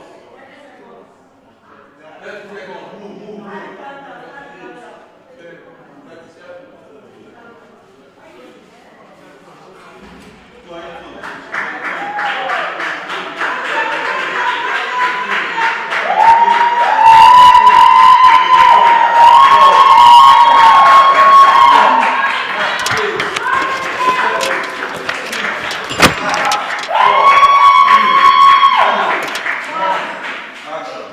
Today, in Benin, the Holy Arosa Cathedral is a unique church. It consists of a mixture of biblical teaching and the belief system of the Benin people. It also follows the ascension of Oba Kenzua. I would rather serve my God in the Benin way. I will worship him in the Benin manner, and I will sing songs of praise to him in Benin custom. Unless it can be proven to me, he does not understand the Benin language. Oba Kenzua II, who reigned from 1933 to 1978, image courtesy of David Attenborough. The Christian religion was not very popular in Benin at the time of its introduction by Oba Esige in the 16th century. And after his reign, Christianity declined in the kingdom. Rejecting Christianity may have also affected Western literacy in Benin, because the two systems worked together. In 1962, more than 150 years after the wave of literacy in Benin, Reverend Father Angelo de Valencia and his Capuchin priest converted the Benin language into written words during the reign of Oba Oenzai. Ase 2013, page 30. But the trend of Christianity and literacy continued to wane in the Benin nation. After some time, the second wave of Christianity only commenced during the colonial era in the 19th century. The British missionaries and the colonial authorities introduced Western conquest of Benin by Britain in 1897. Christianity and Western literacy gained momentum in the kingdom, and this time persisted. Western literacy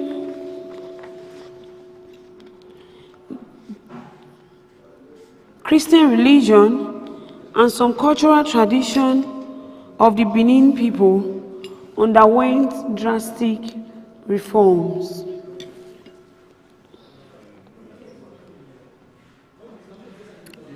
After the Benin was occupied by the British,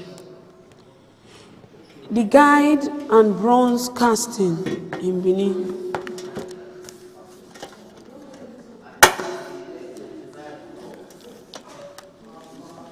Oba Esige introduced different type of guide in Benin, such as guide for bronze casters, Igun guide, guide for wood carvers, and guide for cloth weavers. The work of the blacksmiths of Benin also became much easier and more prolific. when the kingdom began to receive 100% pure metal in the form of iron rod and bar from Europe. ICN 2015, page 143. It is puzzling that of all the European countries that traded with Benin, it was Holland whose trade included large quantities of iron bars in their merchandise, page 143. Meanwhile, other European countries, such as Portugal and England, traded with Benin largely in tinsel. The Dutch also brought to Benin large quantities of the flint lock gun, known as the Dane gun, page 143. Benin City Igun Guide learned to make the Dane gun, which were continuously manufactured locally in villages and towns in the kingdom. Check your understanding. 1. What were the political climates of Benin in the 16th century that motivated Oba Esige to seek firearm from King Portugal?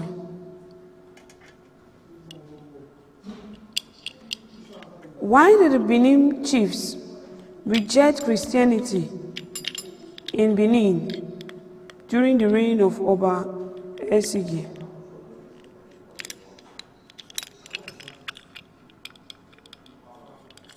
Three, how did the embracement of Christianity by Oba Esige benefit the kingdom?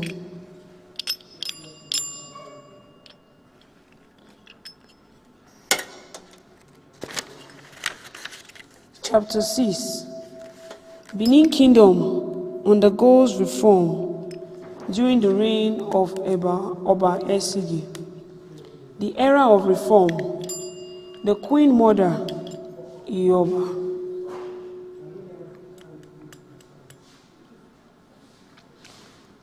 This bronze artifact belongs to the author, Nekme Oba Soge, the host of Nebo TV.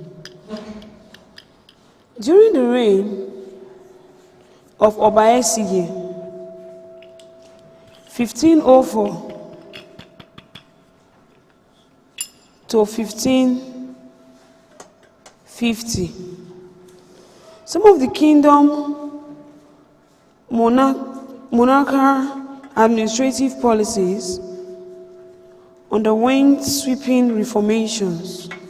For example, Oba Esige changed the tradition that saw the mother of the crown prince buried with the deceased king.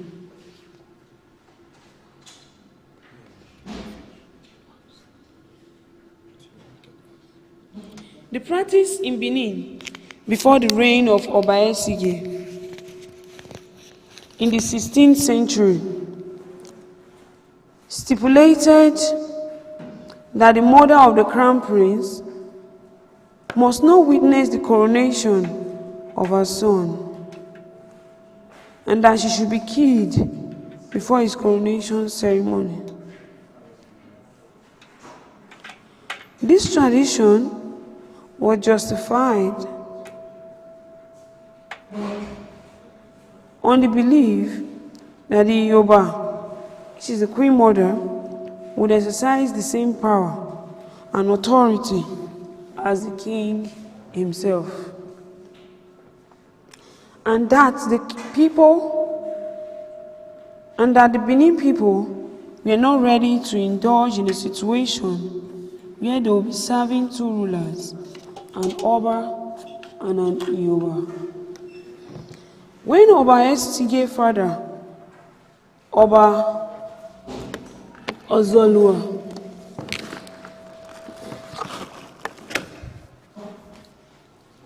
sojourned to the land of his ancestors, Oba Esige vigorously resisted every attempt to make his mother become a victim of such a tradition. He argued that his mother, Queen Idia, had supported in his trials and tribulation, and she was his rock who stood by him during times of difficulties. He decreed against the traditional killing of Ioba. Oba Isige proposed a stringent law on the palace chiefs. In stout opposition to the killing of his mother, Oba Isige had argued that should his mother be killed and buried alongside her husband, so that he might ascend the throne of his fair bearers, then all the palace chiefs, whose positions were likewise hereditary, should also be prepared to have their mothers killed before they could succeed their fathers. Cornered, the chiefs grudgingly accepted Esige reform, but demanded that the mother of the reigning king, Ioba, should not be allowed to live with her son anywhere in the palace. The life of the queen mother was spared, but in line with the compromise, she had to move out of Benin City, where the king palace was located, to a place where her influence would not directly affect the Benin people. As a mark of love, honor, and appreciation, Oba Isige built a palace for the Yoruba at Uselu, where his mother, Queen Idia, resided. The Reformation resulted in the establishment of a political institution, GWR, the palace of the Queen Mother in the kingdom. The establishment of the palace of the Queen, of the Queen Mother, Egwai Yoruba.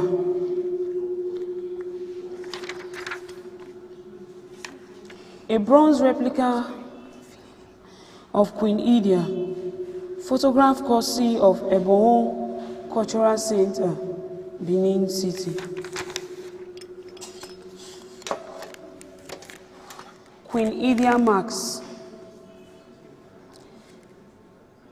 Because of the influence of Christianity in Benin in the 16th century, the headpiece Queen Idia wore on the battlefield displayed the head of 11 Roman Catholic priests, including some senior officers of the church, such as bishops, cardinals, and even the Pope. ICN 2017, page 17.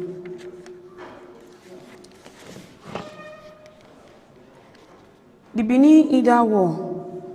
Queen Idia made history a second time when she became the first female Benin warrior on record. She played a very significant role in the reign of her son and his rise to prominence. He was said to have been very beautiful, brave, and strong woman who had unnatural supernatural powers. Queen Idia contributed immensely to the martial, social, political, and cultural development of the kingdom in the 16th century.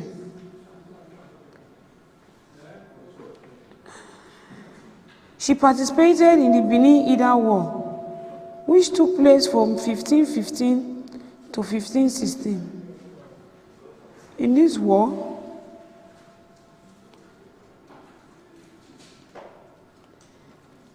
Oba Isige spiritually but physically joined the Benin warriors on the battlefield to fight against Ida warrior. Wearing a special headpiece designed with coral beads and endowed with charms,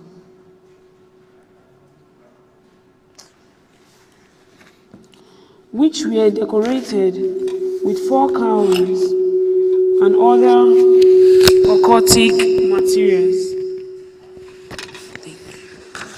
that represented their mystical power. According to Morgan 2012, Queen Edea mystically displayed her supernatural power in battle, page 78.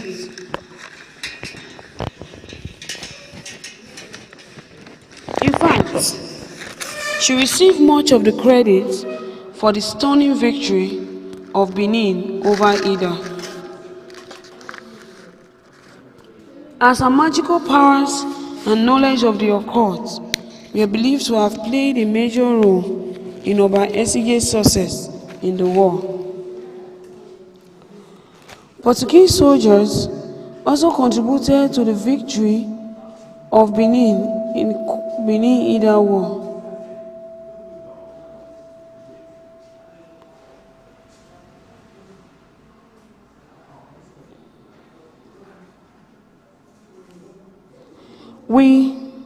In fact, she received much of the credit for the stunning victory of Benin over Ida, as her magical powers and knowledge of the occult were believed to have played a major role in Oba Esige's success in the war.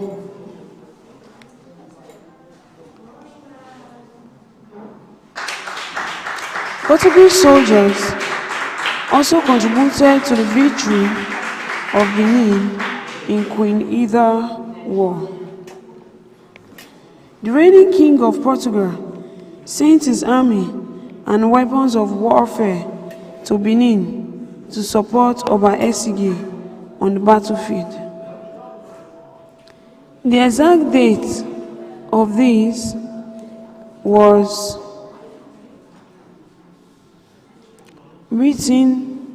the exact date of this war is actually corroborated by a letter written on October 20th, 1516 by Duarte Perez,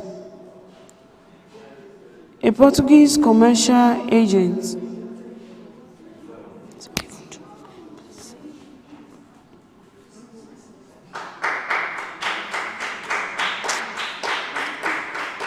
Who resided in Benin. The letter was addressed to King Manuel of Portugal via one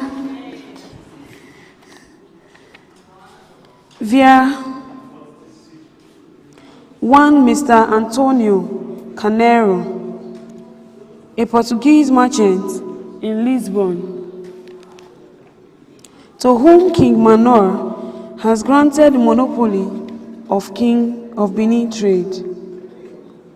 ICN 2013, page 6. The passage of Queen Edea. After his mother's passage to the land of our ancestors, Oba Esige ordered the bronze caster and the ivory caster to produce work of art to immortalize her. It was a tradition for heroic and prominent people in Benin. Several decades after her demise, Queen Edea fame continued to spread far and wide.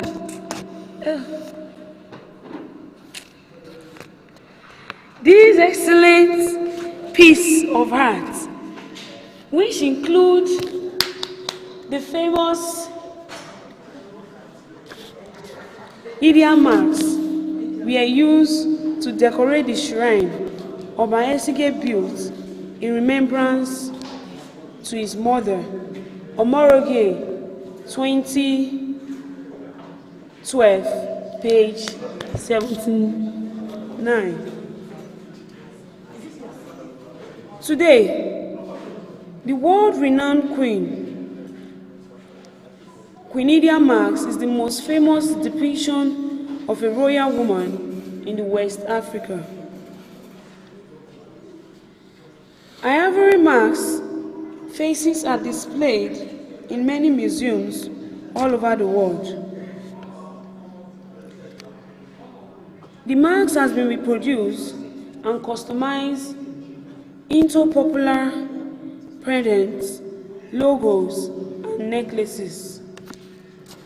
Chapter 6, check your understanding. 1. Critically analyze and explain how Obaesige Christian faith led to reform in the kingdom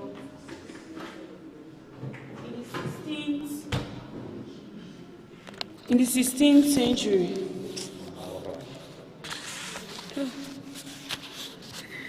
So, from the discussions thus far,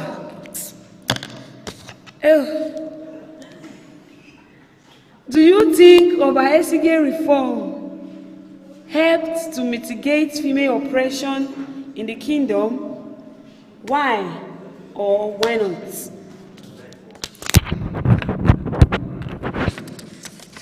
Chapter 7.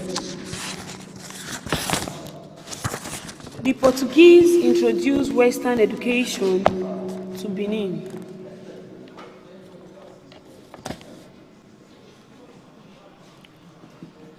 Oba Orobua was schooled in Portugal 1500 AD.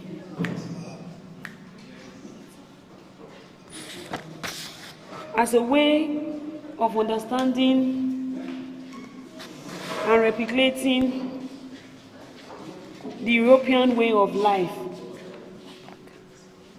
Obaesige sent to the Crown Prince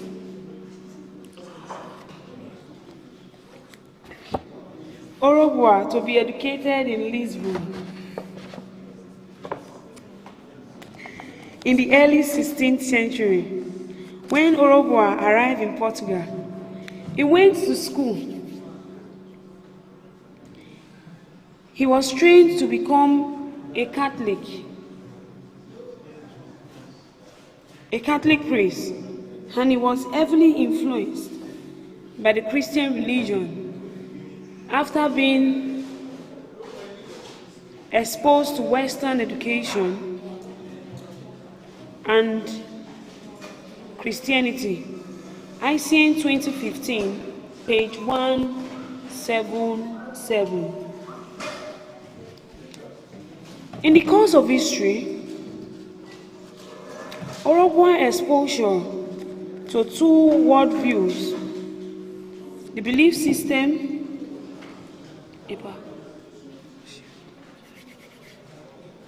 of the Benin people and Western way of life,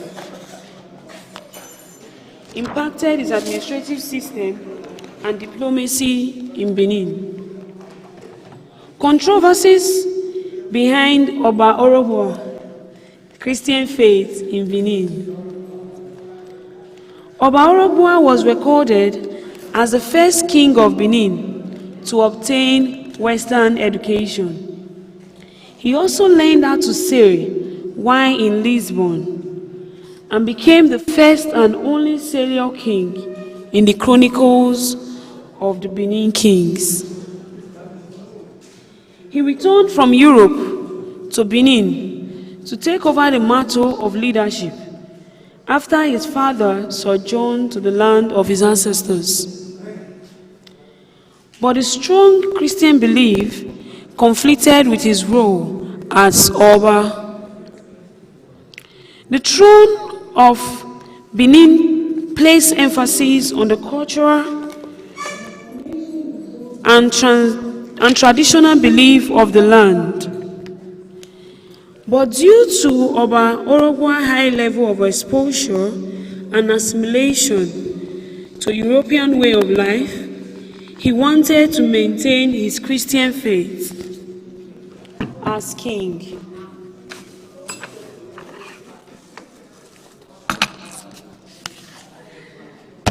The people, however, especially the palace chief, stoutly proposed the influence of what they believe to be an alien religion, which they thought could pose a significant threat to the cultural tradition of their long-standing monarchical system. They claimed that the Benin monarch was highly traditional, and their long-standing system was traditional. The argument was that the Benin people regarded their Oba as a semi-divine being, and as such, the throne of the Benin monarch prohibited the concept of serving another god. According to them, retaining his Christian faith as the Oba of Benin was contrary to the traditions of the land. Oba Orogua was issued an ultimatum by his subjects: continue as Oba by giving up his Christian faith, or keep his Christian belief and lose the reverend throne of the Oba and the Benin kingdom. The Benin people told him categorically, you cannot be the king and concurrently be a priest of another deity. I say 2015, page 125.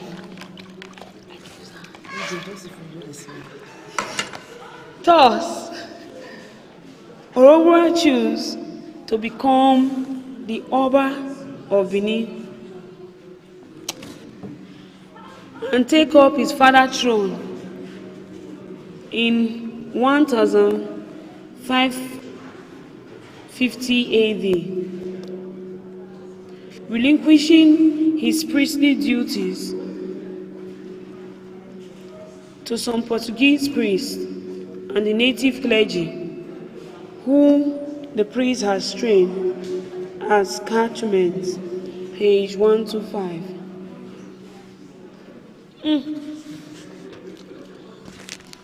This does not mean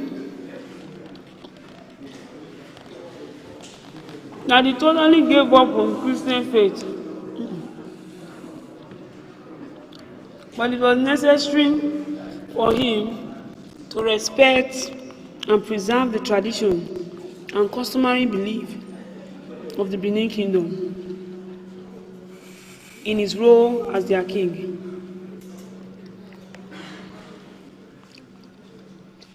His legacy shows that he never Christianity on his subjects, unlike his father, who wanted to Christianize the entire nation.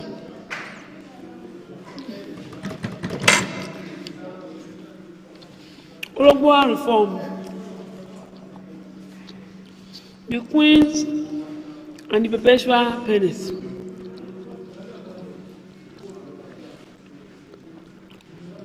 The experiences of Orogua European education were immediately obvious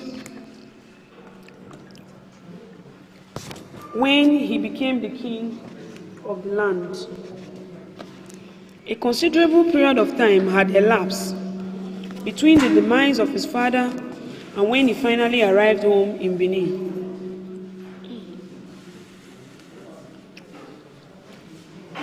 During this interval,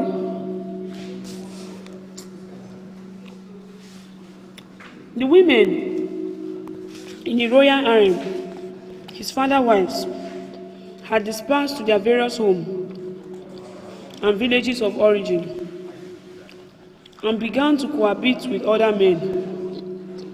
ICN 2015, page 125. Traditionally,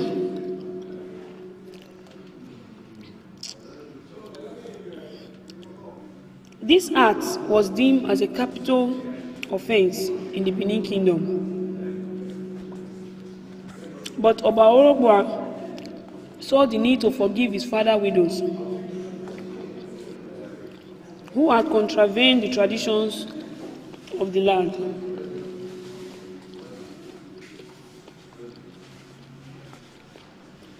Against the insistence of the Benin chiefs, Orogboa forbade the execution of the women, their consorts, and the offsprings of their cohabitation. Page 125.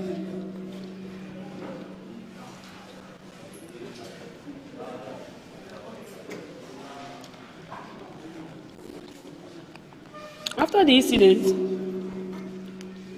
his father's wife and other children were allowed to leave the palace, and they inhabited the Ubi quarters in Benin, where they were allowed to live out their lives. The women were, however, subjected to perpetual penance for the crime they had committed.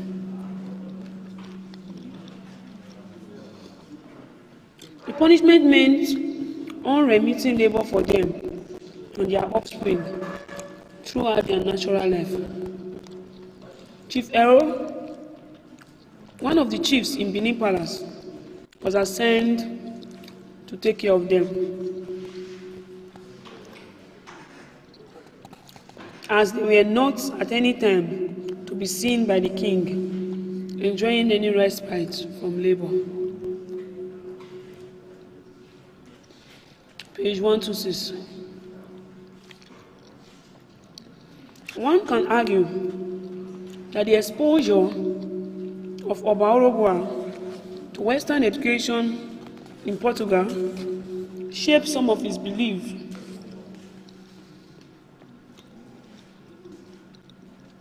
and views about such traditional practices in Benin.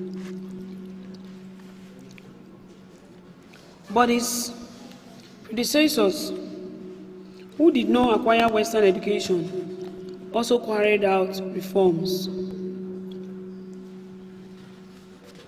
in the kingdom. For instance,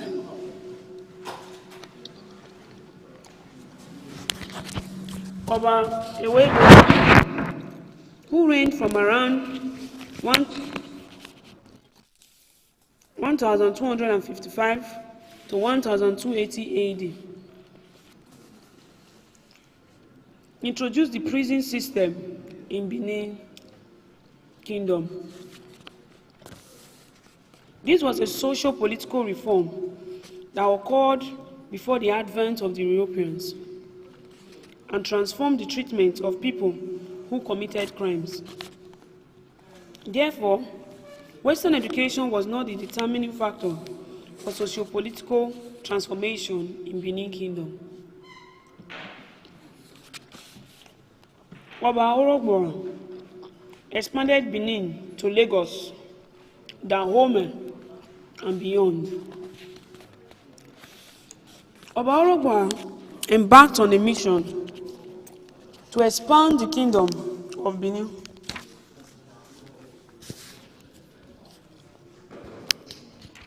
Past its hinterland and extended it to Lagos, Dahomey, another region in West Africa. During his reign, for example, that a camp was set up in Eko, now known as Lagos. Orogboa also led to the discovery of Lagos Island. His expedition also led to the discovery of Lagos Island, which eventually became the home of the capital city of Nigeria.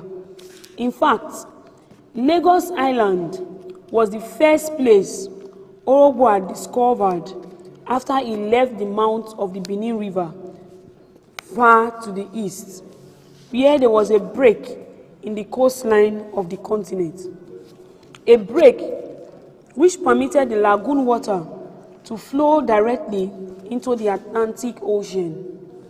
ICA 2015, page 164.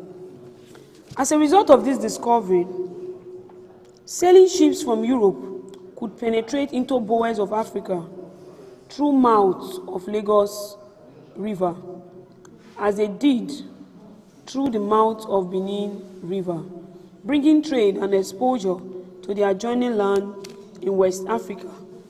ICA explained. The early Portuguese caravels had failed to discover the mouth of Lagos River from the sea. They had sailed past it unnoticing because it was always obscured by high surf and breakers. Orogbo occupied Lagos and made it its field headquarters. From there, he pushed westward to Dahomey and beyond, to wherever the lagoon system led him. He later planted a dukedom on the island, page 164.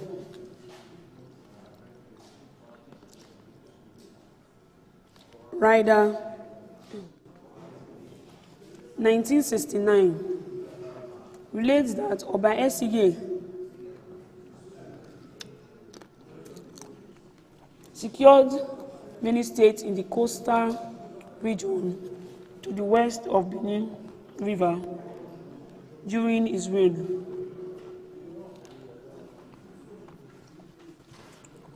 While his son and successor, Oba Orogbo, consolidated the new sphere of influence by conquering Mahin and penetrating westward as far as the island on which Lagos now stands, page 14.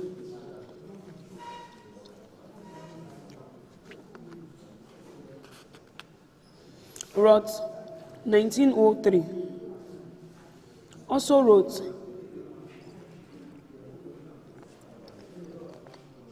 about the extent and the influence of Benin and his neighbor during the pre-colonial era.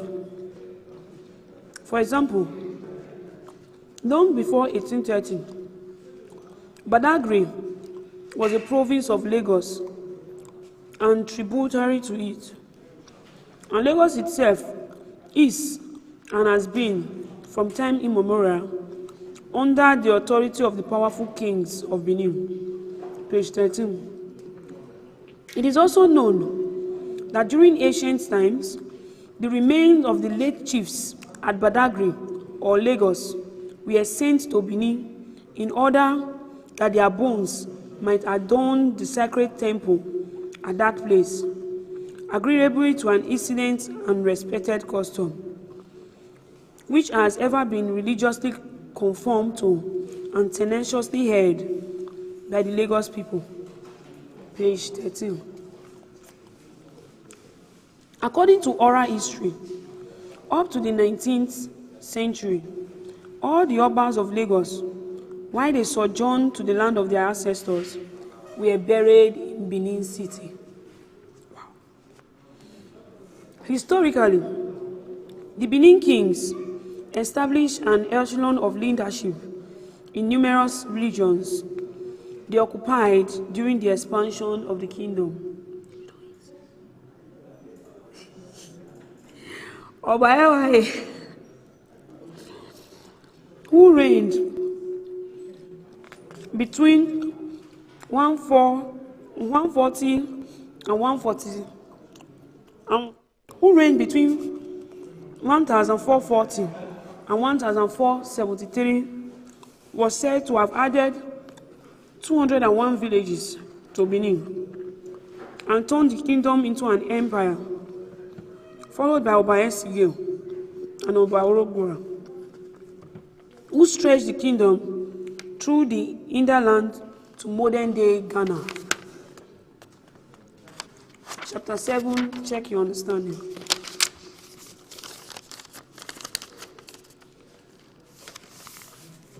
What is the main reason Obaesige sent Orogwa to school in Lisbon, Portugal? 2. Write a summary of how Oba Orogwa's Western education was reflected in his reform and diplomacy in Benin during the 16th century.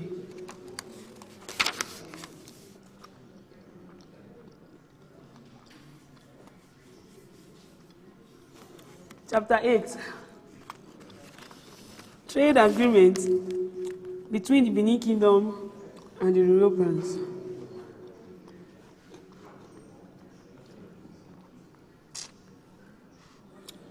Europeans paid homage to Oba of Benin.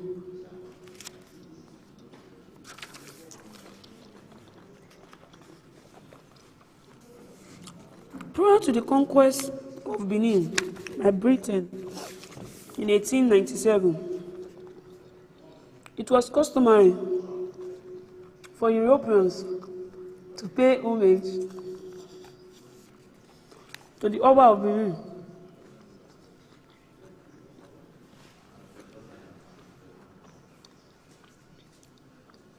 Before conducting any trade with the kingdom.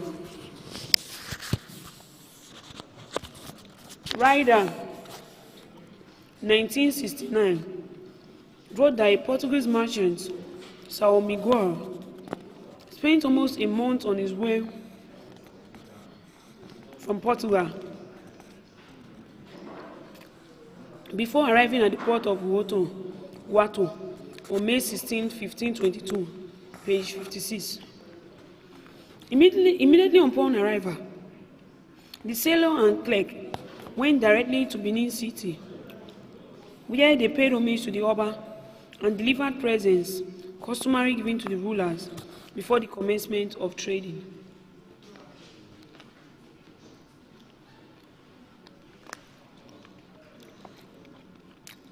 It was recorded that the presents consisted of 20 ounces of coral, 4 Indian caps, and 10.5 yards of red satin for the monarch, who was described as the very adults in charge of European trade. While 10 years were reserved for Gregorio, Lorenco, and Dom Antonio, who were probably remunerated for their service as interpreters to the Oba.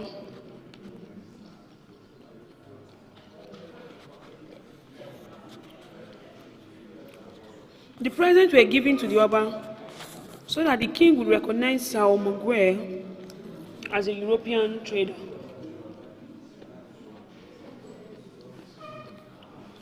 Following the Berlin Conference of 1884 to 1885, European powers partitioned the continent of Africa among themselves, and Benin was given to Britain. Many of the other European nations were then restricted from visiting Benin. As a result, the kingdom lost contact with several of its former foreign trade partners. Before the partitions, however,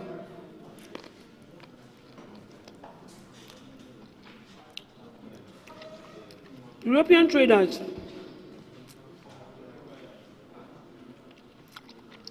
mainly from Portugal came to the city to trade.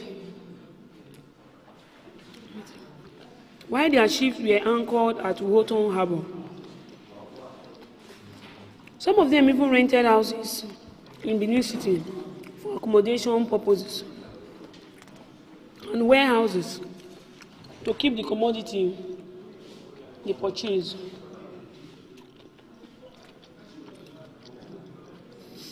The introduction of currency to Benin by the Portuguese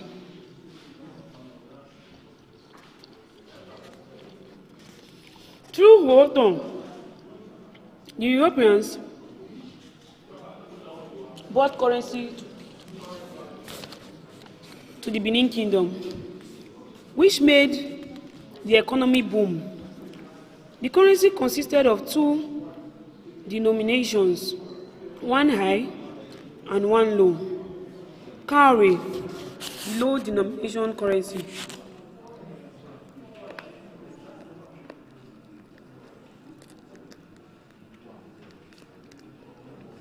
The low denomination currency was the cowrie. ICN 2017, page 12. It was a seashell found abundantly in and around the Maldives and other islands of the Indian Ocean, off the coast of present-day Kenya.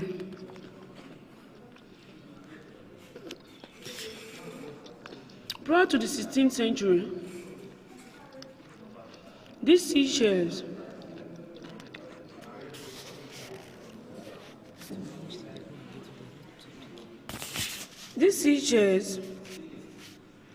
reached Benin from faraway places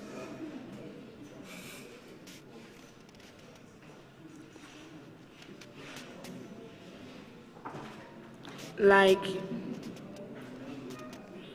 Sudan through the Trans-Sahara trade route.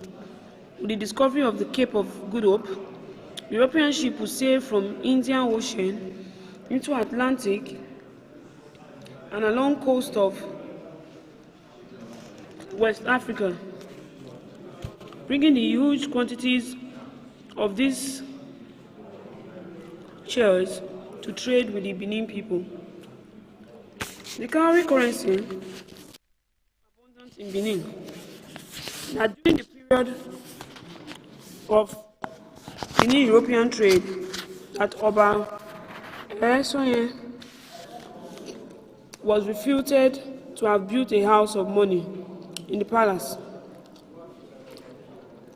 In 1735, using cowries to construct the walls of the edifice. The easy availability of the low denomination currency with the advent of Benin European trade greatly improved the liquidity of the kingdom economy. Manila, the high denomination currency.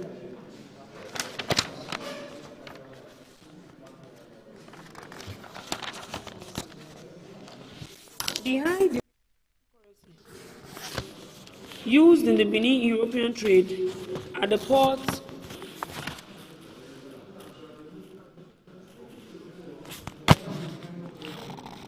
of Read-A-Thon was the bronze or brass horseshoe shaped manila,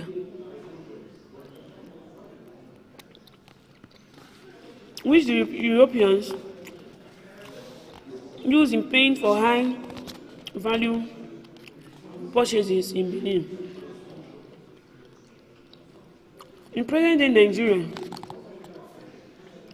3 images of high denomination currency and expensive merchandise like ivories and slaves were purchased during the period. ICN 2017, page 13. The introduction of these currencies helped to enhance the exchange of materials trade between the Europeans and the Africans.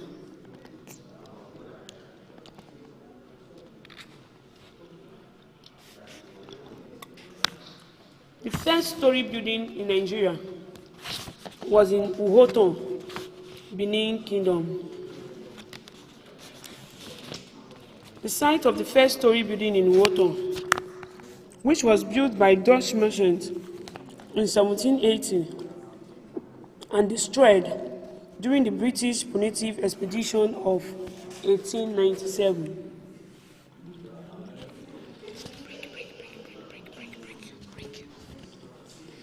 The first story building in the Benin Kingdom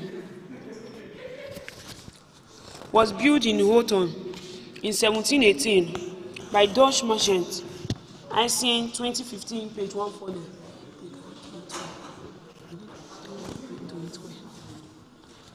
The story building in Riemen was destroyed during the British invasion of Benin in 1897, but the building in Badagry is still standing. Over the years, it has become a tourist attraction in Lagos. The building in Lagos is erroneously regarded as the first story building in Nigeria. But with this discovery, it is imperative for historians and researchers to rewrite history that were distorted as society continues to embark on new historical findings for future generations. In the Benin Kingdom, the Dutch merchants resided in Riemen story building, which also served as a warehouse and a shop, where the Dutch West India Trading Company transacted business with the Benin people. ICN 2015, page 149.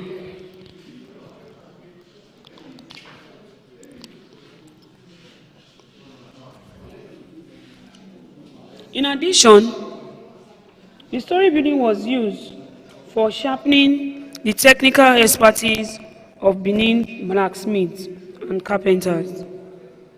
The Dutch traders resided on the upper floor of the building, while the ground floor consisted of both the shops where merchandise were sold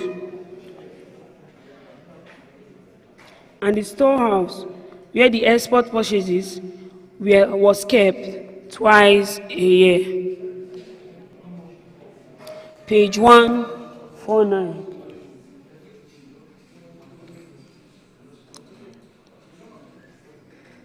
The ships from Emina Castle, which the Dutch has taken over from the Portuguese in the mid-17th centuries, brought fresh trade goods from Europe and took the exports accumulated during the intervals between trips. The commercial relationship between the people of Benin and the Dutch was highly beneficial to Benin, as Dutch material helped to enhance the development of Benin City.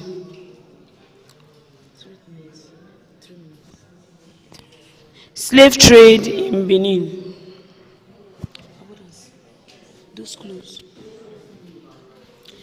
The transatlantic slave trade commenced in the 15th century,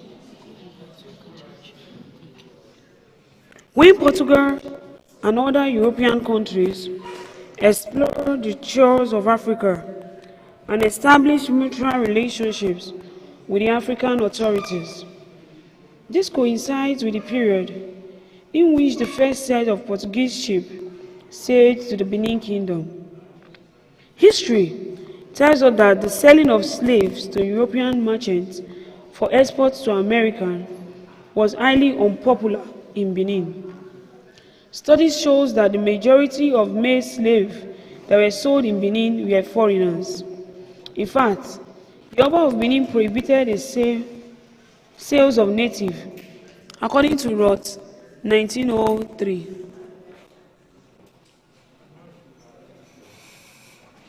The natives in Benin cannot be sold for slaves, but all are free and alone bear the names of the king slave. It was not allowed to export at all, and alone bear the name of the king's slave.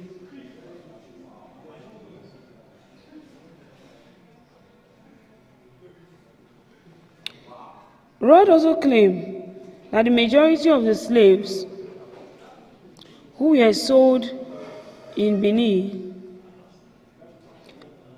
country, page 103. Rod also claimed that the majority of the slaves who were sold in Benin and neighboring Warri were trafficked from outside those two territories, and that the king of Benin only sold his subjects who were convicted of crime or had contravened the laws of the land. Page 103. The high rate of civil wars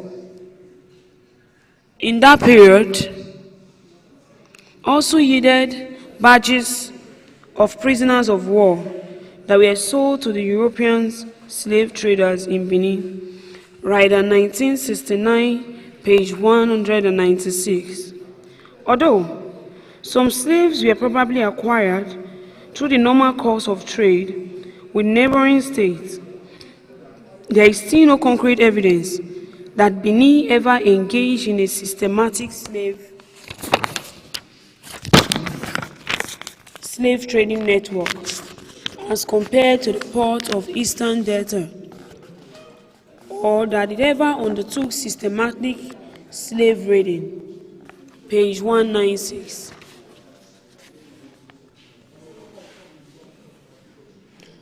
Only those with defiant behavior and prisoners of war were sold to the Europeans and shipped out of the country.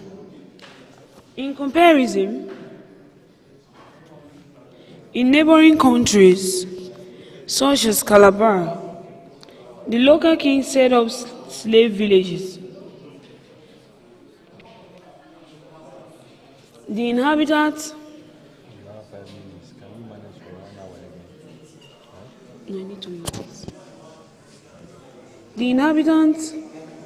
of these villages brought their produce to town for sale or disposed it otherwise. I'll be going on a short break now to actually eat and take a rest break. We are still reading the first edition, The Archives of Post-Colonial Culture and its Relationship with the European since 1400 AD, by one of our own here in Edo State, Nekbe Obasoge. Thank you.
and prisoners of war were sold to the Europeans shipped out in comparison in neighboring countries. The Oba rejected the European Atlantic slave trade. According to historical accounts, the King of Benin disallowed the capturing and selling of indigenes of Benin as slaves to the Europeans. In line with the Oba's strong opposition to the slave trade of maize slave, separate market spots were established for male and female slave. Any slave dealer who was willing to buy slaves of both sexes had to bargain at two different markets, and it was far more difficult to obtain permission to buy male slaves than female. Read-A, 1969, page 45. Icing, 2017. Stated that the female slaves were brought from neighboring nations, docked at the port in Riemen in Benin, page 8. On the whole, these practices seem to suggest that men were more highly regarded and valued in the community, a common occurrence in patriarchal society. One cannot fully understand the complex reason behind the introduction of more stringent process for the purchase of male slave than female slave. But in patriarchal society, it is not uncommon for men to be highly regarded and valued within the community, while women are likely to be considered expendable.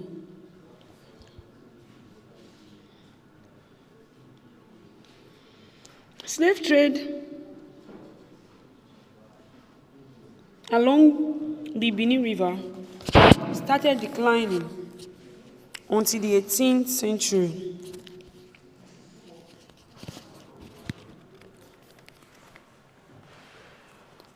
Then, for example, in 1798, the English ships that were sent into the area brought a total of 19,450 slaves in the Eastern Delta, but only 1,000 in the Benin Kingdom, and most of those were acquired from the Shekiri people. Read-A, 1969, page 196.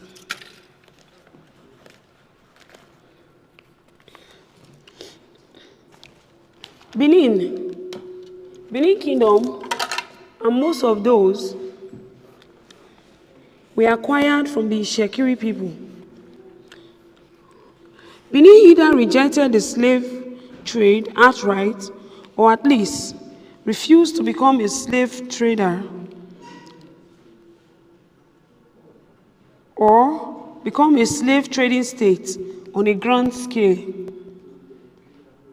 in the late 18th century. One thing which seemed clear is that the gender disparity embedded in the slave trade was either introduced in order to take advantage of a growing demand for male slaves or to conserve manpower of the Benin Kingdom.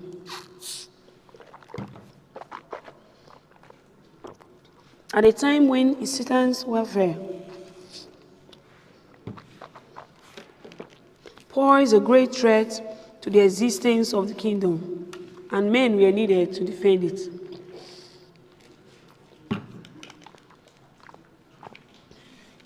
Page 145.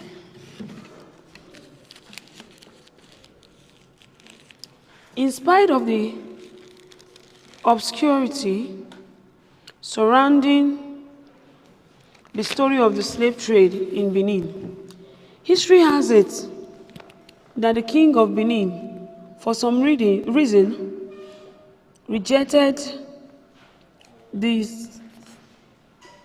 European slave trade in the kingdom. However,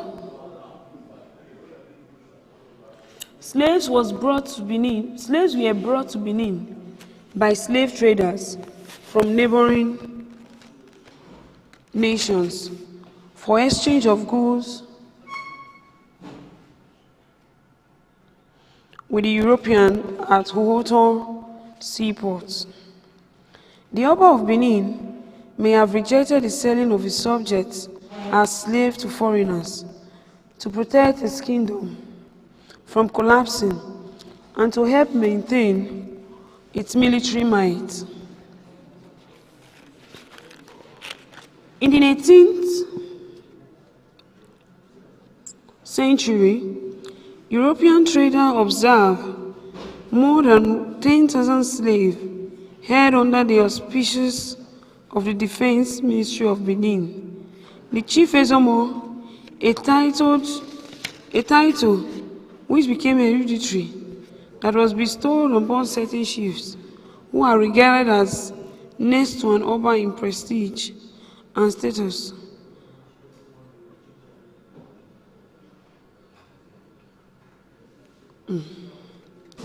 The Oba of Benin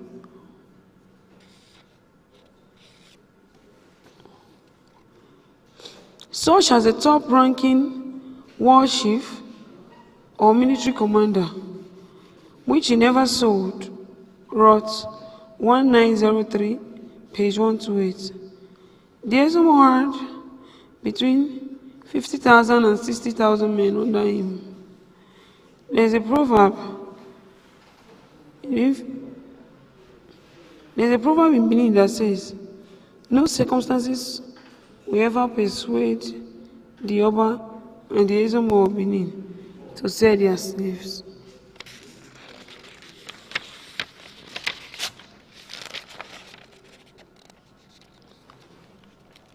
With regard to the advent of the European slave trade in Africa,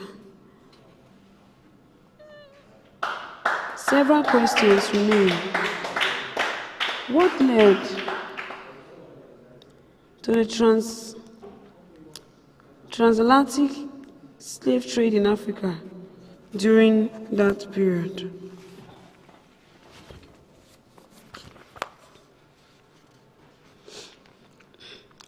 Did the Europeans explore the shores of West Africa, specifically in search of manpower or slaves? Something must have instigated the slave trade. It has been said that the demand for slaves by the Europeans started with the introduction of tea, coffee, and chocolate to Europe, 1515.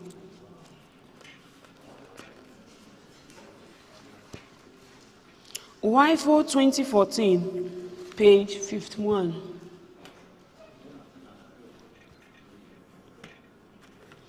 As a result of coffee, natural bitterness, coffee-loving Europeans needed to add sugar to make the drink taste sweet. The high demand for sugar led to a sudden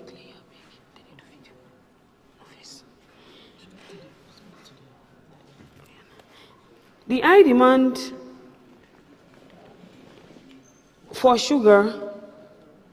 led to a sudden growth in large-scale plantation in the West Indies, the ideal place to grow sugarcane.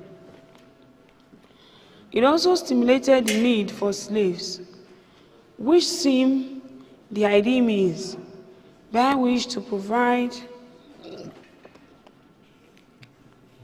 cheap labor in the sugarcane plantation.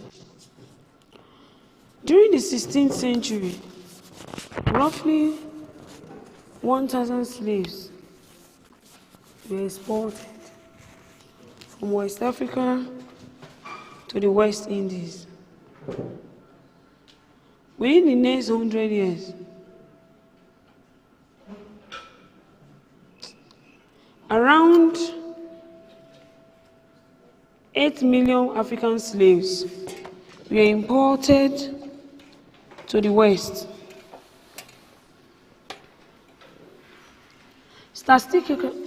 Statistically,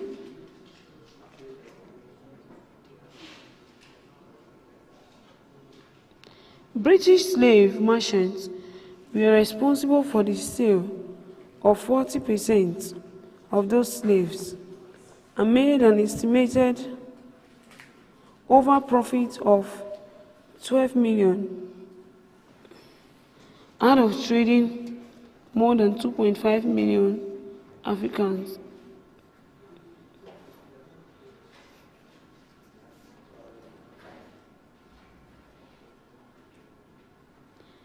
Some of the factors that led to transatlantic slave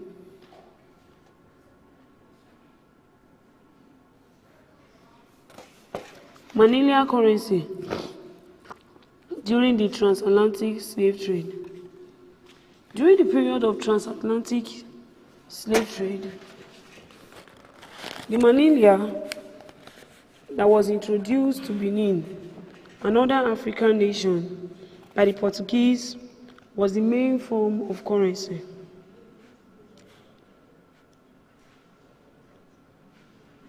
Used to purchase slaves. European merchants often brought their merchandise to Benin and received manillas for payment. According to one historical record,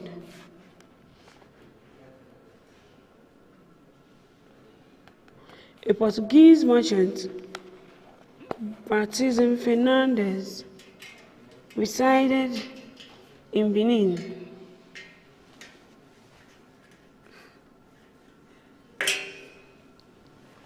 And in that time, received 12,750 manillas in payment for goods he brought to trade, which in turn were mostly expended on slaves. Read-A, 1969, page 44.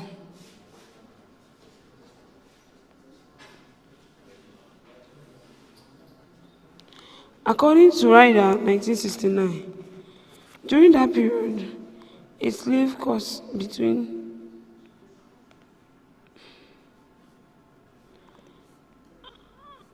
an amount that steadily rose to 57.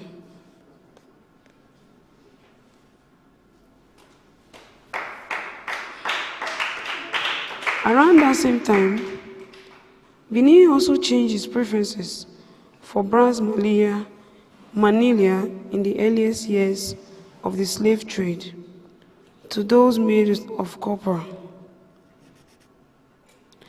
By 1505,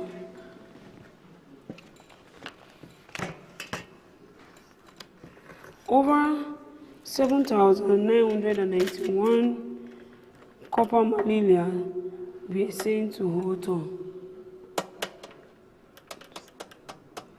Page 40. An increase in bronze casting may have influenced the changes that this thing is getting now.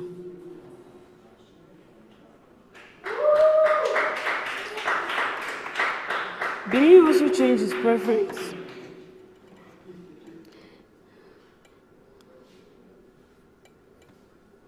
An increase in broadcasting may have influenced the change in the preferred mode of currency in the kingdom, as copper was one of the rare materials used by Igun guide in Benin City. It is significant to note that history credits Obaesige with improvement made to the art of broadcasting in Benin. Recall the section called The Guide of Broadcasting in Benin.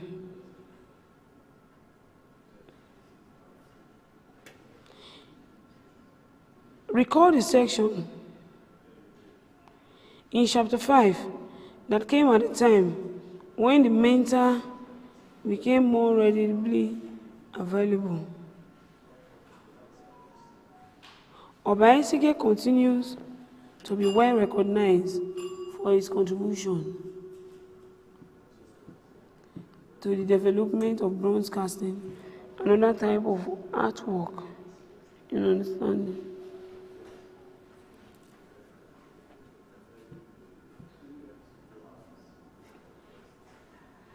Chapter 8. Check your understanding.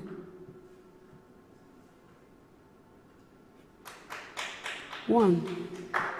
Prior to the conquest of Benin by Britain in 1897,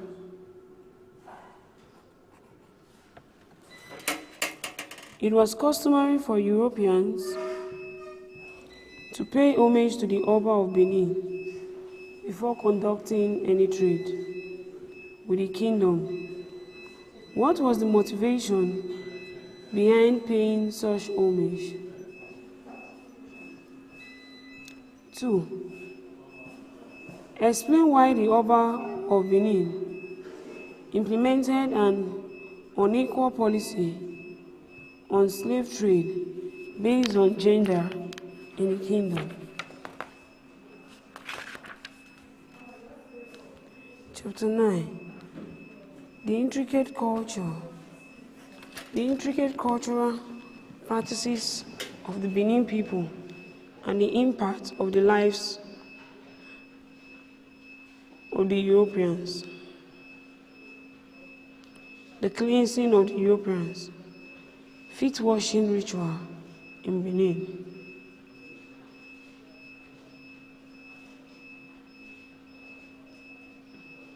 The Benin Kingdom is very unique in the world today due to its elaborate and intricate cultural traditions.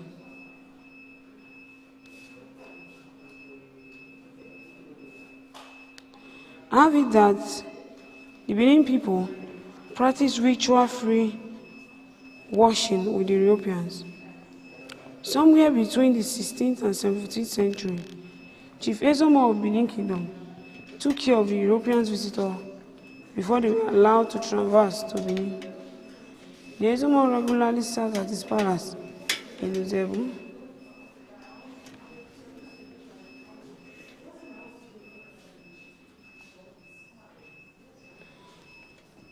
Ezomo of the Benin Kingdom took care of the European visitor before they were allowed to traverse the city of Benin. The Ezomo regularly sat in his palace in Uzebu, monitoring the movement of Europeans. European traders from the Riemen seaport into Benin City and ensuring that no harm passed through these foreign basins of water. The purpose of the ritual was to ensure that no danger accompanied the visitor feet into the city. Wrote 1903. Similarly, states that whenever the Europeans arrived at the palace of Ezomo, who was the defense minister and the richest chief in in the kingdom of Benin at that time. They were required to wash their feet in 2 large brass basins.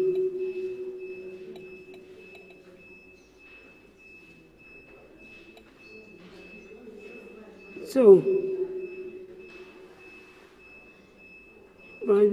9 feet in circumference, which was brought in full of water. Page 128.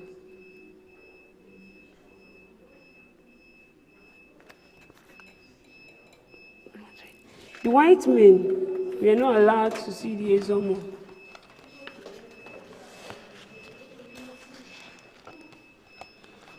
Whose power was almost equal to that of the king or any of other chiefs or noble in the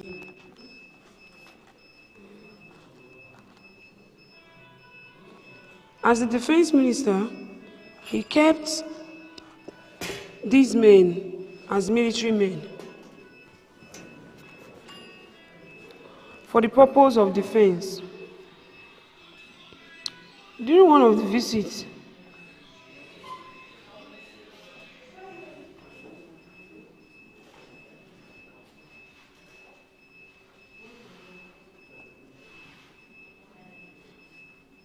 Chief Ezomo was said to have had 50,000 to 60,000 men under him in the kingdom.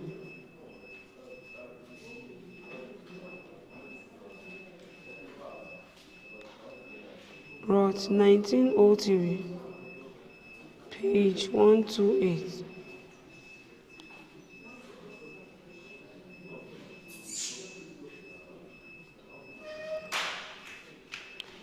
As the defense minister, he kept these men as military men for the purpose of defense. During one of the visits of the Europeans to his palace for an interview, they actually found out as a youth of around 16 years old, sitting on a stool in a large hall where he was surrounded by a number of venerable Benin chiefs. It was confirmed that his father, who had been seen to conduct the war with a neighboring nation and fallen in battle, page 128. Subsequently, the office of the Ezomo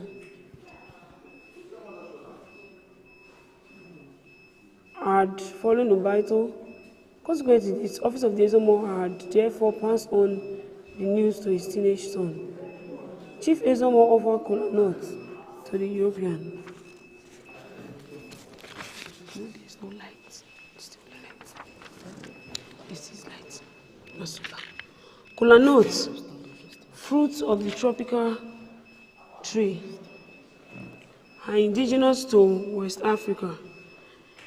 They are about the size of a chestnut, contain caffeine, and have a better taste when chewed fresh, but a milder taste when dried.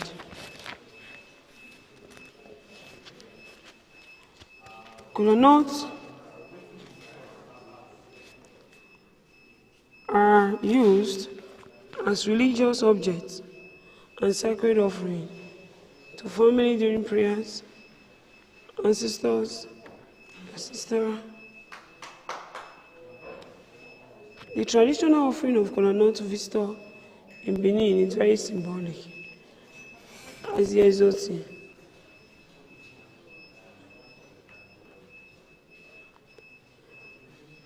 The Ezomo Palace, it was part of a long tradition to offer glasses of rum and some kola nuts in a long wooden box, beautifully carved and ornamented, to visitor.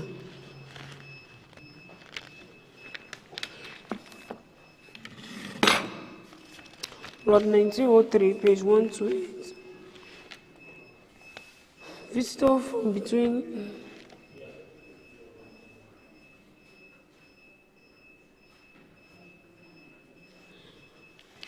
attempted regicide in Benin.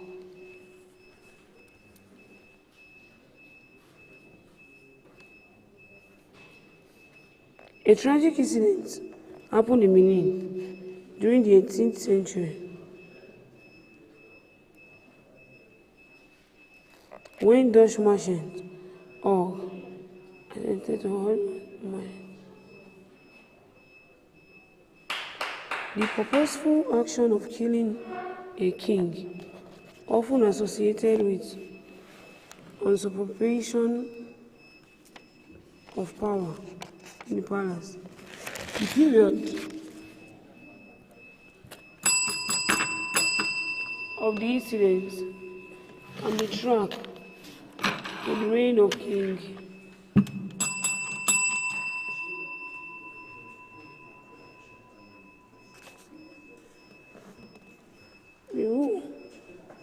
Lord King.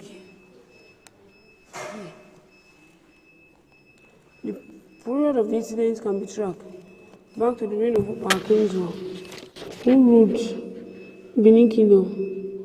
Come now. It seems likely that the feet washing ritual is not performed.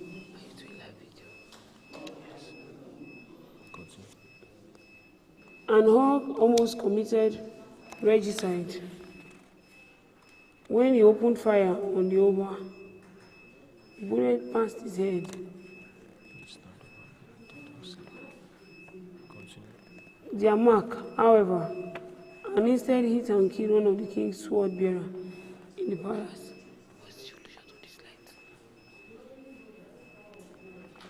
According to Asin, some Benin chiefs had received a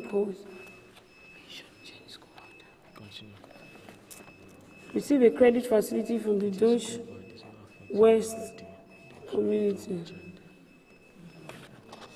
In 1734,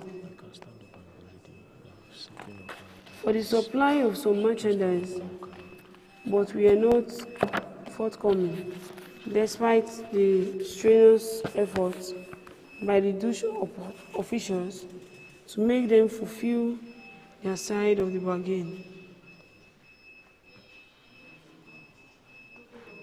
The company account book were in the red.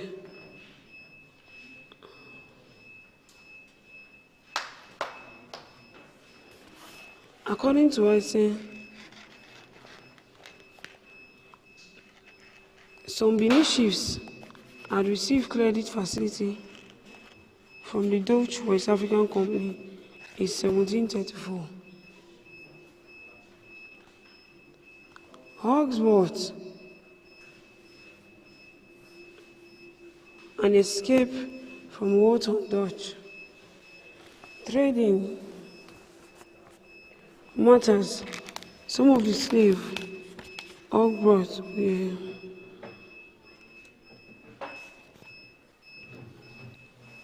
in desperation. The commandant traveled from Walton to Benin to seek Oba help in resolving the dilemma, especially with regards to the matter of the runaway slave. Some chiefs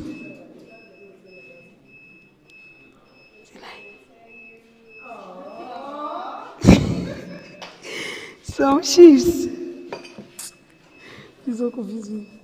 Some chiefs in the Oba Palace claimed that it was the responsibility of the commandant to provide the Oba Palace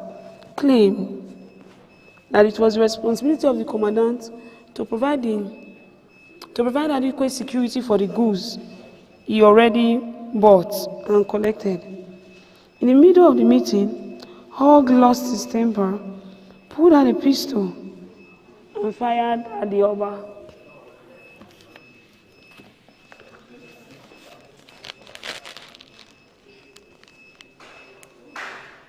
But the bullet hit and killed an Omada, one of the traditional sword bearer. In the Beartham, Og escaped from the palace and ran back to Read-A-Thon, where he took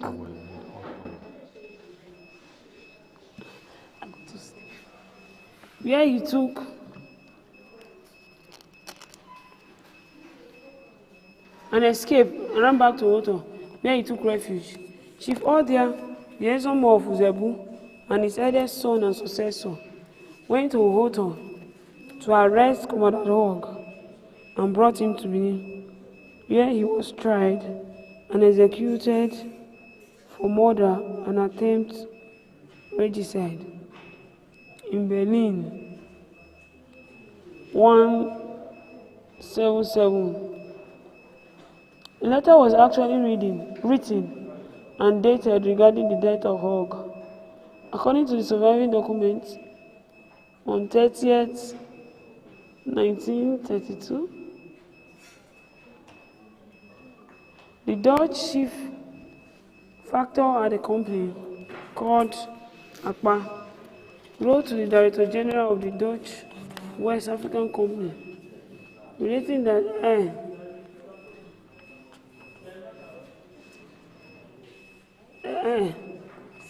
from Benin River. I've told him this.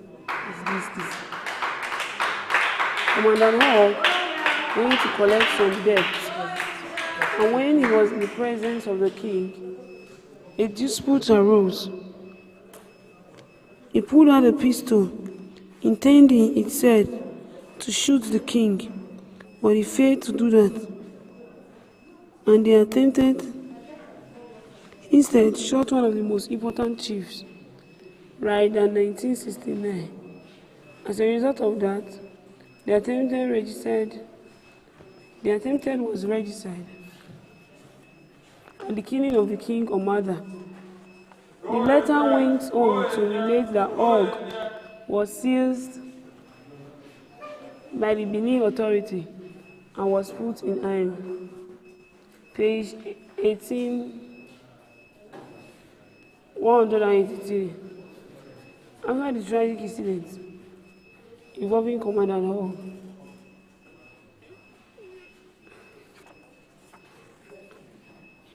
the Benin monarch implemented a stringent policy concerning European soldiers, and no value one can even put on them.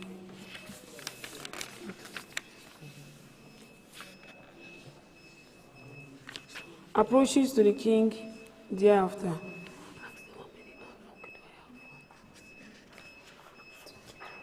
When Hogg eventual replacement, Abraham Reims, came from Holland to visit the Oba of Benin,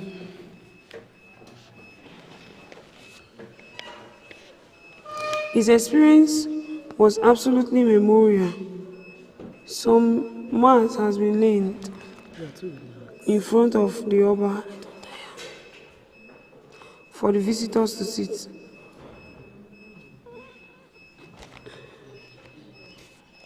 Rem was told to sit on the map, but he insisted to be given chair instead. In a little while, the Oba came, and he was sitting on the seat, while the Oba was on his own.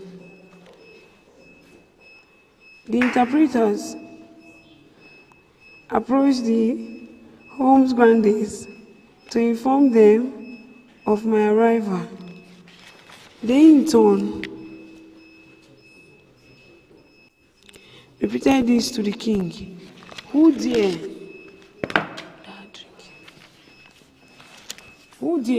upon and had someone ask me what I had to say. I answered that I have been sent by your honor and had brought a valuable present for the king, but had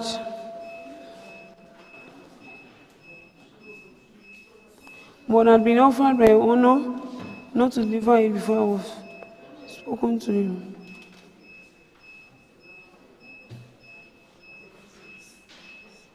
I did this to get rid of the mistrust of Europeans caused by the affair with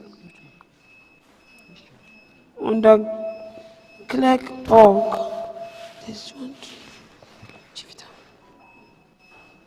At the time, many Europeans believed that the cultural tradition and religion of the same caliber are wrong.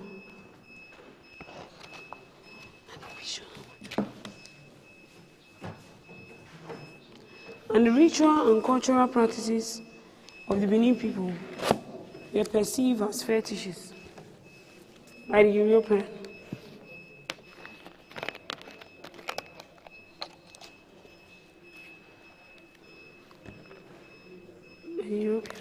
And their writers.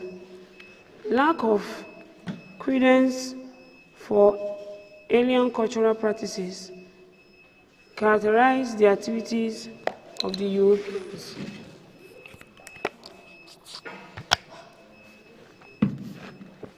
In Africa, in that period. After Riemen's presentation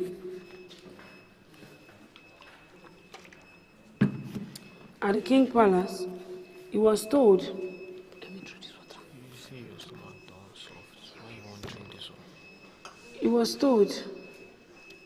on that particular day,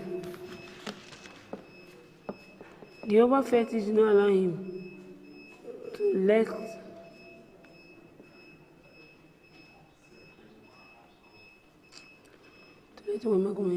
but promised to rearrange another date for the meeting. Read-A-Thon 1969, page 187. At the end of the meeting, Reims was surrounded by the Homes Grandes, who told him to come with them to another chamber of the place.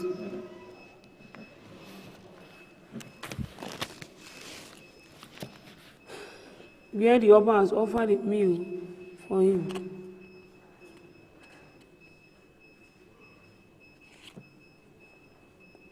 Reims was grandly entertained by the palace officials under the order of the Oba. Such hospitality was said to be customary in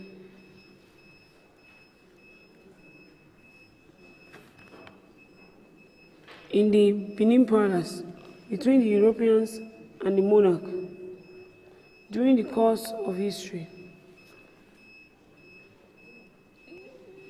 The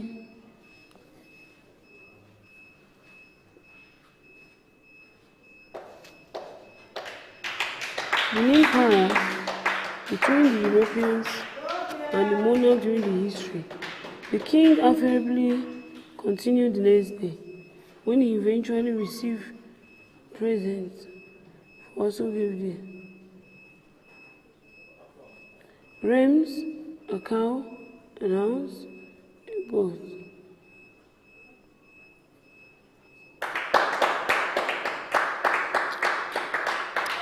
In appreciation, after the death of Hogg assistant Jan van Marken took over the running of the Houghton Dutch trading station until a substantive replacement for Hogg was found in Riemen, who made peace with the palace and resolved whatever differences were between Benin and Holland, so that trade between them could once again resume. Remember the sea. The Benin people scrupulously received the Europeans in their kingdom. A few hiccups, such as those aforementioned notwithstanding, it should be noted that the relationship between the Benin people and the Dutch was very important and very beneficial.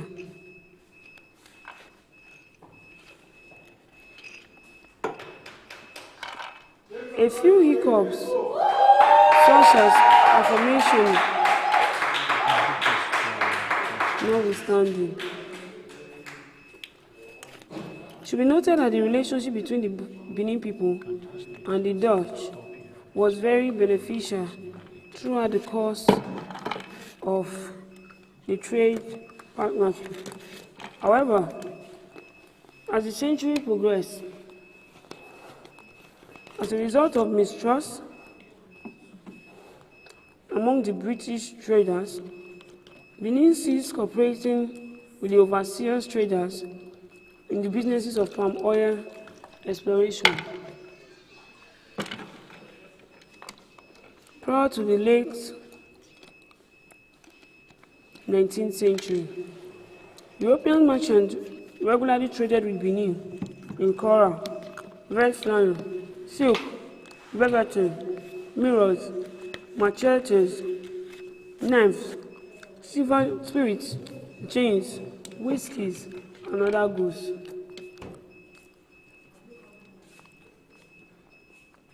Chapter 9. Check your understanding. The Defense Ministry of Benin, Chief Ezomo, was said to have 50 to 60,000 men under him in the kingdom, but refused to sell them to European slave traders for overseas exploration. Explains the reason why Chief Ezomo and the Oba of Benin, during the slave trade, did not participate in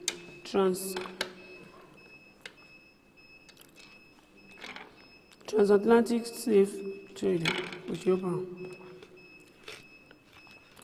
Given that the Benin Kingdom was culturally oriented during the pre-colonial era, how did the cultural practices of the Benin people affect the Europeans? The Berlin Conference of 1884 to 1885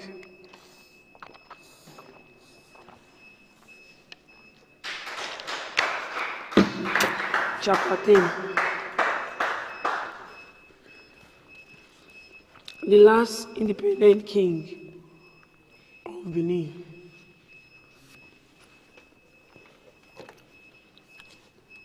Oba Vorame Nobaisi ascended the throne of his forefathers in 1888. This statue is located at Oba Vorame Square in Ring Road, Benin City, courtesy of image Oba Vorame Square, Benin City. The Return of Ameze by Felix N. Ogbono. ISBN 978-978-020-5225.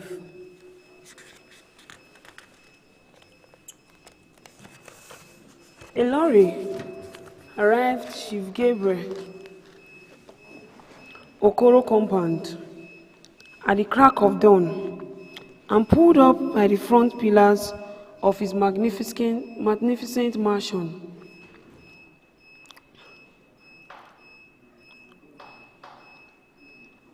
The tailboard opened, and some workers began to load the lorry with utensils, foodstuff, mattresses, bed, and other household goods. Chief Okoro was going on vacation along with his family, or so he had told his neighbor.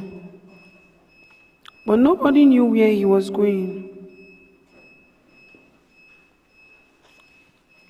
or when he would return.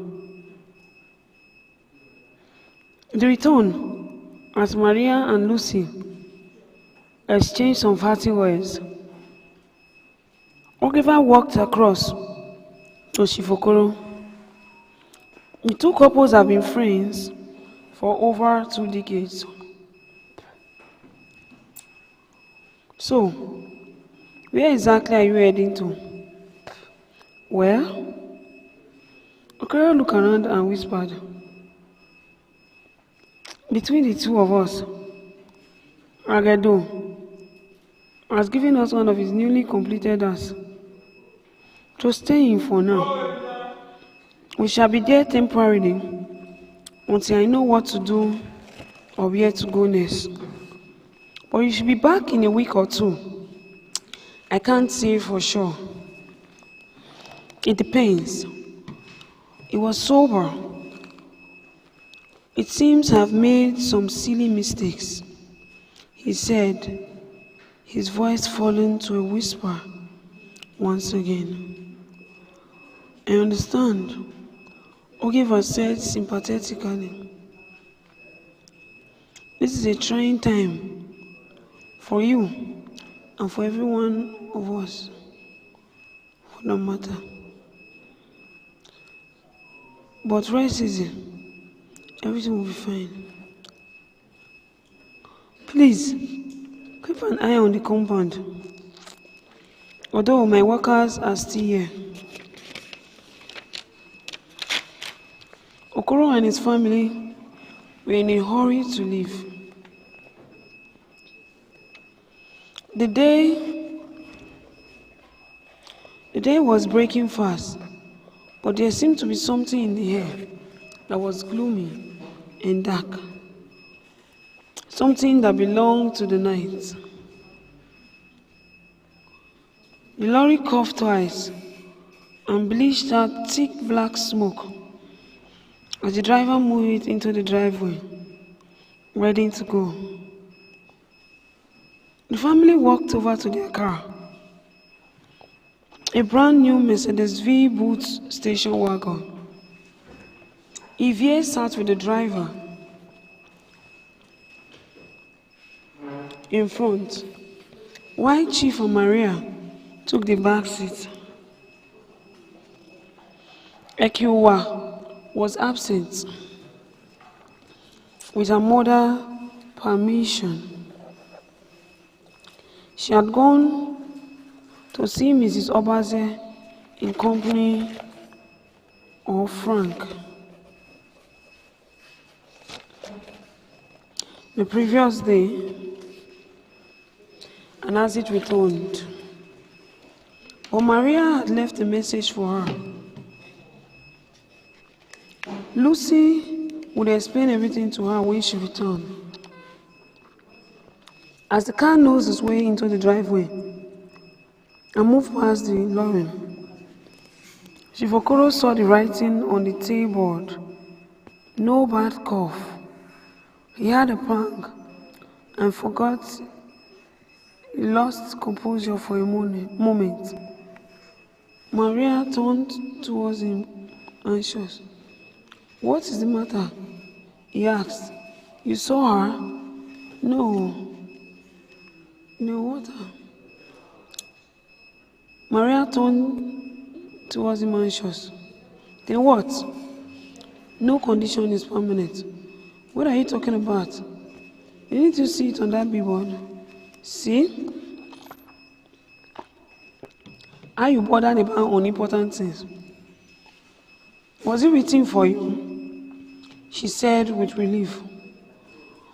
The chief wasn't sure of anything anymore, not even what lurked in the dark shadow of the refuge he sought.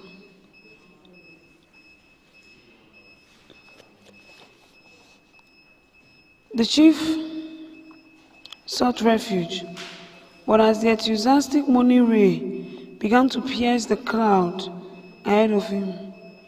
He relapsed into this way.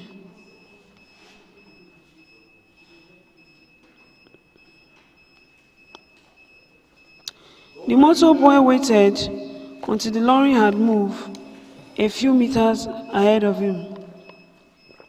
Then, with some acrobatic step, he leaped high and clutched the rope hanging down from the railing and perched precariously on the side like a mobile policeman gyrating on an escort van, and made sure people watched his maneuvering. As he sat over the tailboard, one leg in, the other out, as soon as he was out of sight or onlookers, he stripped in,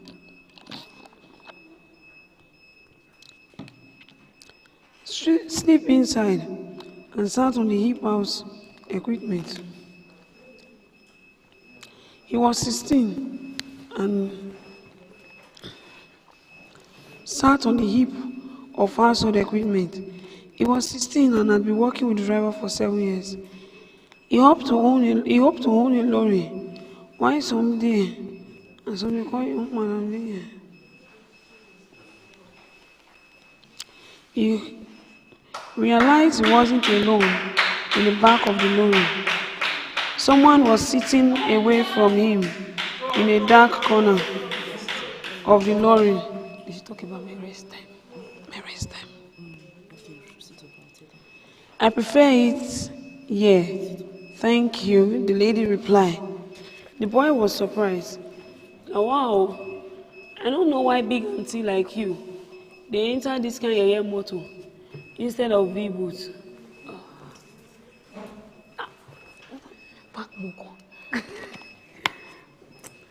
Instead of V-boots.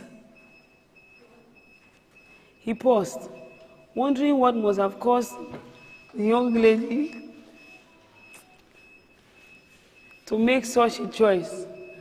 I beg, hold that wood well, make you not fall when we reach Gallop, he counselled, pointing at the wounded structure beside her. Thank you. The voice came again, soft and friendly. My name is Lucky, he said, trying to sustain the conversation. Oh, thanks. Mine is Ameze. That na fine name. My sister name na Ameze too, but she's still small and never fine like you. The lady smiled. This boy must be funny, she thought. She wished she knew who she was. Shifokoro drove along in silence, the lorry grinding noisily behind. He was weighed down by a grim sense of foreboding, and they collapsed, and they crossed the threshold of Oko and turned to a road opposite the airport.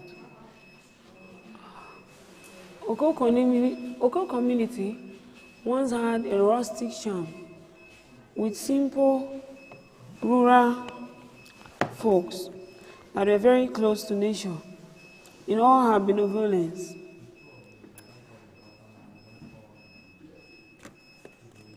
Its magnificent hill, water spring, stream,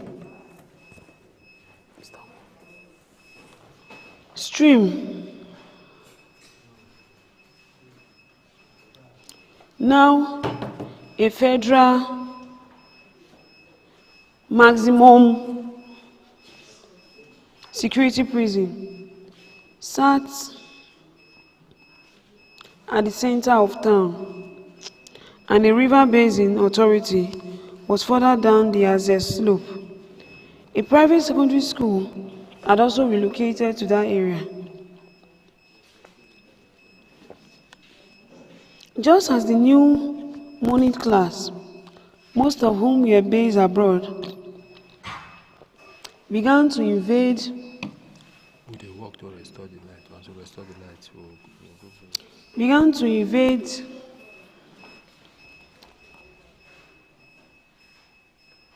the actual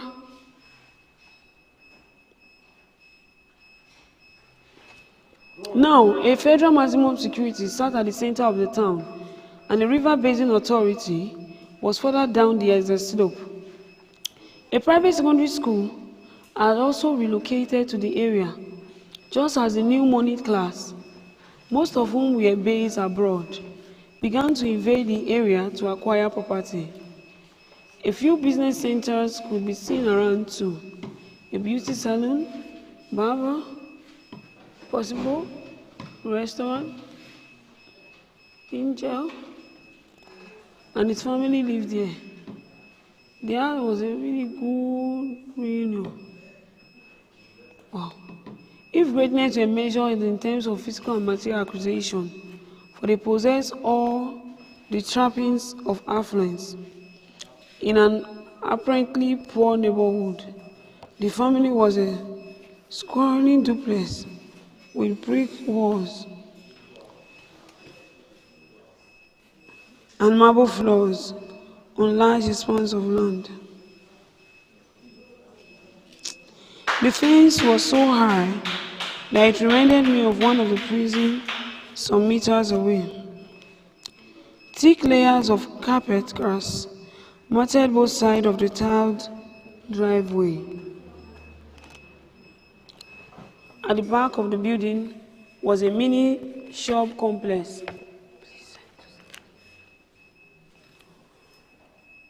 And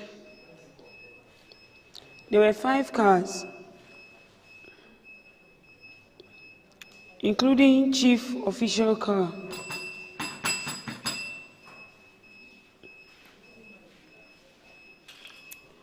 Edifice for modern satellite dish and other communication gadgets that adorned the sky before the painters.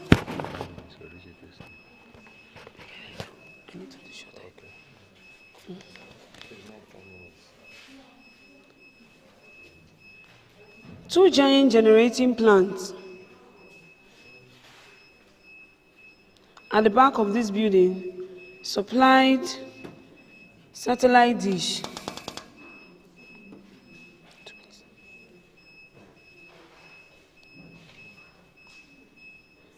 uninterrupted electricity to the mansion. Driving in from the federal prison, one could mistake the edifice for a modern broadcasting station because of the massive satellite dish and other communication. Moreover, the entire edifice sat on a slightly elevated plane.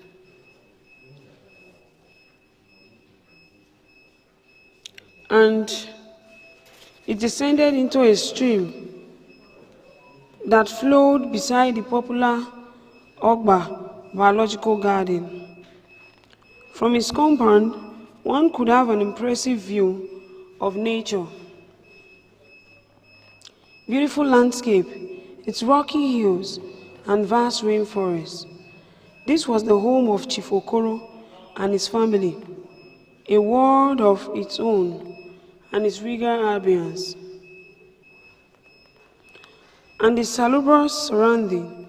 The workers lived in the compound: 3 drivers, 2 stewards, 2 guards, 2 gardeners, and a technician. It was a family tour. Chief Okoro, a businessman and community leader, was a powerful figure among his people.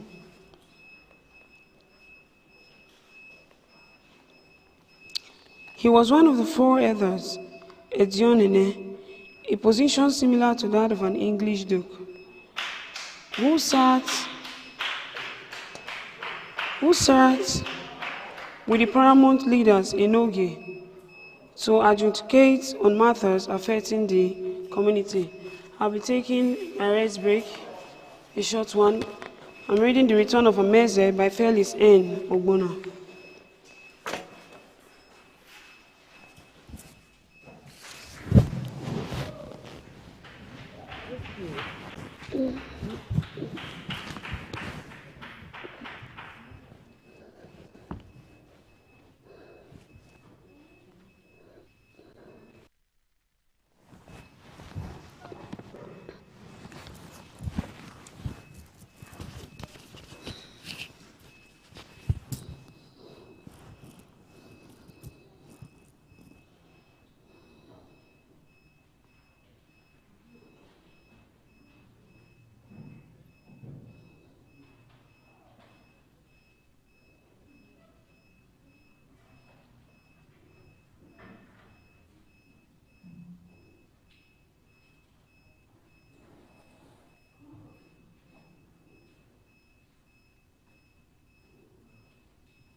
Next time. I beg.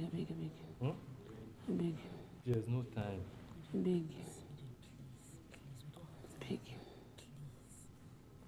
Mike is really fun. Yeah, stand up. Just.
Please don't remove your mic from your nose.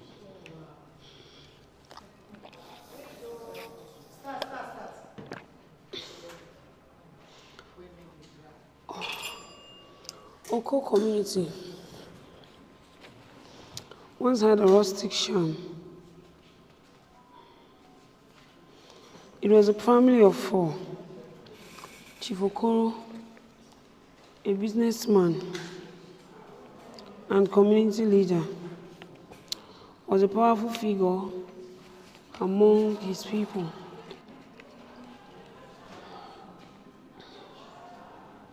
He was one of the 4 elders, a Dionene, a position similar to that of an English duke, who sat with the paramount ruler in Ogi to adjudicate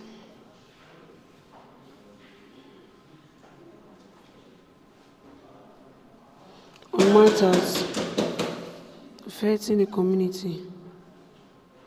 He was 54, very strong and full of life. He was tall, broad-chested, and had bushy whiskers that often got into his drinks. Chief Okoro walked into a slight limp, the result of a stroke he had a couple of years before, but that was hardly noticeable. For most times, he walked rather stylishly,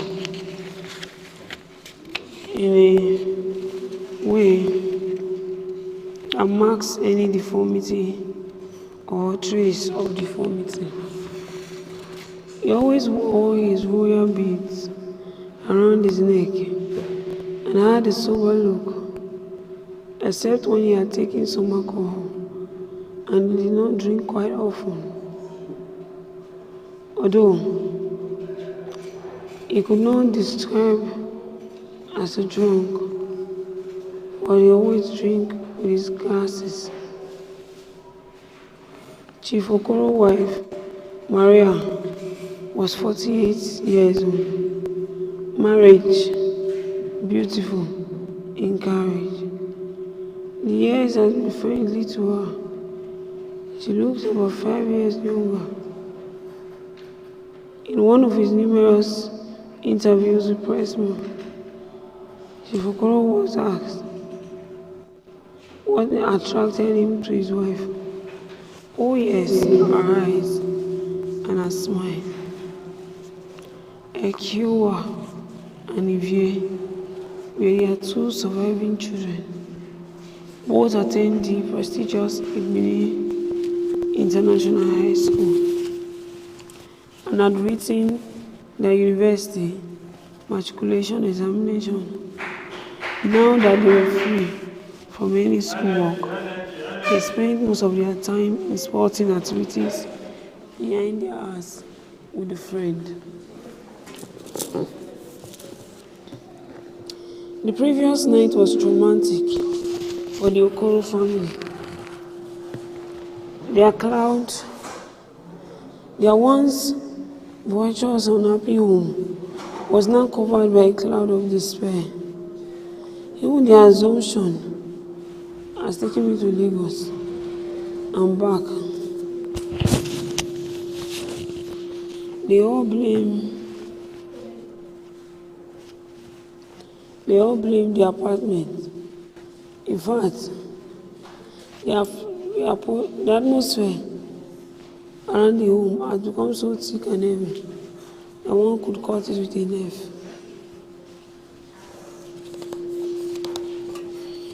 Okoro would also contain the horror of living with the dead. As he fled home, the question, who killed Amaeze, continued to tug at him. He hoped that their absence from home would give them some respite. They were now approaching their destination. Maria began to sweep. She broke into a dirge. Amaeze n'abiese, umawe setting way, owe. Amaeze n'abiese, umawe setting way, owe. Amaeze of noble birth, you can't even say goodbye. My God, my Father, give you peace. 2. Amaeze was born 7 years after Okoro and Maria had been married. Their marriage, in fact, was on the brink of collapse. No.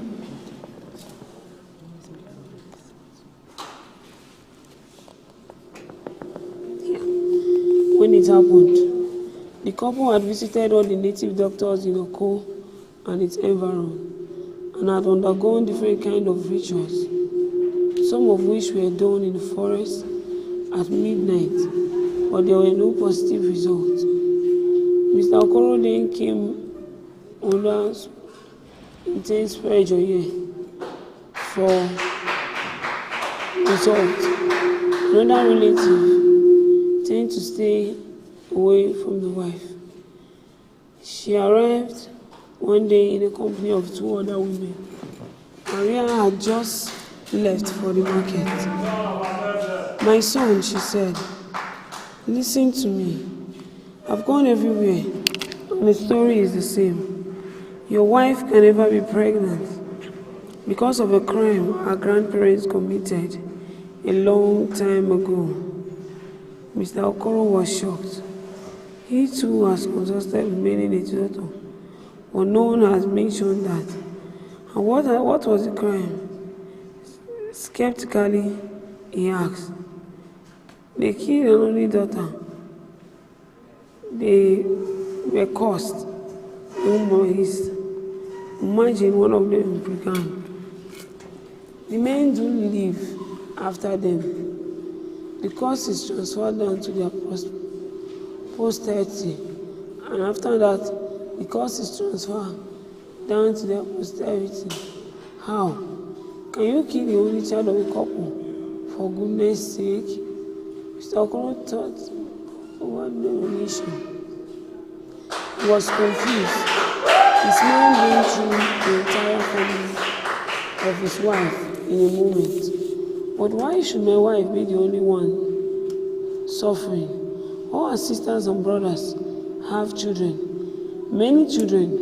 Why didn't the curse get to them? Now, don't argue with me, my son, the woman said. You are just like my father. You are just like your father. You don't take to advice. Your father had listened to me. He will still be alive today. She was getting hysterical.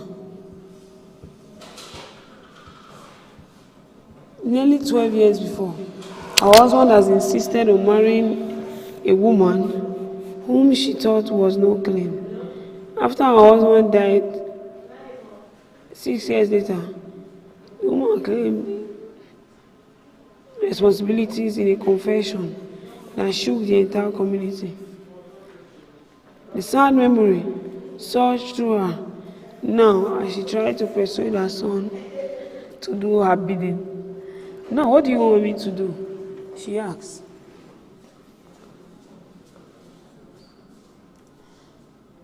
"Send her away. She may even be a witch. You can't tell. She has ill luck.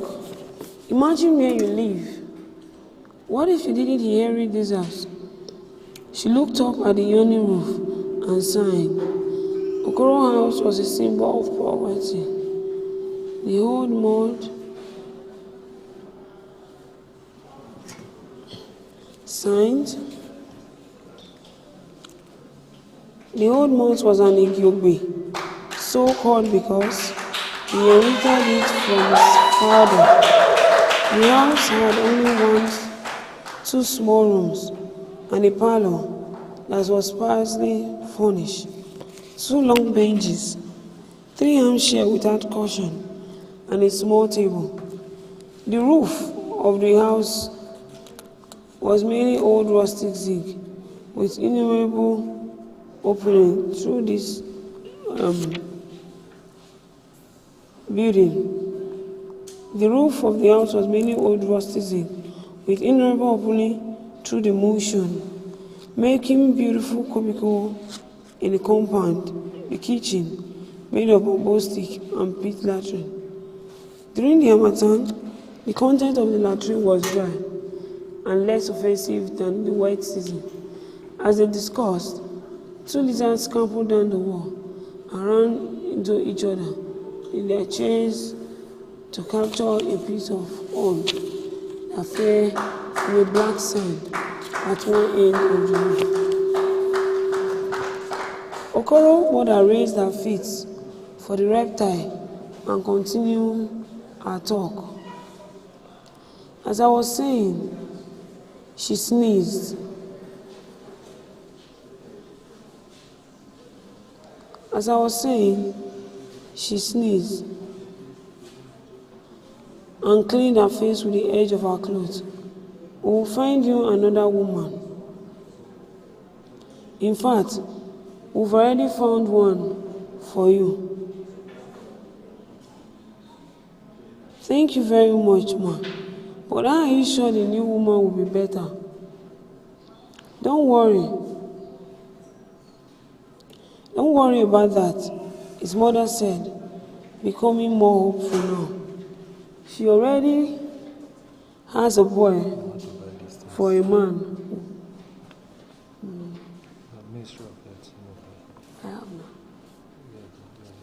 She already has a boy for a man. No. Don't misunderstand me, my son, the old woman argued. She was never married. I was taking this. It was making me purge.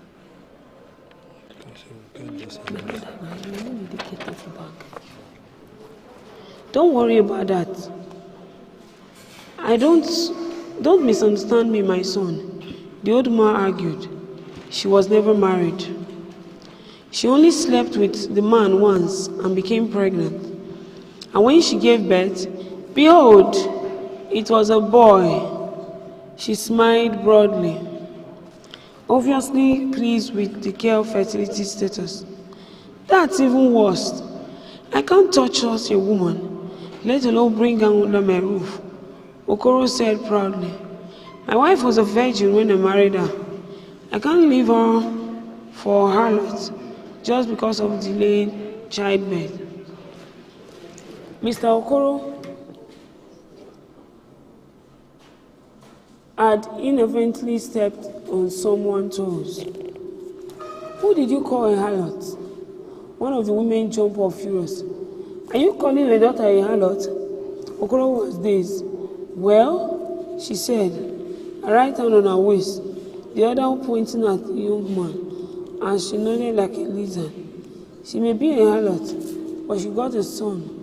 Look at that dry tree in your house. Do you call that a woman? Shameless man. May Olokun break your neck. Tempers had begun to fray as Okoro's mother stood up and faced the woman, looking at her from head to toe. So, you're not afraid to curse my son in my presence? Did I bring you here to curse my son? The other woman drew closer, almost chest to chest with Okoro's mother, as they lived back and forth like two fighting men. Why did you call my daughter a harlot? Why? Don't you hear him? The woman was now adjusting her wrapper. 1. Knotting it tight under her waist, belligerently. Getting enough for a fight. He called my daughter a harlot. Why? The third woman came in between them and begged them to calm down. Okoro stood in one corner of the room, watching the dawn. Well, you can go. The other woman followed. If she liked this, her daughter cannot possibly live with my son, she said to herself as she went. The angry woman thought for a minute. Excuse me. Isn't this a mistake? Now she was sober. She couldn't have come this far in vain. Above all else, she wanted a son-in-law. Please, wait for me. She called out to Okoro's mother and hastened her step to meet up with her. I don't know what came over me. Please, don't be annoyed. It was the devil that caused it. Okoro's mother was deft. She didn't even look back. That was the end of the matter.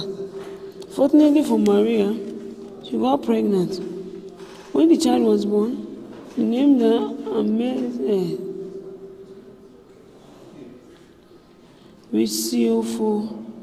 which literally means the river flow that never eats up or that never causes sweat. Among the Oko people, names given to the newborn babies were always significant. Fearfully enough, they lived out the remaining of their life in adult life, sometimes positively and sometimes negatively, depending on the implication of the name. There was always a story behind every name. Names depicted the experiences of both or either of the parents before. Life experiences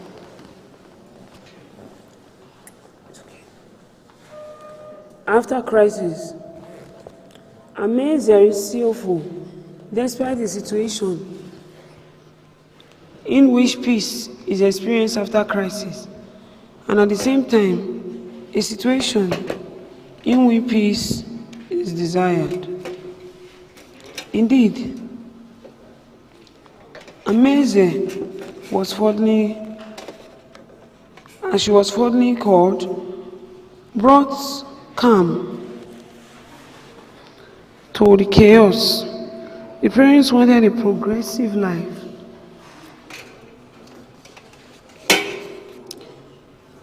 That flowed like the water. In life, a river keeps everything around it green and fresh. Indeed, Ameza was the river water. They hoped that the green and fresh from her would usher them into a new lease of life. They believed that an infant can change the fortune of the parents was deeply rooted in the culture of the people.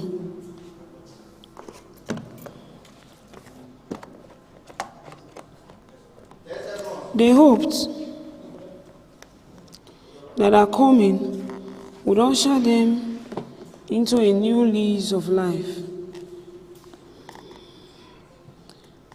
They believed the children came from either the nether world or from heaven, where destinies were framed, and that they were sent to families by benevolent spirits and sought to change the fortunes of those families according to their peculiar circumstances. Thus, for Okoro and Maria, Ameze was not just a child, she was also their hope and fortune, the harbinger of the change they so wished to experience. But as the great sage change they so wish to experience. But as the great sage Edionwa Ebogbe admonished during the christening of the child, the path of destiny may seem absurd to the undiscerning.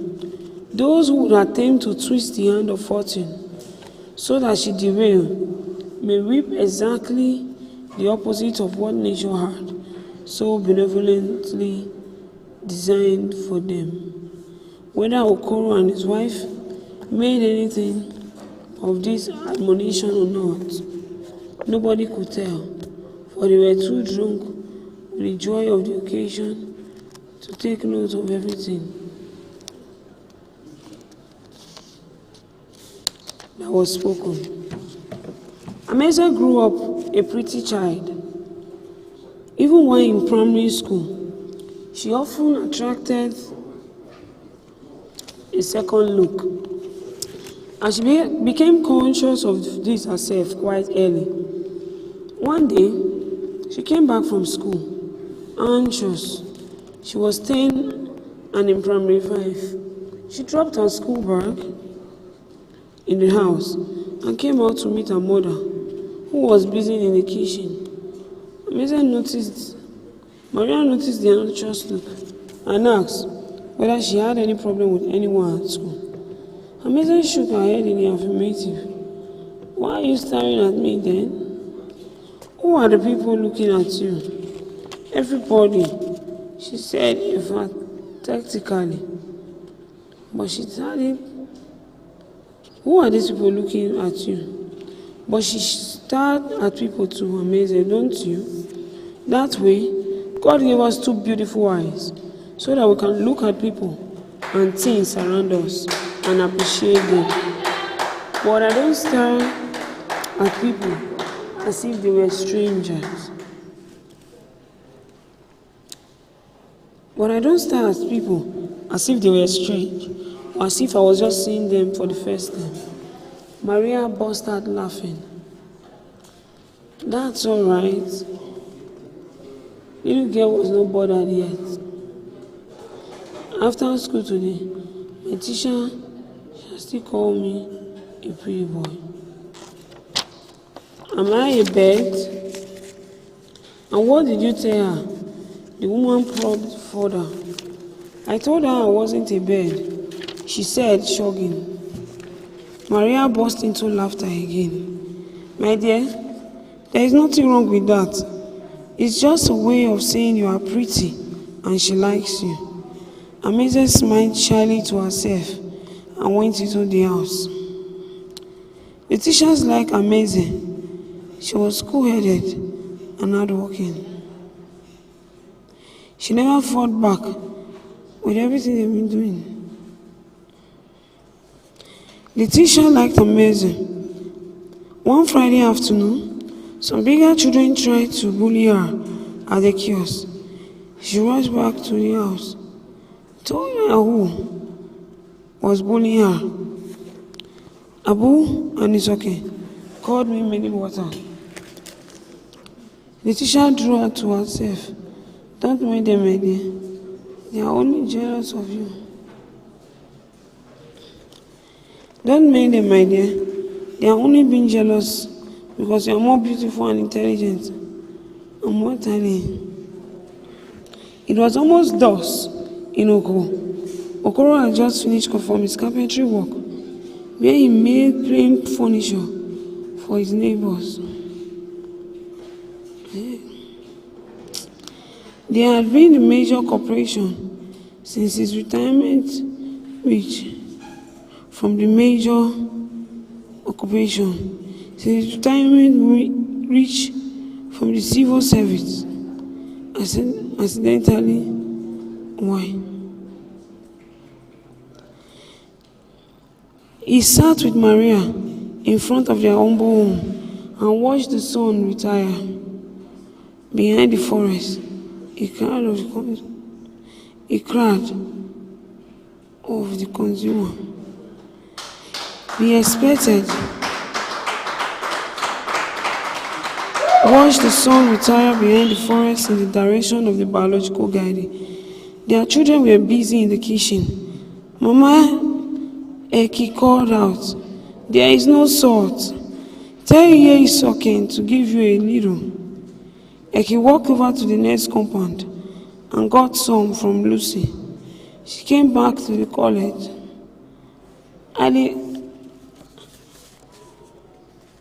She came back to the lodge to continue her cooking. My shop is nearly empty, Maria said, trying to catch Okoro's attention. I shall be going to the market tomorrow. Those shares you see at the back of the house are money. As soon as the owner collects them, I will pay you back everything. How soon? Maybe tomorrow or next. As the couple discussed,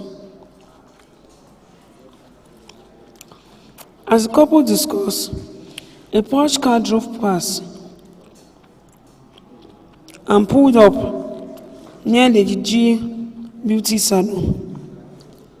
About 5 houses away, the car had 2 occupants, a young man about 24 with an earring in one ear, and a young woman as fair as an albino. The young lady possessed an unnatural fairness, most probably due to excessive bleaching. Most especially due to excessive bleaching. She wore a very short, tight skirt with a clinging blouse that revealed her full breast packed on her chest. She was Waila, the daughter of Okoro's childhood friend, Mr. Agedo, who now lived in the government reserve area, otherwise called GRA, with his family. They say her family is now very rich, Maria said. The girl has just returned from Italy. At that point, as if invoked by some unseen forces, Mr. Osama Ogeva walked in and took a seat beside Okoro. He was the husband of Lucy. Ogeva was usually thoughtful and sometimes very analytical in expressing his views. If he had that opportunity, he would have a great lawyer or even a university teacher. He was perhaps one of the Thomas grave victims, whom chill penury repressed their noble rage and froze the gentle current of the soul. He seized every opportunity to pass on his opinion, some of which were weird. He had all the traits of a true Nigerian, both good and evil. He was cynical, proud, survivor crazy, but possessed a great capacity for endurance in the face of repeated mishap. His eldest son had just been repatriated from Germany. That was a great loss for the family, as he had to sell the only house he had inherited from his father to send the young man abroad. Now, he was in a predicament because his son had threatened to kill himself if his father didn't sell the grandmother house to raise the money for his second journey abroad. Meanwhile,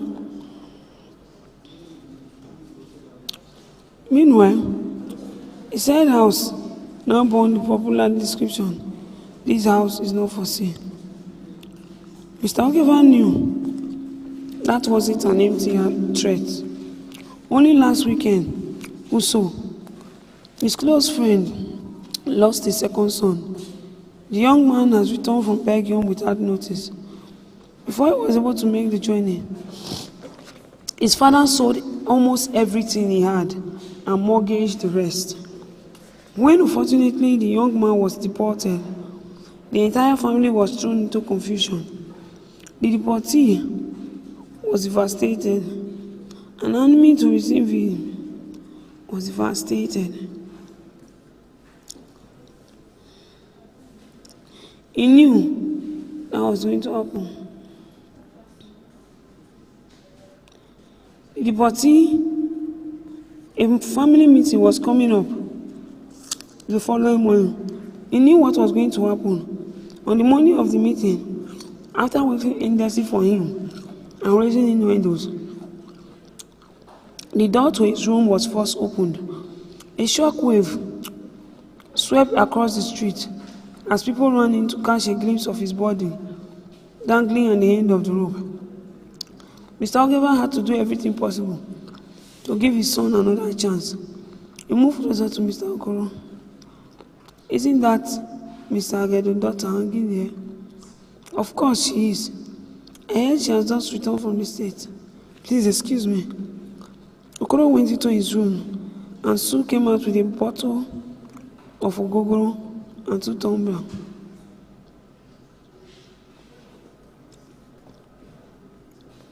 Dear, drink here for us, he said as he poured some into the glass. Ogiva picked a glass and began to sip. You see, he began. The girls are luckier. They have reported at least 20 men this month alone, but none of the girls is back here. No. Some of the girls came back, interrupted Maria. Last month, about 25 girls were captured in the desert near Borno State by some Nigerian immigration officer. They said the girls were on their way to Libya, from where they will cross over to Europe.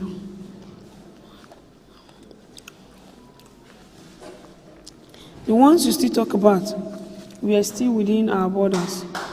I'm talking about those who cross over to the white man land, Spain, Italy, Germany, Holland, and so on.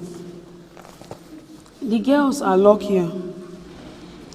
But why won't they send the boys back? Mr. Okoro asked, when they are all involved in all form of criminal activities. Mr. Ogeva adjusted his seat and looked around to ensure he was not being overheard. Then he began in a low tone, but some of the men are smart. Chief Uso's son has sent him not less than 5 cars within the last 3 months. Imagine. Which of his sons are you talking about? Maria asked. The one from his first wife. Monday. That one. Maria put a face and his at the same time. He has always been a robber. Woman, you don't understand. The matter at stake of ever dress, adjusting his straw hat and pushing at his goatee. This is not a question of robbery. It's a matter of survival. If you sit here thinking about robbers, you will eventually die in misery, leaving no inheritance. Except that is the mode for the murders that is even older than your father. The right opportunity had to present himself. No one stopped him. Ogeva could carry on forever. Survival is the first language of man.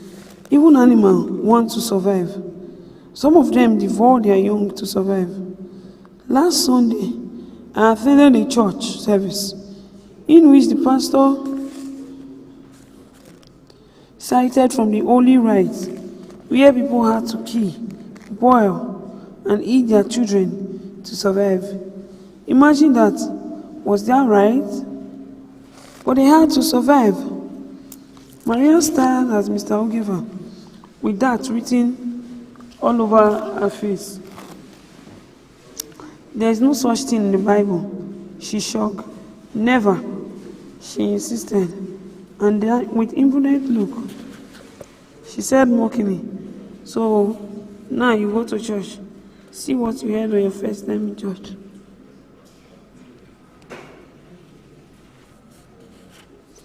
But why should that be strange? Okoro asked. All these winches around us, what do you think they do? Don't you know they have giant pots with which they boil human parts to prepare their meal in the coven? Maria shook her head again in disagreement. Those things cannot be real.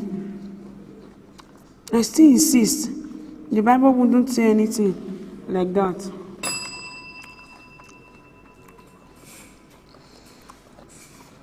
I would have asked, no, I wish I could go to the church myself. I would have asked the preacher how it came about the story. Maria couldn't go to church. The juju priest who cured her daughter of a river spirit warned her against it. If she ever entered a church, Ivie would die. To keep the girl alive, she must continue to send the priest a live chicken and 10 tubers of yellow yam once in 3 months. These were used to appease the gods on behalf of Ivie. She must not go to a church or see a pastor. You see, Ogeva continued in defense. Life is a matter of survival. Chief Uso is living well today.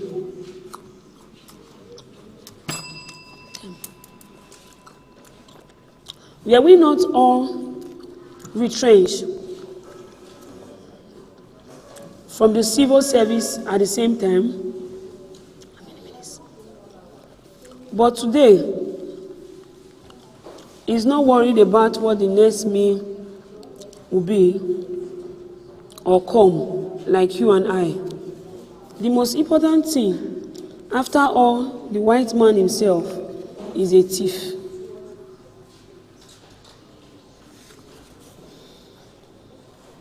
That's the most important thing. At that point, Ogeva's wife, Lucky, and his brother, Azagba, walked in. Having waited for him at home for nearly an hour, they greeted everybody and sat down. What did the white man steal again? Lucy asked. My friend, you have missed a lot, Maria said. Your husband has been giving us a series of lectures. Yes, the white men are thieves, Ogeva continued. I will show you her. During the colonial era, they stole our wheat and carried it across the sea to Europe to build their countries. Have they paid us for all that? You see, our sons are bringing back part of what the white man took from us. Their means may be different, but it is the same. Come to think of it, who is not a thief? Have you forgotten that our former head of state, have you forgotten what he did? Who helped him keep the money he looted from our national treasury? White men, of course, they had their share of the money and they kept everything in their bank to better their countries. Isn't that why we are poor today? That is not all. Do you know how many of our cultural artifacts they stole from here in the 1897 when they fought our fathers? Have they returned them? Forget about the robbers. Are you saying we should all steal because the white man stole from us? Azagba asked in disbelief. No, that is not what I am saying. What I am saying is that as long as my son gets there, I don't care about what he does to bring back parts of what the white man stole from me. He can't possibly bring back everything, but at least a part of it. Our children are putting up a giant fight, and we must encourage them. The he-goat that would not let its beard get soaked in water would remain tasty. We must survive. They all look asked at Ogiva. Anyway, Okoro broke the silence. I believe in hard work. Stealing is not part of our culture. In the olden days, if anyone stole, he was ostraced. His relations bore the shame with him. Today, we support the thief as long as we get a part of the loot. It is unfortunate. The white man ruled us for 6 decades, gave us education and civilization. Numerous things arising from these two since he left. What have we done for ourselves? All we have is coup and counter coup, corruption, inflation, hunger, and misery. I think we should blame ourselves for our tribulations. You have a point there. Ogiva conceded, but we need to support our sons. Suddenly, Okoro became sober. It is often said that an old woman feels uncomfortable at the mention of dry bones. Okoro had no male child. His only son died several years ago. His death still remained a mystery. His mother, Adaeze, was Okoro's first wife. But after giving birth to the boy, she decided to leave Okoro for another man who was very rich but had no male child. Among the Okoro people, the first son inherited everything from his father. No wills. It was automatic. A subtle economic strategy for a woman who could not birth to first sons or for 2 or 3 men. Adaeze left 4 months after Osarobo was born. Okoro's mother had to take care of him until he died 5 months later. Since then, Okoro had done everything possible to get a son. I wish I had a son, he lamented, but no problem, got in Ogiva. A while ago, we were talking about Mr. Agado's daughter. The girl make it faster. In fact, Wala has completely transformed her parents' existence. They don't even work anymore. Yet, they have the best cars. They live in a mansion. Everybody pays homage to him now. And you know what? He has 3 daughters abroad. Right now, as I talk to you, one of them brought a white man home last Christmas. So, it depends on what you do with your girls. Okoro nodded. The meeting was almost ended. Ogiva and his wife made ready to go.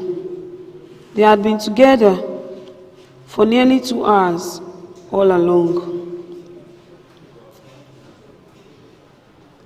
Okoro and Maria thought of Amaeze.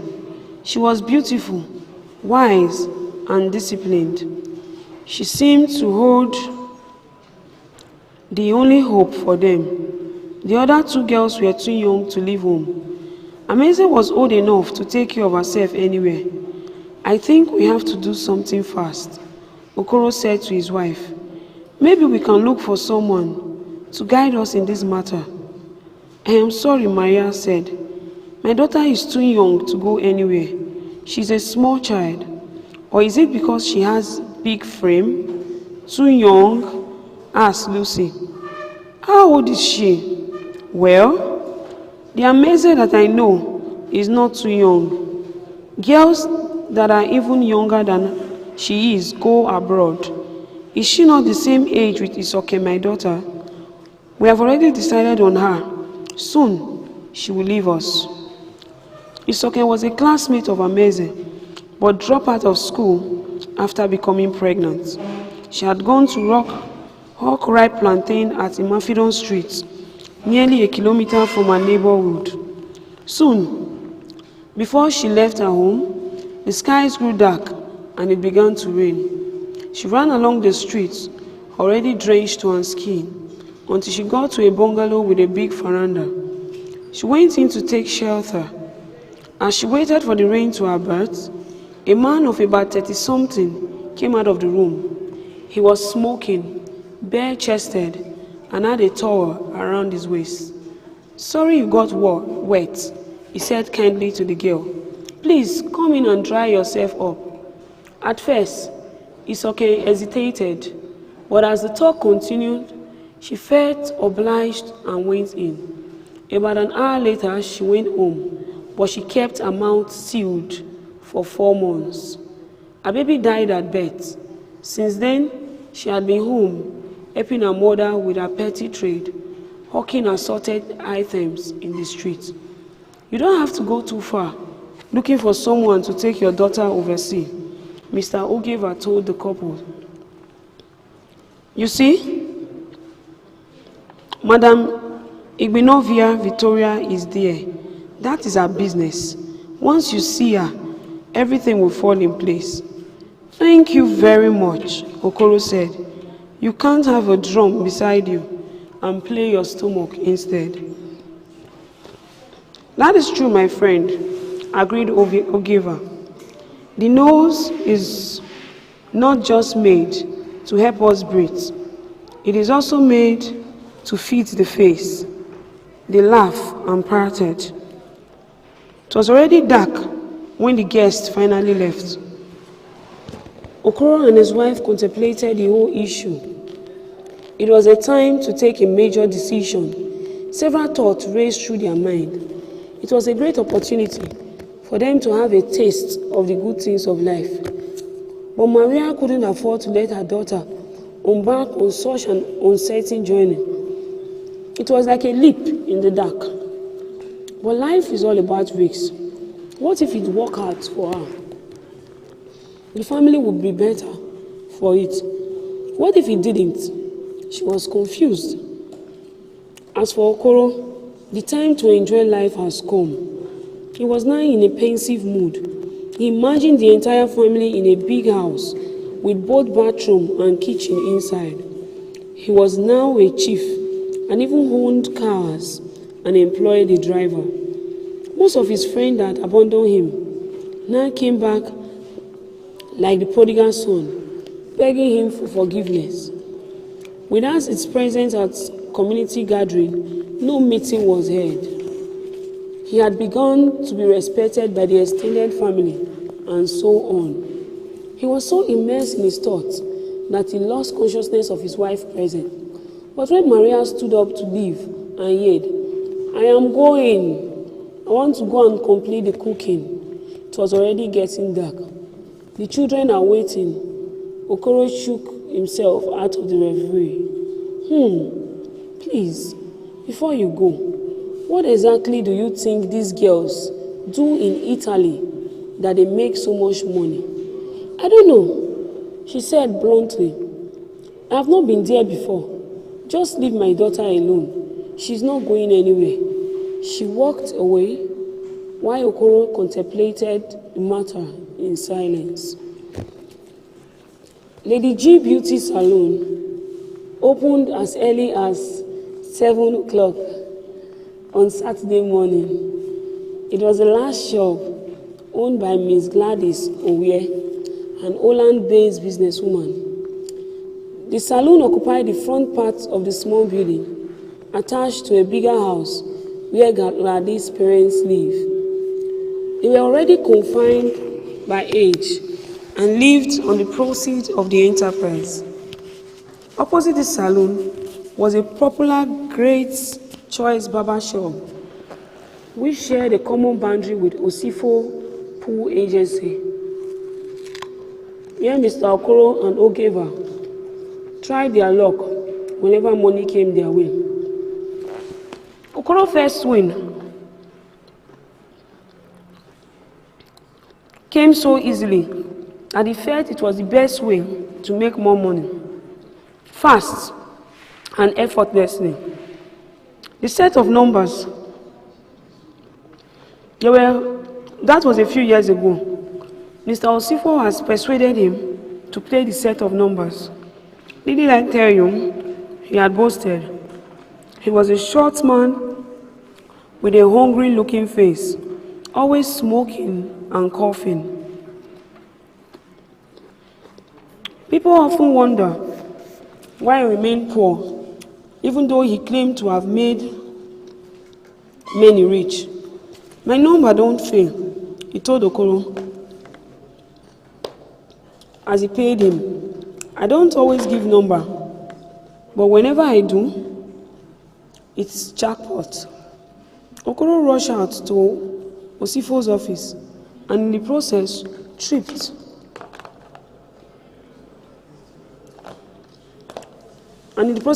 Over the elevated doorstep, but he still clutched the bag of money in his armpit.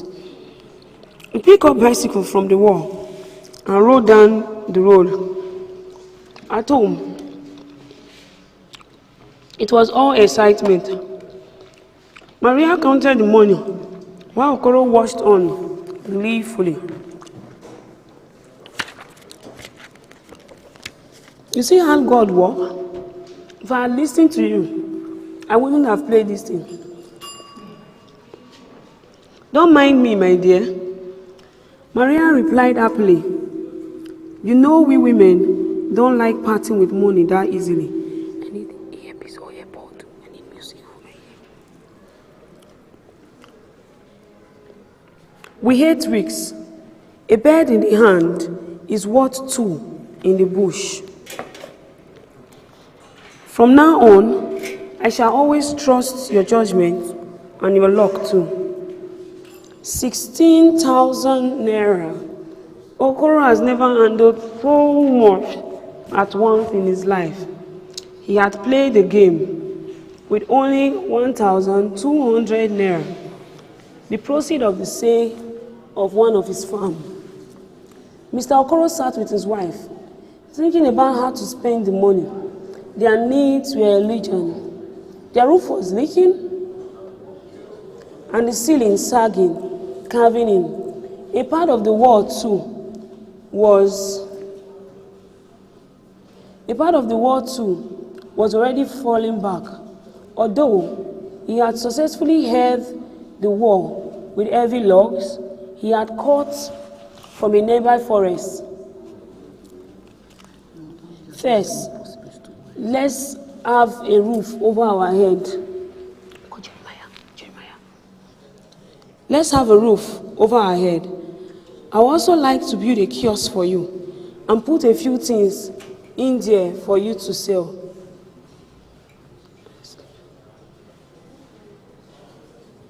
Maria beamed with smiles, the type that captivated Mr. Okoro.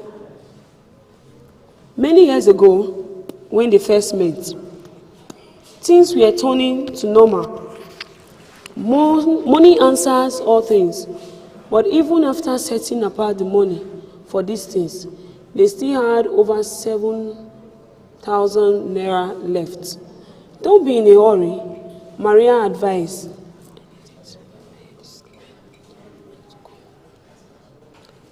We can decide on that later.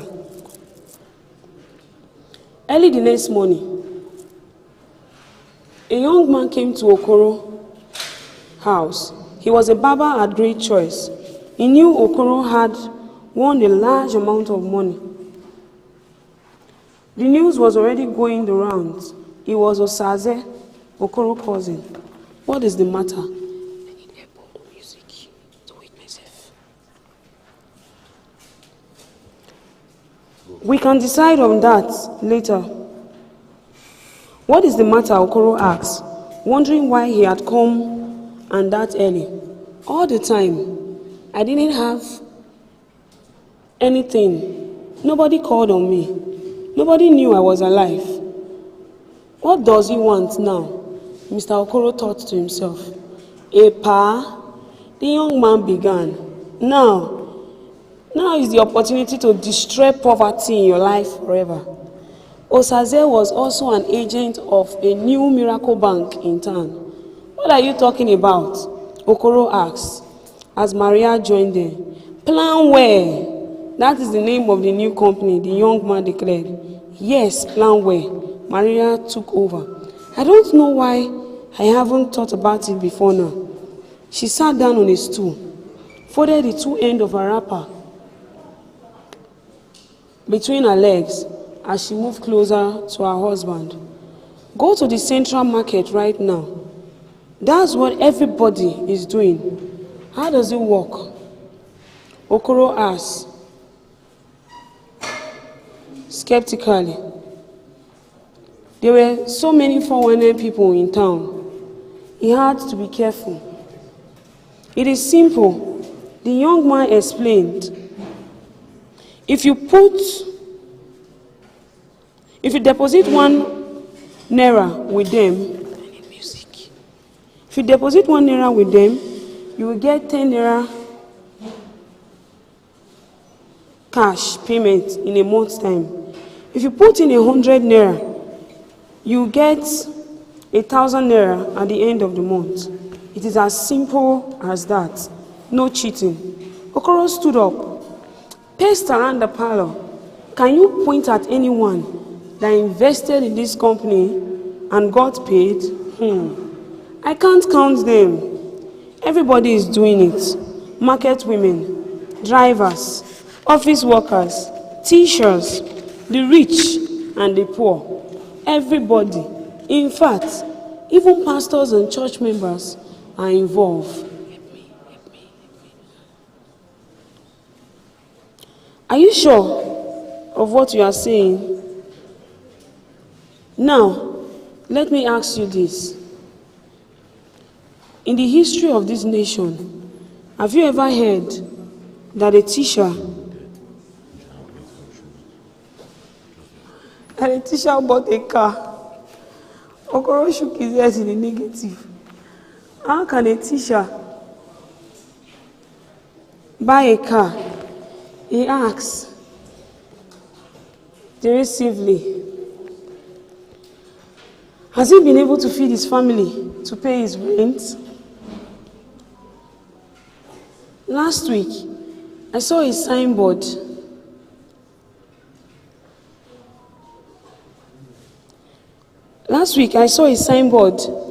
Bearing rooms to let. Teachers need not apply. Teachers need not apply. So how can a teacher buy a car when he can't even pay his rent? Wrong. That era is past now. My father had just bought one. Maria sprung up. Your father? Car? Then she began to dance, turning an imaginary steering wheel in the air. Vroom! In this world, there is still hope for us then. Okoro entered the room with 1,000 naira. Let us begin with this. If it works, we shall invest everything we have. The Igbo man says, you shouldn't put all your eggs in one basket. It was a month of daily expectation. He didn't have a current calendar. There was an old one in his room. It must have been there for about 6 years. He found a month with 30 days and displayed it in the front. Every morning, the first thing he did was to check off the day and count the rest. The days were getting longer with anxiety. The end of the month seems like eternity. During the day, Okoro thought of nothingness. Thank you very much. I'll be taking my rest break. Now we are reading The Return of Amaeze. It's a story that's leading us through the life of a young girl and her family, and how different thoughts, and when we are not well informed, we can be easily deceived, especially as young girls. I'd like if probably you could follow me while I read the book. It's a really nice one. It's a book I read when I was in secondary school. Sorry, I'm really feeling tired, but thank you all.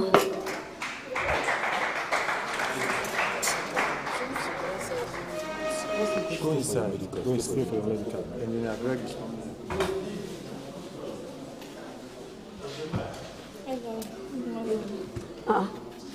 I'm not even going to Okay, from government. Yes, yes.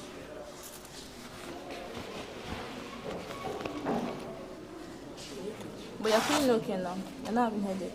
No, no, no, no. Okay. Are you really weak? No, no, no, You're not weak. I just.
I can't say, but let us wait and see. Okoro didn't go to work the next day. He sat at the door all morning, looking earnestly into the street, his right palm holding up his chin. Then, at 12 noon, Osaze appeared at one end of their street. "That's my cousin coming up the street," he told his wife, getting a bit relieved. "He's coming to say he didn't work." Then, they don't have enough money to pay everybody. Anyway, let him bring my 1,000 naira. At least, that would be okay if no interest is paid. Better than losing everything. Osaze eventually got to him and dropped the money on the table. 10,000 naira. Okoro stared at the money greedily. Just like that? Just like that. "So how much can you invest now?" the young man asked ironically, feeling like a messiah. "What kind of question is that?" Okoro retorted ecstatic. "Everything!" He dashed into his room, brought out the remaining 6,000 naira he had tied in a piece of cloth and stuffed in a wall crevice behind the door. 6,000 naira. Let's go together. I want to see things for myself." Maria stood speechless, wondering whether she was dreaming. How could their fortune just change overnight? Hot tears began to cross down her cheek. She wiped her eyes with the edge of the wrapper and sat down. As Okoro and Osaze approached wire line, the traffic began to build up. This was where the headquarters of Planware was situated. It was the busiest spot in town. The street was full of people, some clutching bag of money to their side. Okoro and his cousin joined the queue, which extended from the story building to over 100 meters. What is going on with streaming? I'm hearing we don't have enough followers. Away. Those that were tired of standing sat under trees or in any veranda or shed around the area. Okoro didn't like the idea of queuing up for a long time, not too patient, but on this occasion, he was dumbfounded. He hadn't seen such a large crowd before. Different people, some hungry looking and haggard, some with protruding stomach, pensioners, old men and women, the sick, the dying, young people, all waited, sweating under the scorching heat of the sun. Some had gone to withdraw all their savings from conventional bank. All roads lead to Planware. The cheater, someone said, he was behind Okoro in the queue. If you knew what the bank make every month with our deposits, you would lynch them for the peanuts they pay as interest. Never, another said. I wouldn't keep my money. I wouldn't keep my money in a bank again. It's like burying your money in a hole under your bed. It never yield anything. As Okoro and Osaze approached the counter, the young man pointed at someone already inside the hall. Look at that man, that one in blue jacket, sitting by the desk. That's the manager of New Nations Bank. He comes here every week to keep some of their deposits.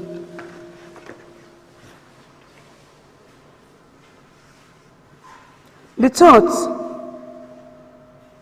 You don't mean it, Okoro whispered. Okoro whispered as he watched people drag every Ghana must go bag of money through iron door.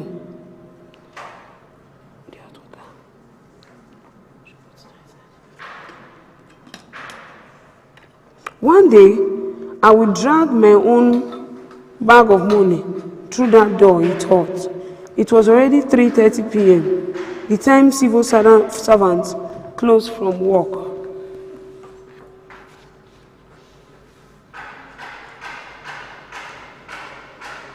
Many more people poured into the streets. The queue further extended. Okoro had not eaten anything since morning, but he wasn't hungry. The thought and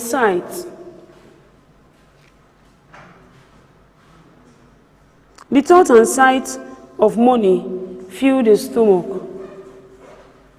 When it got to his turn, he completed the form and plunged all his money into the scheme. Well, at least this is better than playing numbers, he thought. At the end of the month, he will reinvest the 160,000 accruing to this initial investment, and within months, he would be in millions. He wondered why people still bother themselves traveling overseas to look for money when they could easily become a millionaire at home. As Mr. Okoro and Osaze stepped out of Planware premises, they ran into a young man of about 28, sitting in the middle of the road. Vehicles avoided him on both sides. He wore a torn black suit and a black hat and held up a calculator in his hand, punching furiously on the number pad. He grinned at motorists as they drove slowly past. "That's JB," Osaze said, shaking his head in disgust. "What is wrong with him?" Okoro asked, bewildered. "He's mad. He started 2 weeks ago. But what happened to him? People don't just go mad. Something must have happened to him. Money. He became mad the day Planware paid him 290,000 naira. It's a pity. Both of them hits and pass." Jumbo Osadolo, otherwise known as JB, was a primary school teacher. After his initial success in the scheme, he sold everything he had acquired for over 12 years. His chairs, radio set, bed, fan, stove, and small fridge, which added up to 29,000 naira. He invested all in the scheme and managed to survive for a month, until the great day that afternoon, he returned to his house days, 290,000 naira. He spread the money on the floor in his apartment and laid on it nude. He wrote from one side to another, the note sticking to his body. Suddenly, he began to laugh. He laughed so loud that the neighbor rushed in to see what was happening. JB had gone mad. Okoro got home that evening as the sun softened its flaming grips on Mother Earth and had begun to disappear behind a bank of cloud. Maria and the children waited outside. We are buying electric kettle for hot water for you. The stories about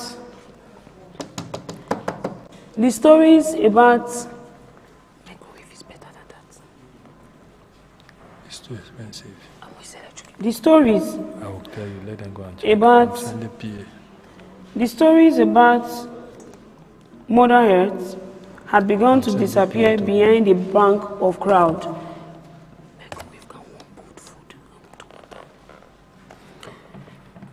Maria and the children waited outside. The stories about the new scheme filled the entire evening, and the hope of the entire family rose to the high heavens. They were on their way out of chefdom. It was just a matter of time. Lady G Beauty Salon was already full of customers. A high society lady sat under one of the dryers with one of her legs on a low stool. She was huge. She was huge and with a short bottleneck. Two girls were busy on her, one doing the manicure, the other pedicure, both at once. The pedicurist was absolutely stunning, an high-class lady. And the high-class lady noticed that as soon as she arrived in the salon. This land is blessed with so many beautiful girls, she said to herself as the girl walked on her toenail. She wanted to ask for her name and perhaps ask her to turn around for her to see, as she had done elsewhere, but perhaps not now. Now, she was apparently bored and needed a magazine on one end of the table. Could you get me that magazine over there? She suggested, tapping the girl's shoulders. It is so boring here. No music, no nothing. I've got to read something. The lady stared at the girl's full figure as she walked across the room to get the magazine. The lady shook her head, impressed. Ogogo supervised the girls. She was a tall, plump, dark complexion girl with great futures. She was only 23, but very ambitious, the daughter of Mr. Osifu, who owned the pool agency across the road. Her greatest ambition was to make it to Europe as soon as possible, having been repatriated from Morocco on her way to Spain. Whenever Ogogo was not around, Linda stood in for her. Linda was the younger sister of Lady G. She was pretty, 22, and boisterous.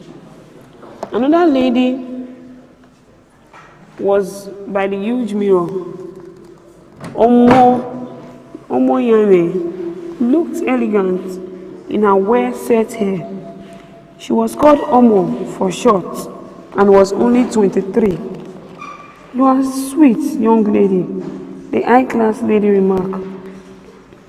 Omo returned the compliment with a sunny smile that lit the entire room. You will sure set your man aflame with this.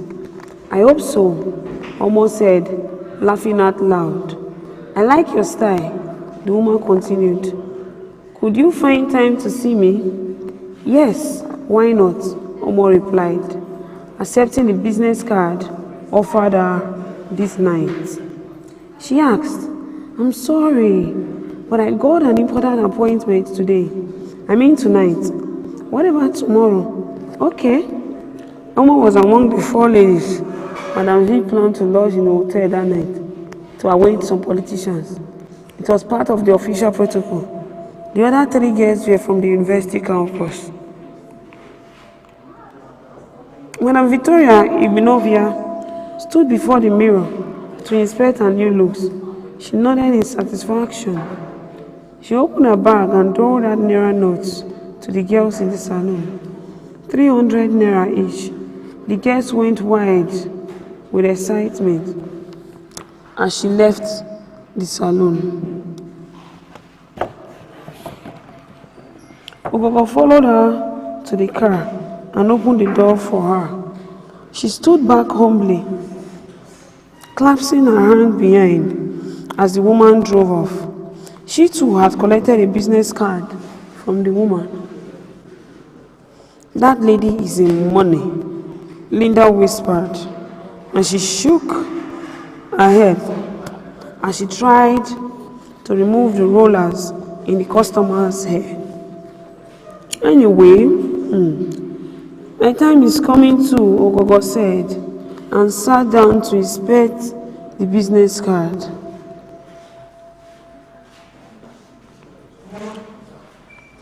Would you see her? Linda asked. Why not? If I had met her before I made my first move, I would have probably made it to Europe with a heavy heart. Ogogo remember her plan to travel to Spain. She still wondered why she didn't make it after all she had done, including meeting the visa prophet Barnabas, who operated a visa church behind the state sports council.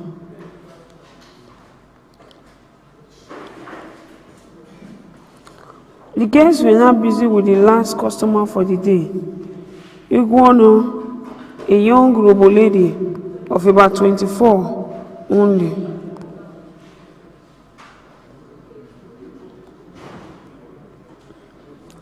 Started coming to the Legiti salon some 3 months earlier. She brought out a wedding invitation card from her handbag and gave it to Ogogo.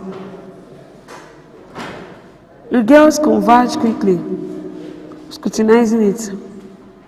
Who is this guy? Linda asked anxiously. Is he based abroad? We're gonna shake our head with a negative. Oh my! Exclaimed Linda, disappointed. I can't make such a mistake. But I love him, Iguano stated. He's a nice guy, and you know, we are both Christians. We don't bother so much about material wealth. Don't mind Linda, Ogogo said, taking a second look at the card. She's only being jealous. Is it easy to find a man to marry?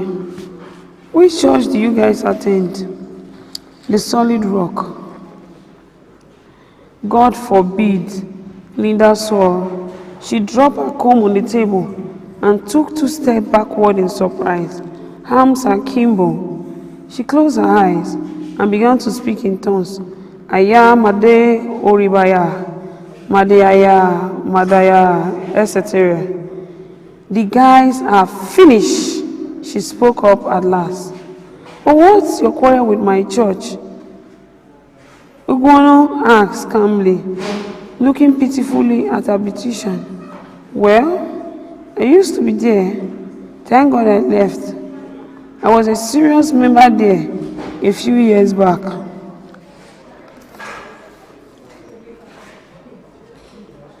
Then, I fell in love with this guy in choir, Adekule.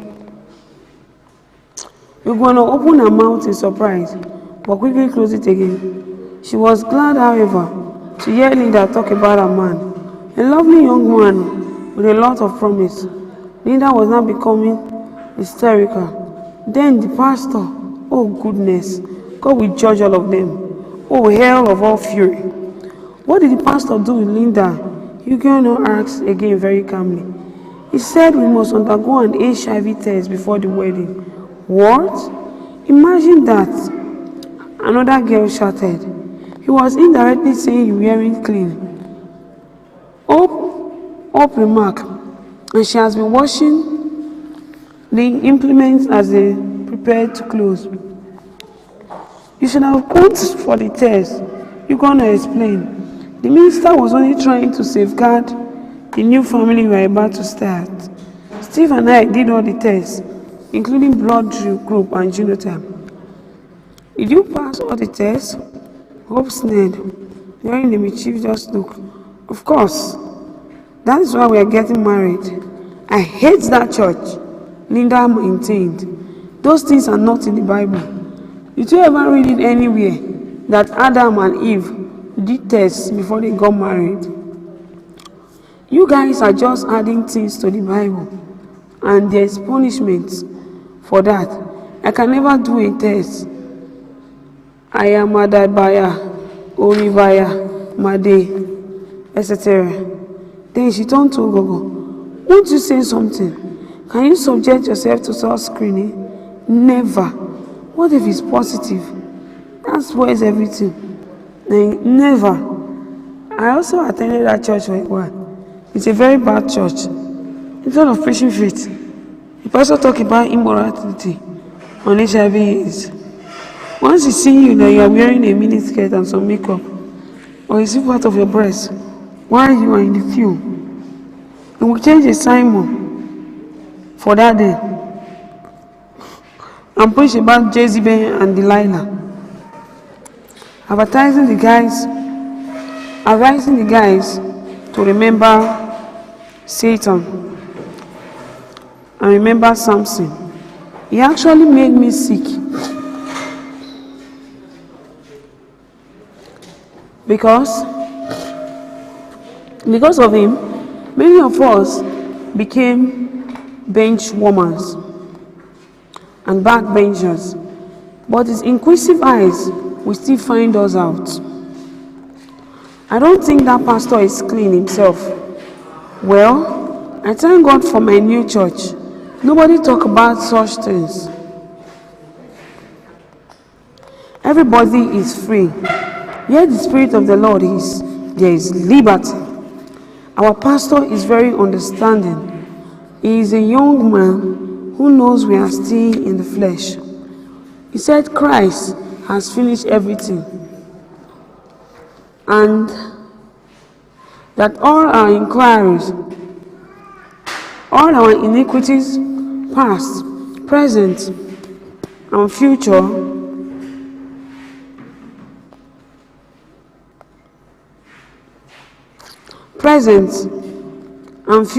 are forgiven. And to crown it all, he is very prosperous.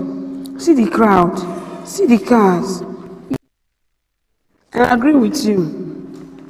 Linda said, after some unusual silence, if you don't get to the church an hour before service, you wouldn't get a seat. Already, a new structure is coming up at the permanent site that will accommodate all. Last Sunday, we dedicated our pastor Ted Baines a jeep, and then turning to Egon, he said, "So my friend, tell your pastor to take it easy, otherwise he will lose all his members and may never be able to get himself a good car." The church should be a place of freedom and happiness, not of rules and bondage. As they discussed, a deafening sound was heard across the road.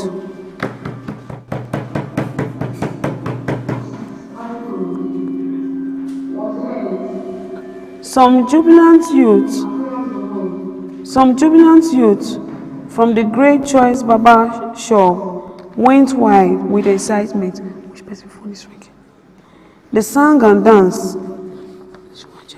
Winner, oh, winner, winner, oh, winner. Osaze, you don't win, no, winner. I say you go win forever, winner. They stormed the next shop, picked a bottle of beer each, and began to celebrate.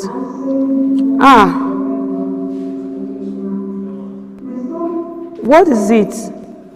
Iwogun demanded, gulping from a bottle of beer and looking into the clear evening skies.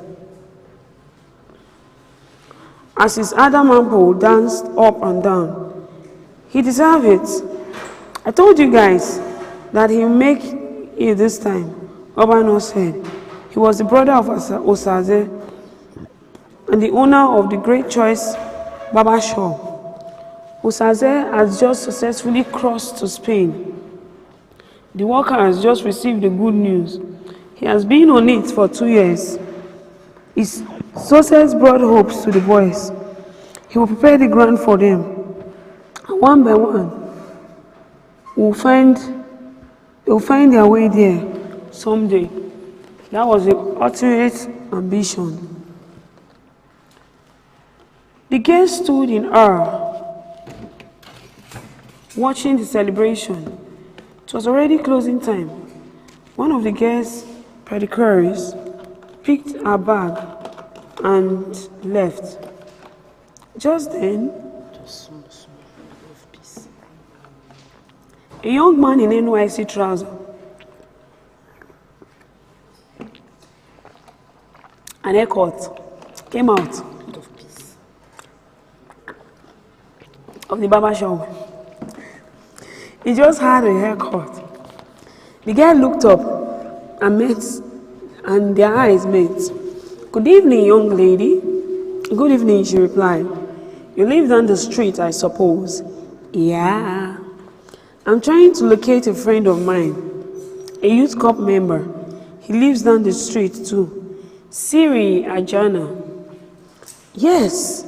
Do you know him? He stays in that bungalow over there," she said, pointing to a house some few kilometers away. "But moved out 3 weeks ago." "Oh, thank you very much. That's all right," she said, and walked away. Mr. Okoro and Ogeva watched the young men dance around widely. The two were returning from the street restaurant where they've gone to take some ogogoro. "It is worth celebrating," Ogeva said. "Anyone who has the opportunity should go away fast. There is nothing here, nothing." "I agree with you," Okoro responded. How can a young man, agile man, face the future in this country? Perhaps he might see himself as a barber or driver.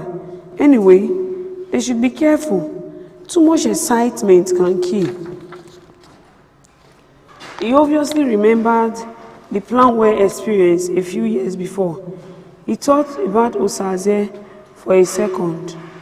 "I think that's your cousin they are talking about," Okeva said, and quickly changed the topic. No one wanted to open old wound.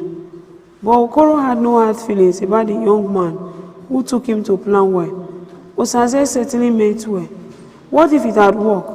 What if the millions he had dreamt about had come? He would have blessed the soul of the young man forever. He would have blessed the soul. Okoro thought he had been so lucky in spite of the tragic loss. When Planware collapsed, many depositors dropped dead, some in the middle of the street. Many of those who were at Uselu psychiatric hospital with him did not recover. They still litter street corner, picking whatnot, with heavy sack of baggage strapped to their back. Some live in uncompleted building. The only victim that had partial recovery was JB. After a few years of treatment, he returned half sane. He couldn't continue with his teaching profession. Now, he went about painting houses or writing signs for people. Okoro's philosophy was simple. Where there is life, there is hope. At about 6 o'clock that Sunday evening, Madam V, having had a very busy day, was hanging out with Mr. Ehime at the painthouse. Earlier in the day, she had been to a Harvest Thanksgiving service at the Believers International Church, where she donated the sum of 20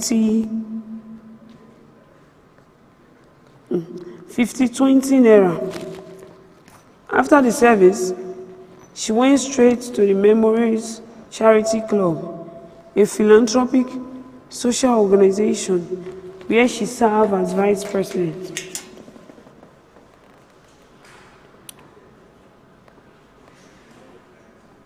They were preparing to send some relief materials to the victim of communal clashes in the Niger Delta.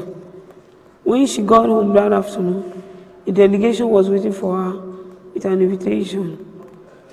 They had come from Isi, a village or a small village, nearly 26 kilometers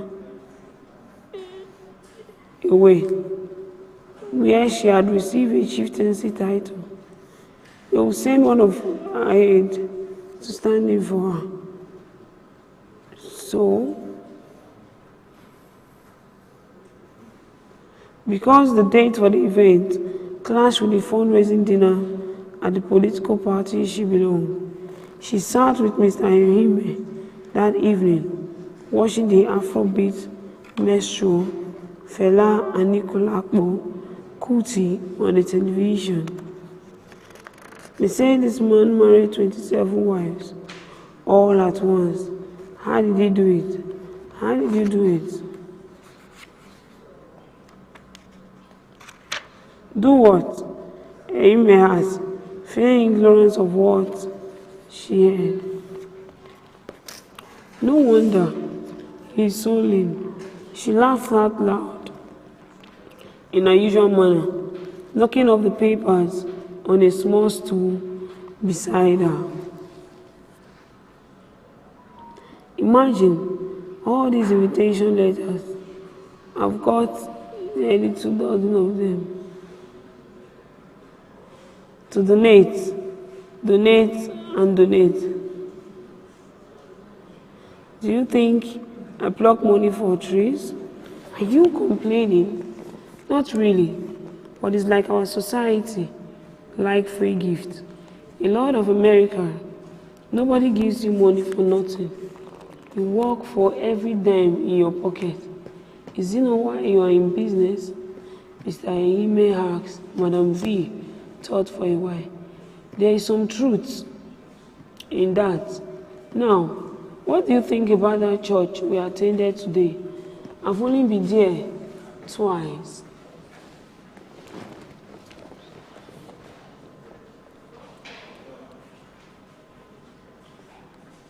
I've only been there twice. Well, now they want to make me a deaconess. Anyway, I don't think I will accept that. If the offer comes from a bigger church, yes. A deaconess is a deaconess, no matter what church it is or it comes from. The title makes sense. The title will give you the necessary spiritual grab in the society. Anyway, I'm still thinking about it. After all, I am not spending millions to obtain it. Imagine those university people. They are so greedy. That reminds me. Mr. Riemen said, how is the world doing, sir? Well, I've completed almost all the lecture. Madam V will be working for a donation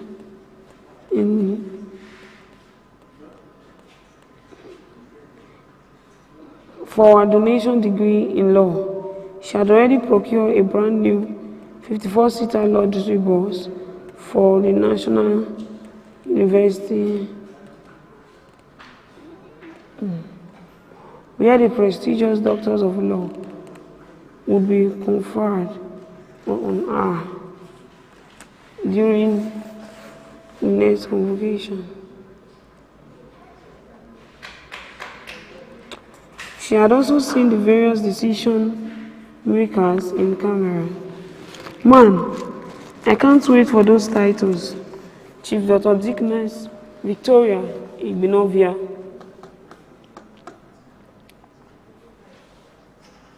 She was on her feet, walking around the room as she recited her titles. They call some people professors. What is greater? Professors or doctor? Professor, why didn't you get me this before?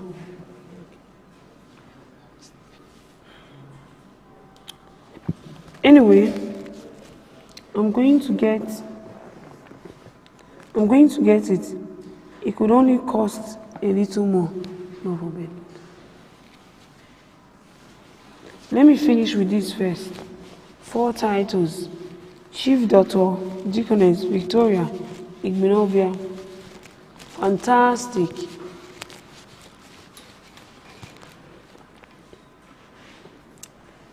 As a talk, the doorbell rang. The house speaker spoke with her through the intercom. A young lady had come to see her. Take her to the big parlor. I'll be with her soon. Almost sat down. in the ornate sitting room, her feet an inch deep in a super fluffy rug towel that adorned the floor.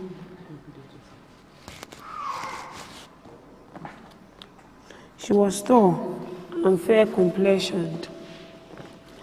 Her pretty round face and her spread hair glowed beneath the fanciful lamps Come in, yeah, your mom is going out. hanging from Want to go through something like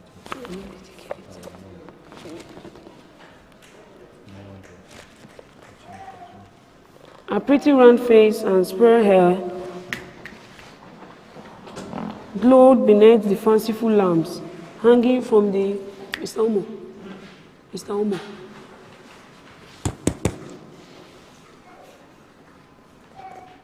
Hanging from the keep that cash. I could transfer if you want.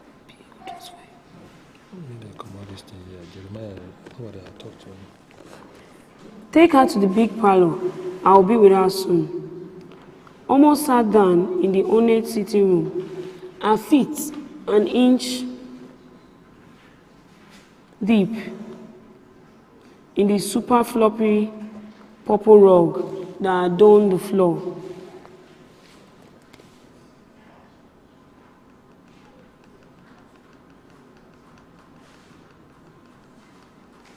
She was tall and fair complexioned. Her pretty round face and her spread hair glowed beneath the fanciful lamps hanging from the artistically designed ceiling. She stared at the aquarium as the fish and other sea animals played happily together. Then she caught sight of the magnificent bar with her salted drink before she settled for the 32-inch Sony TV. She sat uneasily, hoping she would make the right impression when our host eventually arrived. She heard footsteps upstairs. Then she crossed her leg and uncrossed them again, nervously pulling her mini midway between her knee and thigh. She glanced at her chest. Her breasts were well positioned in small V in between. In the small deep V blouse that projected a chunk to the eye. If what she had heard was anything to go by, Madam V couldn't ask for more. Her features were exquisite. Omo, you are welcome, Madam V said, as she came down the stairs in a pair of shorts and a t-shirt. Omo stood up in salutation, smiling broadly. Then they sat down, facing each other. "This place is beautiful," Omo exclaimed, and simultaneously took another admiring look at the paintings and the bronze work. "I think this is the heaven they talk about." Madam V laughed. "Maybe. You know, I used to tell you that heaven and hell are right here with us. I think this is the heaven. It's up to you to decide which you would want to be." The painting was of course to a fortune. Omo pointed to a wall on the wall. Said the wall is... Sure he did. It was about 20 million naira. I got it from Paris. Wow, she exclaimed. 5 minutes later, one of our uniformed stewards appeared with a train of assorted drink. Omo made their choices, walked around, crossed her leg again and began to sip and drink wine. Yeah, what was it about? Private? Oh, not really. Omo hesitated a little. trying to find the right words. We attended to some VIS who were in the state for business. Oh, that's splendid. I hope you were well paid. Well, just enough for 1 or 2 weeks. The men were so stingy. So how long will you pay us in town? Madam V asked as they drank. You live with Madam V?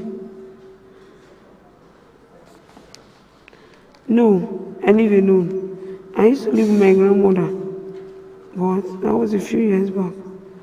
I was still in school. And your mom and dad?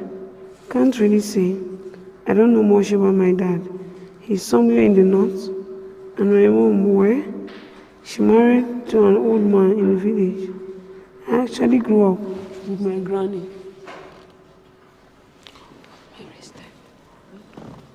So what are you doing at present? She asked. Nothing. I left school 3 years ago. Since then, I've not got anything doing. There are no jobs anywhere. That's serious, Madam Vin said, feeling some concern. How do you survive? Well, just one day at a time. It hasn't been easy. Would you like to work for me? Sure, if you would be kind enough to allow me.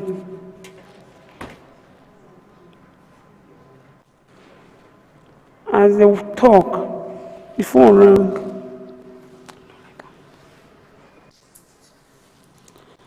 The phone rang, and Madam V walked over to it, and they began to speak into the receiver. Mr. Alberto, a business partner in Italy,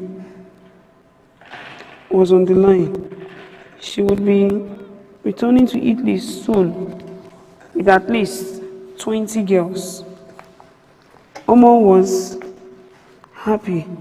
She had told Madam V how she attempted to travel to Europe 2 years ago and how she nearly lost her life in the desert of Algeria.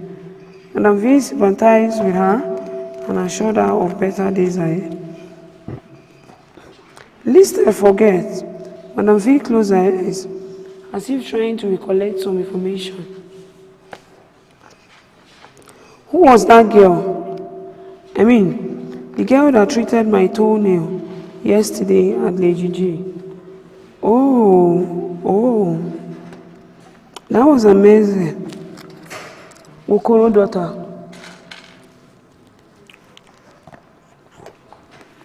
Omo replied. She lives with her parents down the street, about 4 or 5 houses from Lady G. She's short, a beautiful girl. Yeah, but unfortunately, her parents are very poor. In fact, you need to see where they live.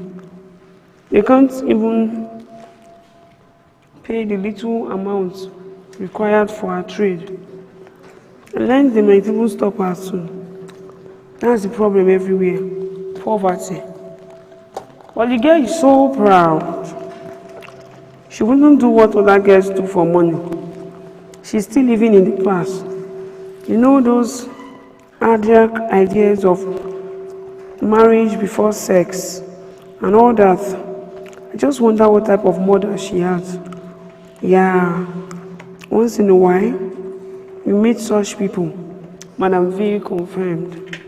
Most of the girls at Lady G fend for themselves. I don't know what amazing thing she is. Oh well, I think all she needs is someone to open her eyes. Poverty indeed is the greatest threat to human life, especially in this community. To overcome it, one must give up many things. As the saying goes, a he-goat that won't allow his beard get soaked in water will remain tasty. Madam Victoria Iminovia was a well-known international businesswoman and philanthropist. High social stature, ouch, rested on a sudden flight to earth. And a swift response to public needs.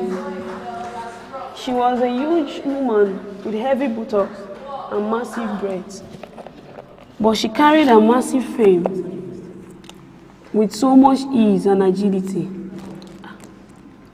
She was mildly fair complexioned, although dark patches of flesh could often showed on her neck and below the tribal mark on either side of the upper cheekbone. She had straight, penetrating eyes that seems to read people's minds, and very thick lips that was always dry, just like her dry husky voice. She chopped abroad for almost everything. For the water she drank, even for the water she drank, Madam V,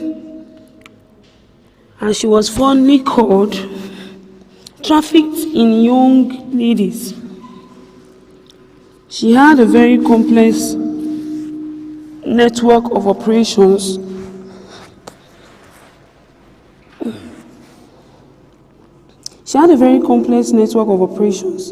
beginning from Oko, through Lagos and other boundary cities to Europe. The business of linking young ladies with workplace in Europe had brought her enormous fortune.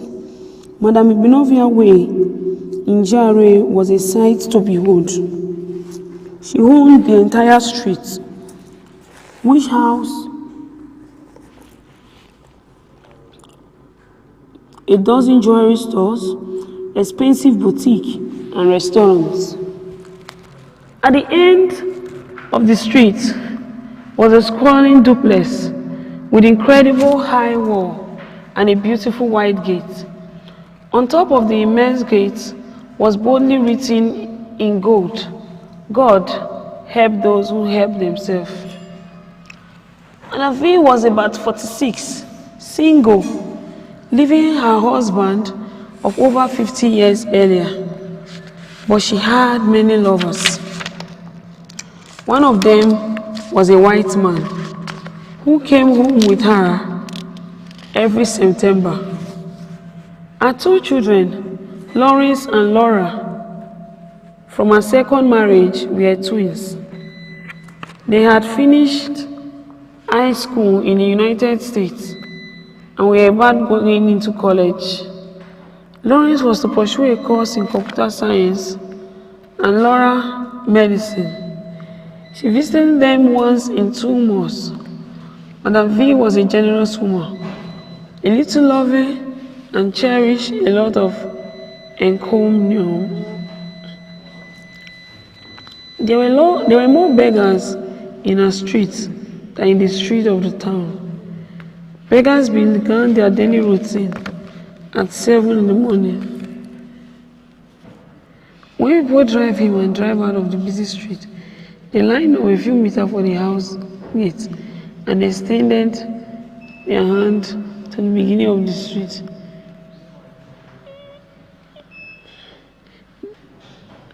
They stood there, come rain or shine, the blind, lame, dumb, deaf, metaphor of the deformed humanity, but they never returned to their house in vain, except when Madam V was away.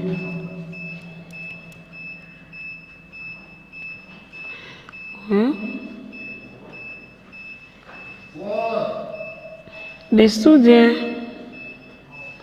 They obviously had informants, for they rarely come around when their goddess was out of town. Sometimes, however, she was tired and even weary of them. The first time a white lover visited, he was embarrassed. "What are these people doing in your house?" Mr. Jackson Craig asked, obviously torn. "These are beggars. They are beggars." Madam V said apologetically, "They won't come here because they know that I, or those who live here, would give them something. Don't you have beggars in your country? Don't you pity them? But that's not your business." Jack Craig emphasized.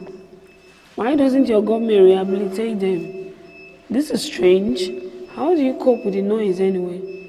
Listen to me, Jack. Why don't you come into my compound and stay out here? Whenever I want to give them something, I'll meet them where they are. By the way, almost everyone is incapacitated already. How many people can the government rehabilitate? That is why I work." "You sound like a clergyman. You must be quite altruistic." "I thought you knew that all the while." They laughed. Both of them later walked around, giving money to the beggars. However, Madam V had sometimes wished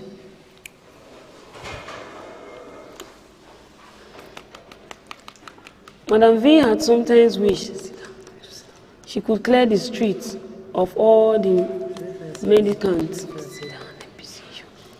These unfortunate beings were like a burden she unwillingly bore, yet she couldn't put it down. She attempted to drive them away several times, but changed her mind.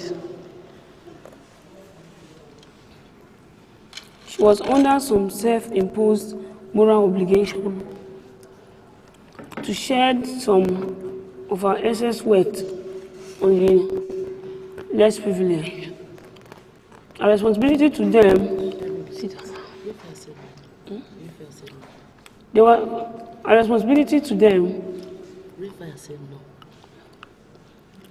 was a form of penance, for she believed that by caring for the poor, she atoned for her wrongs and validated the source of her income.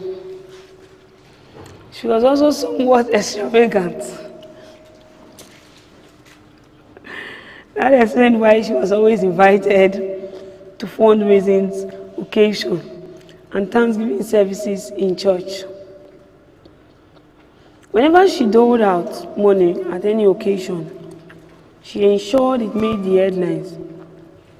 Most often, she received official approbation and public applause. 3 years earlier, there was a fire incident that claimed about 400 lives in Oku and left many people with various degrees of burn. Madam V flew in from London a few hours after the incident and made a personal donation of 50 million naira for the immediate rehabilitation of the victim. Thus, she had at least 3 chieftaincy titles, the last being the Adeze of Isi.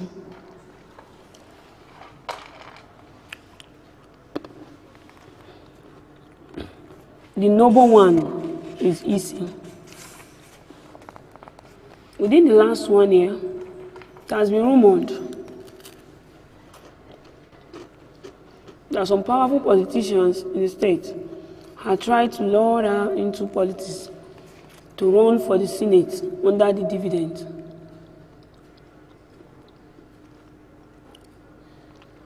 of Democracy Party, but she didn't give in because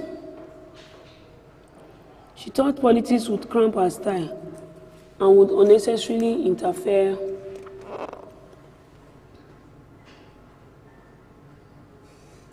with her business trip overseas. Instead, she decided to sponsor her younger brother, Uyi. With Uyi in that strategic position, and security would be further enhanced. She had planned to travel to Europe within the next few weeks. Hence,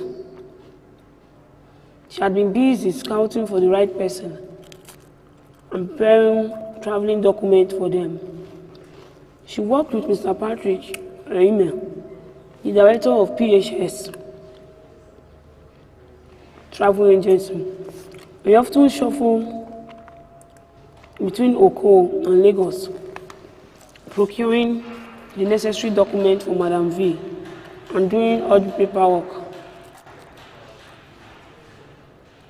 Since Madam V didn't have much education, Patrick became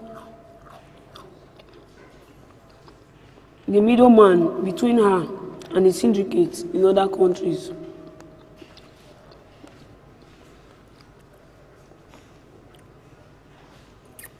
And she had quite a lot of them. She was based in Italy, but had connections in the Holland, Germany, Spain, and Saudi Arabia. Her partners in those countries often requested for ladies with specific qualities: age, height, bust, hip size, and general appearance. They were seldom disappointed. Madam V made immediate cash from these transactions. She also traded in young boys. She took them to other African countries for manual labor and domestic servitude. Mrs. Rita Oswald, or Meme, a 26-year-old mother of two, age 5 and 3.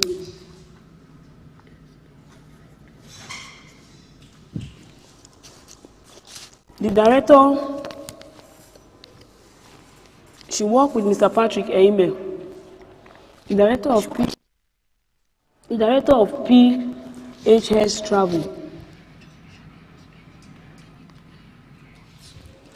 The director of PHS Travel Agency. He shuffled between Lagos and Oko, procuring the necessary document for Madam V and doing all the proper work, since Madam V didn't have much education. Patrick became the man between her and syndicates in other countries.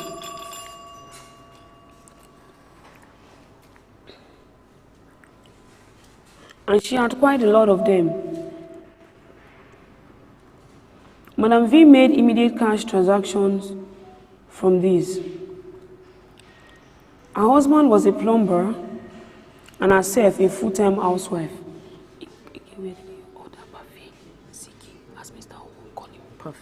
Yes.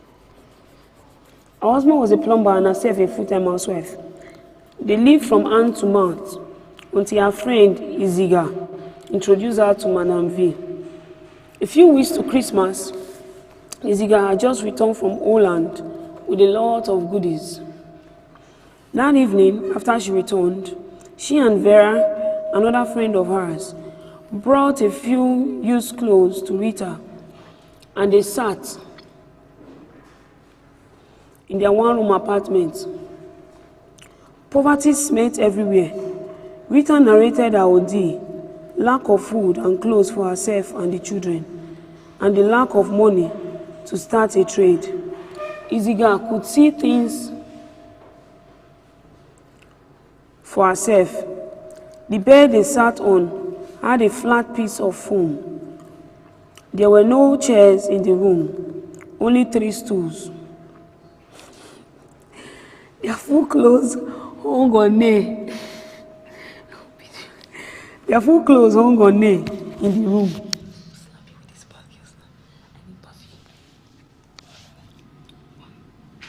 There was lack of food and clothes for herself and her kids. The bed they sat on had a flat piece of foam, and the clothes hung on nail on the unplastered wall. Sitting on the bare floor were the two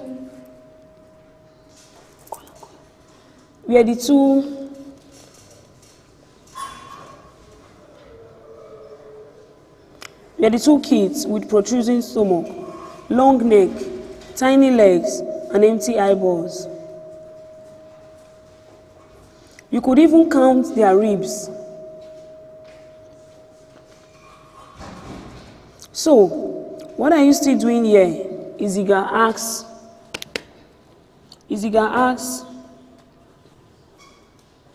Rita, shaking her head and sneering.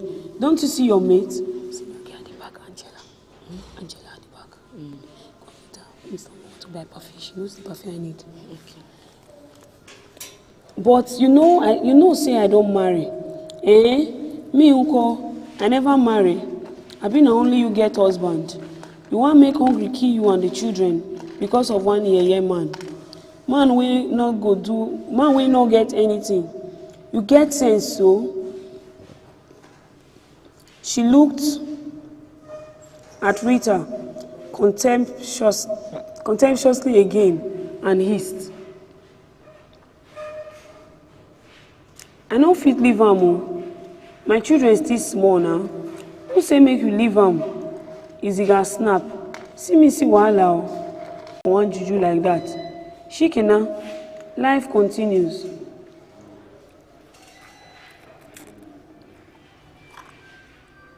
Then, pointing to the lady sitting by her, she said, "No be Vera be that. She sef get husband, but we dey travel together." Vera nodded and smiled wryly. When Mr. Omeme returned from work and heard about his wife's intention to travel abroad, he was very happy. "You see how God dey work?" he said to his wife delightedly. "E don tey when I don dey think of something like this o, but I no know how I go take talk am." Rita made the trip eventually.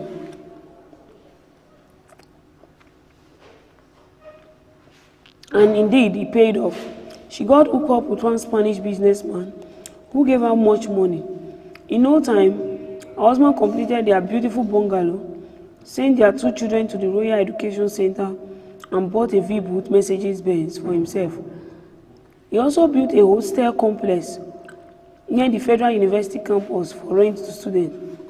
All the properties were in his name. While his wife was away, he hung around with many young ladies, especially campus students.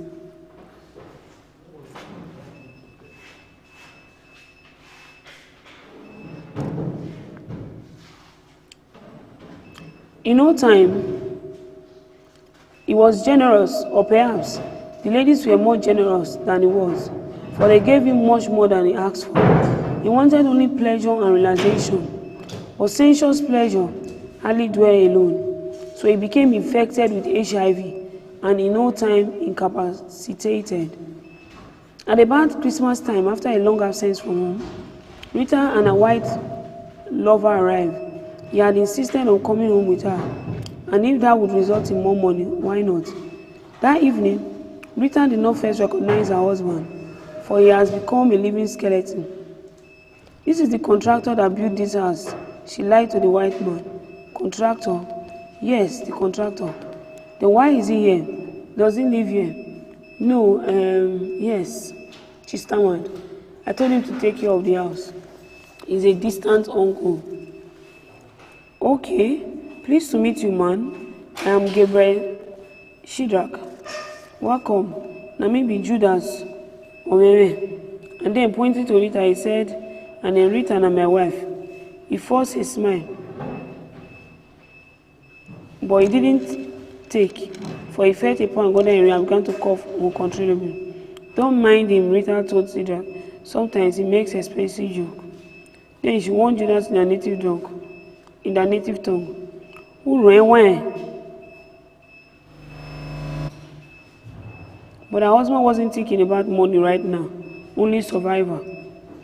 Rita rushed into the house to remove every trace of marriage to Judas or any person. Thereafter, she and the white man had a wonderful time together in Nigeria, right in a matrimonial home.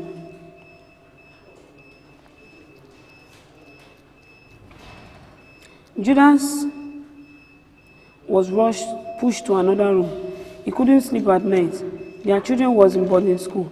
The next day, the two lovers visited Rita relations and gave them cash, jewelries, and clothes. 5 days later, they left the country. They planned to return a year later for a possible marriage transaction, but they never did, at least not together. That night in Nigeria, Mr. Cedric has picked up a photograph on the floor. It had Judas, Rita, and 2 kids. It was not until 6 months later that the man showed it to her. Who are these people? They had just finished super.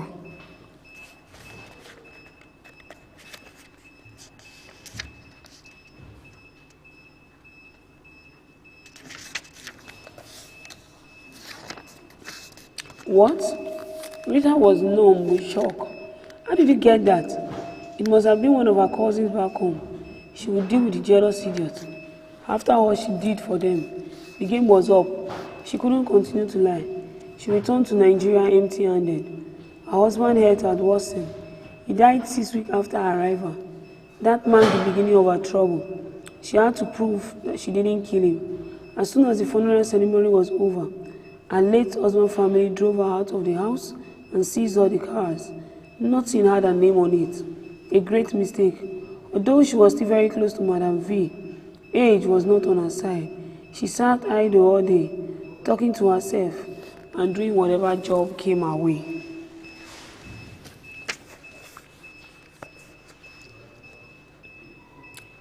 Amazing had just finished secondary school. She attended Oko Girls Grammar School, about 2 kilometers from her home. She was 18 and had begun to bloom as a young lady, tall, slim, supple, and shapely, slightly dark complexioned. She had long dark hair, way beyond the shoulder, an oblong face, huge hazel hair, and a slightly high cheekbone.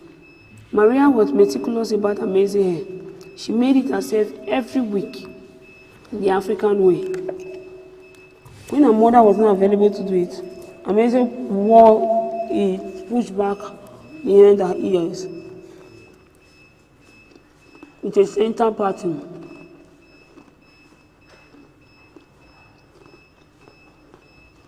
From head to toe.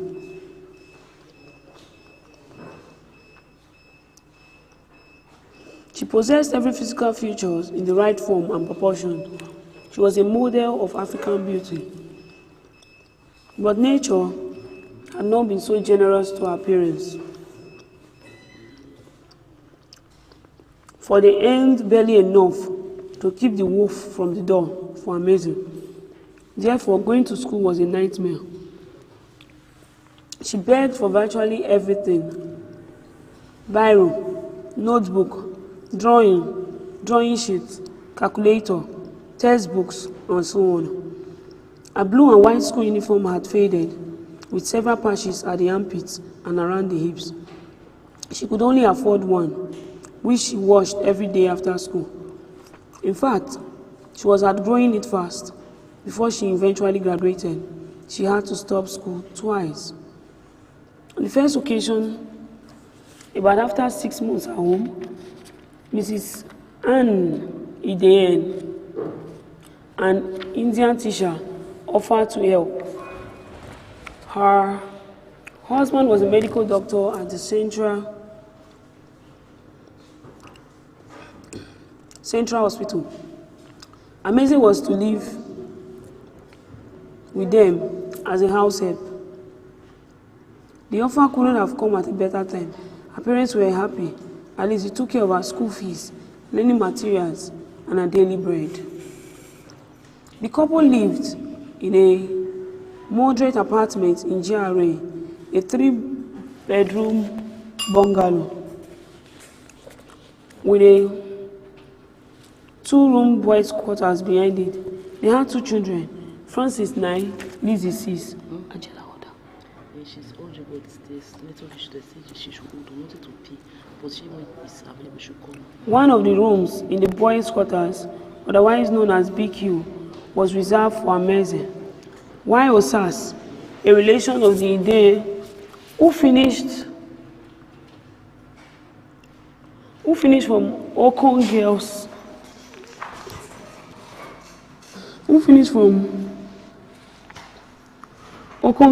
Grammar School some 3 years before earlier occupied the other. There was a small pedestrian gate leading to the BQ from the back. Osas had the key. Amazing arrived at Ide home one Saturday evening with her mother. The Ide were having a drink under a tree when Amazing and her mother walked in. With a few clothes and school uniform stuffed into one cellophane bag, they were offered seats and offered them a drink. "This must be your mother, Amazing," and said, "Yes." "Okay, madam, you're welcome. Meet my husband, Fred." They exchanged greetings. Would you like your daughter stay with us?" Fred wants to know. "Yes." "Do you have any reservation?" Somebody has mother. Those are things that should be on everybody's mind. And she need to thank everybody. She had herself up. "You don't have to do that. You're older than all of us here. Thank you. Please sit down." She sat down. I can't thank you enough. May God bless you," she said. As soon as they concluded arrangement, Maria took her leave. Amazing was ushered to her room. This was different from the small room she shared with her two sisters back home. There was a small well-laid bed there and 2 windows with blue strip curtain, having the same color with the carpet.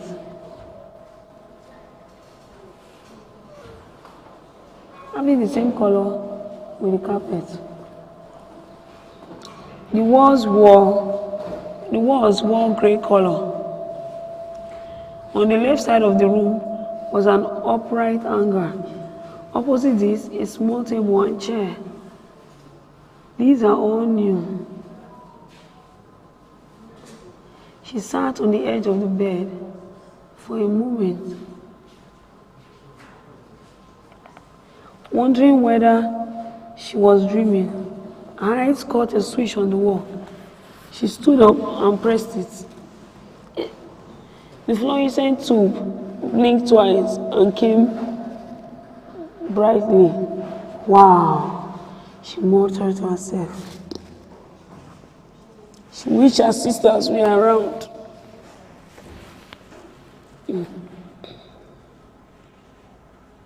So she could share in their excitement. That was the problem. She sat there thinking. She imagined her sister on the floor and they were ever happy.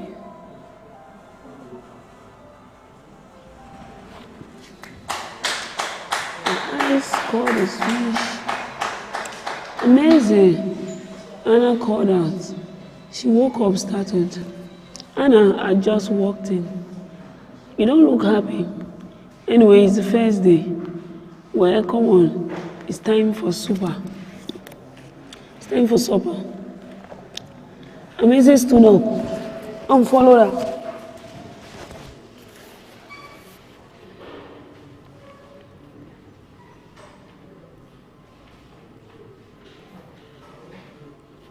The sitting room was well furnished with exotic antique settings.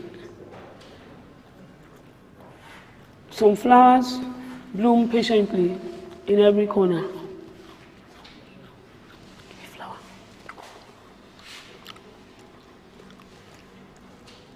Including the dining section, which was slightly elevated.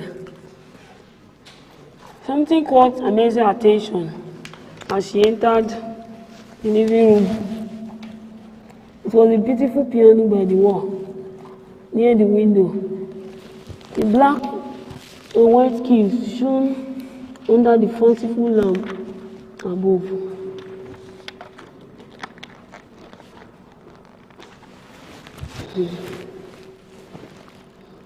The family loved music, Anne and Fred. Anne and Fred were both in their church choir. Fred played the organ. Even their little boy was good at it too. Amazing herself had a very soft spot for music.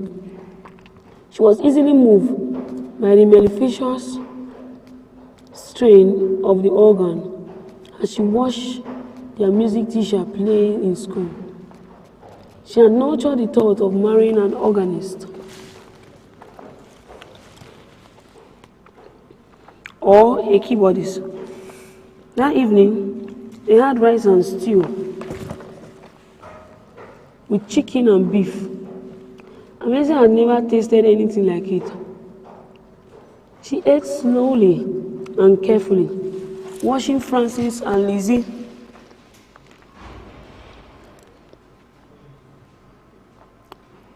as they stared at her. "Mommy, how long is she staying with us?" Francis asked. "I don't know yet. Why don't you finish your food first?" "Mommy, is she Auntie Osa's sister?" Lizzie wanted to know. "No, darling. Let's finish our meal first. We'll discuss later, okay?" "Yes, Mommy." Amazing picked up a piece of meat with a fork, as others did.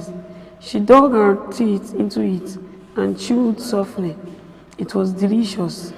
She raised the fork again to her mouth, but the piece of meat fell to the table, bounced onto her dress, and dropped on the floor. She blushed with embarrassment as she tried to pick it up. Francis and Lizzie chuckled. "Put the meat here, my dear," Anna said. "You don't have to eat that again." She tried to do that and knock over a flower vase on the table. "Take it easy, my dear," Anna advised, beaming with a smile. She reached for the bowl, picked up another meat for Amazing.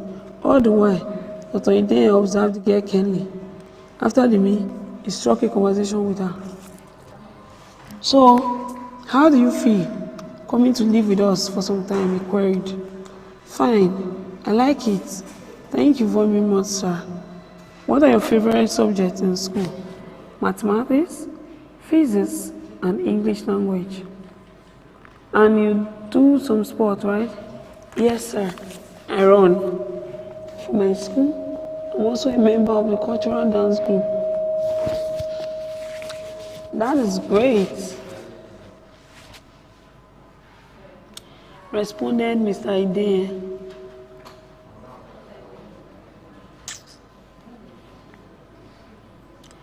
"I haven't. You would like to be a doctor or something?" "I haven't thought about it yet. I just hope I'll be able to finish my secondary school.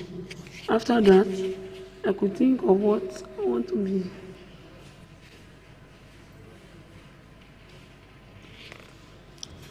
Dr.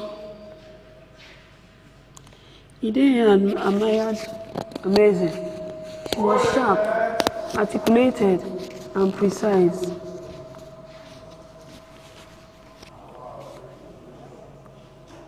Somewhat logical for her age. "What does your father do for a living?" Dr. Ide continued. She hesitated a bit. "He's a carpenter. He also farms.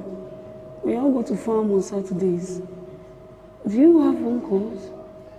"Yes, I do."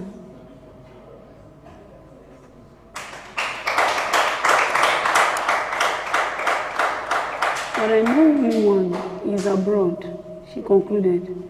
Amazing went back to her room after the supper. She felt very much at home. The couple's genuine interest in her and daily duties hardly varied. She woke up until 6 in the evening.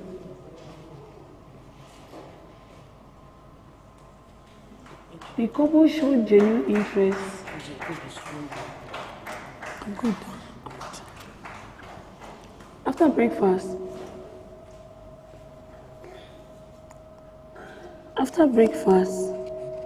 she woke up as early as 5:30 a.m., swept around the house before washing the dishes or cleaning the sitting room.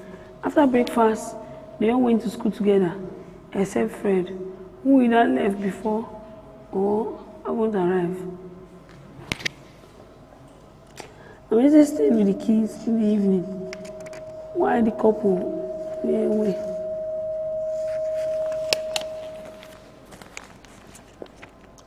Seven days after Amazing arrived, Anne went shopping with her husband. Amazing stayed back home with Francis and Lizzie. What do you think we can buy for Amazing? Anne asked her husband. Well, I think she needs one or two dresses.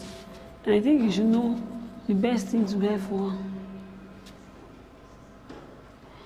Are you sure you can't buy anything for Lizzie? You know, I'm not away.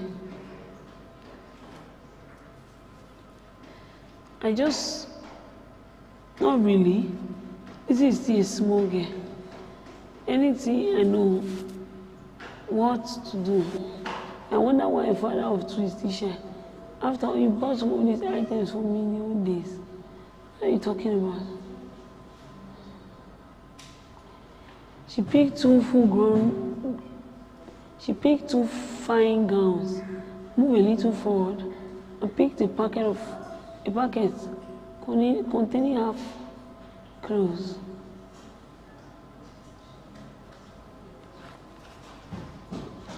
She should come with us, Fred said absent-mindedly. Why? You might be buying the wrong sizes. You don't have to worry about that. I'm a woman. And she was right. Everything fitted perfectly. The couple were so delighted to see Amazing in one of the dresses the following Sunday. Sunday was amazing. Exactly. Yeah. This Sunday was Amazing first in church. They never went to church in their house, so she didn't quite know what to expect. But she loved everything, especially the sermon and the music. She didn't know how to pray, so during prayer time, she opened her eyes and watched others pray. An old woman walked up to her and whispered, Pray, my daughter. Pray ye that ye not enter into temptation. That was good counsel, she thought. But pray, do I believe? She closed my eyes. How are you? Amazing. But how do I begin? She closed her eyes and shook her head, as others did, then uttered a few words and stopped. At the end of the service, a young man who sat next to her told her she passed. How are you, Amazing? The young man asked shyly. She was shocked. How did you know my name and who are you? I shall let you know that later. My name is Etienne. You have... My parents are members of this church. My father is a deacon there. My mother is a deaconess. I love you very much. Can we meet tomorrow? No, she said emphatically. Did you hear the sermon? Before we can answer, she has dived into it.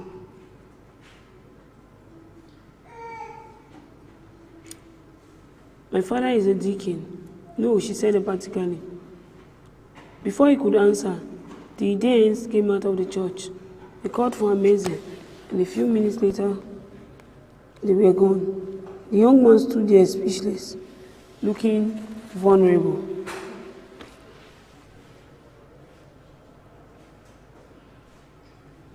And miserable. When Amazing returned from church that Sunday, there was loud music from the boys' quarters. She was about to open her trouble. Usas came into the next room. Hi, are you the new girl here? Amazing nodded. My name is Usas. I'm Amazing. Pleased to meet you. Francis and Lizzie said you are the auntie. That's right. I'll see you later. I've got some guests with me. She was obviously drunk. The smell of cigarettes. The smell of cigarettes and alcohol filled the air around her. Amazing entered her room and shut the door. She had barely rested for 30 minutes when Francis and Lizzie came banging on her door. She had to come out to play with them. They had become so fond of her. They didn't go after and tell her she's busy.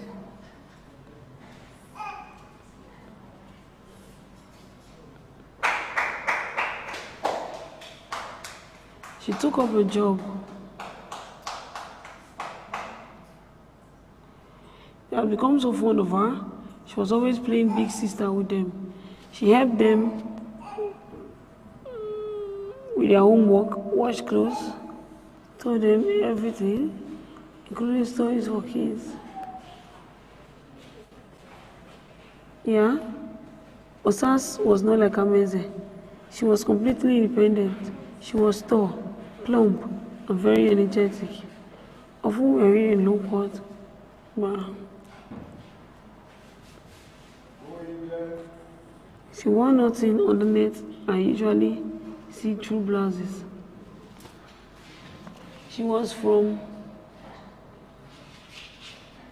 She took up a job at a drugstore after completing her secondary school education. Then, not really.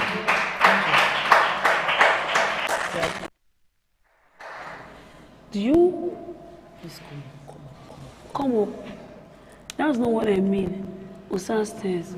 I mean whether you are intimate with any boy. Please be up.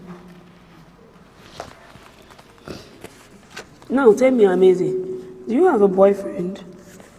Yes, of course. 2, my cousins.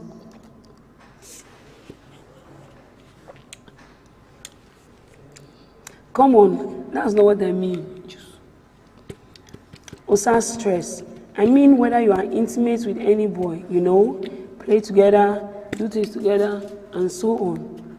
Do what together? Are you trying to say you've never eaten the forbidden fruits? What is that? She asked, bewildered. Have you ever had sex with a boy? She asked bluntly. Amazing stared at her, mouth gaped. Come on, baby, everybody does it. It's not a big deal. I'm sorry. I'm no more interested in this conversation. I have some more important things to do right now. So, excuse me. Amazing stood up to leave, but Osas held her back. Amazing had to be careful. Osas was her next door neighbor, and there's no telling what she could do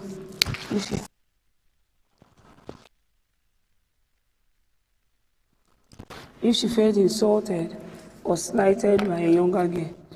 There was something mischievous in her look. Look, Amazing, sex is good. What is your problem? I don't have any problem. Don't you feel anything? I ain't you flesh and blood. I am human as anybody can be. Why have you decided to be different then? I believe there is time for everything. That old talk, wait till you are older or something? Not really. Then why not now? What is your fear? I am not afraid. I don't understand you. Can I ask you a question? Amazing said, hoping to change the topic. Yeah, about what? Why is sex so important to you? Is there nothing else you can talk about? Like what? Like education, the future, having a career, being helpful to others, our heritage. You must be funny. Our heritage indeed. All we have inherited is poverty, and I can't spend my life talking about poverty. There are many positive things about the future.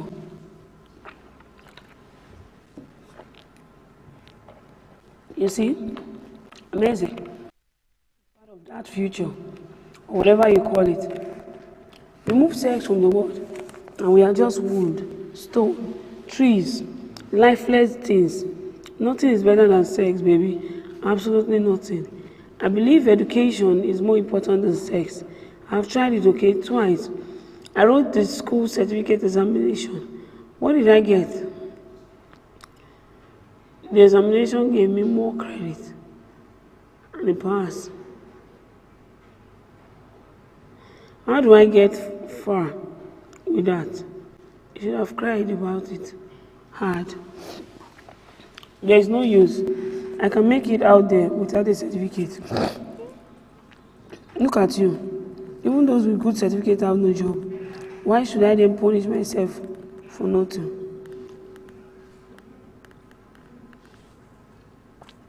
What if a good job come my way and you can't have it because of this lack? Wouldn't that be better?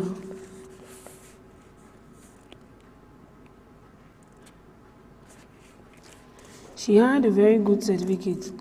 I'm sure you know Omo Irabo. I think so. She had a very good certificate, but she's just there. Not better than me or anyone else.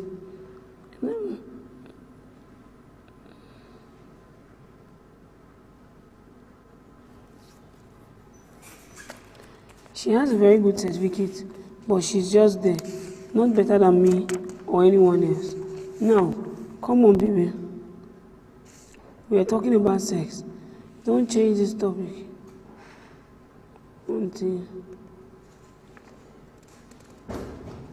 Don't change this topic.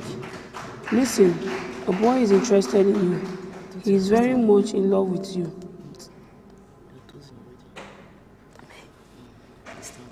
He and his parents attend your church. I can arrange for you to meet him. He's a nice guy and will take good care of you. His mother is a businesswoman. His father is a politician. The boy has a lot of cash to throw around. Wake up, amazing. You are no longer a baby. At your age, I had 3 or 4 of them. I started as early as 13, and I think I have enjoyed myself so far. I'm sorry, Osas. I don't want to continue this conversation. If you mention this to me again, I will tell it to Mrs. Ideye and her husband. I'll tell it to Mrs. Ideye and her husband. Osas knew better. That meant trouble for her. The couple did not approve of her lifestyle. I'm sorry then. I thought you were civilized. I didn't know you were so primitive and old-fashioned. She hissed and took a pitying glance at Amazing. Such a beautiful flower, just wasting away. Amazing went towards her room. Just then, she heard footsteps behind her. She turned back. Their eyes met. It was Omo, a secondary school senior. She had come to see Osas, her friend. Amazing greeted her and went in, shutting the door behind her. Omo didn't recognize her. Amazing climbed onto her bed. As she lay in the bed, many bad memories began to flood her mind. She remembered how Omo has punished her in school. That was a few months back. Omo has written a very long letter to a boy who lived in the same street as Amazing and wanted Amazing to deliver it to him. But Amazing has seen 2 of them in a compromising situation several times and didn't want to have anything to do with them. Moreover, the boy in question was one of those who hung around the house seeking her attention. I'm sorry, I can't deliver your letter. Why not? Omo fumed. She responded, why? I can't go to reach her, she said. You don't have to go anywhere. You'll be outside by the time you pass by. Just hand it to him and walk away. That is it.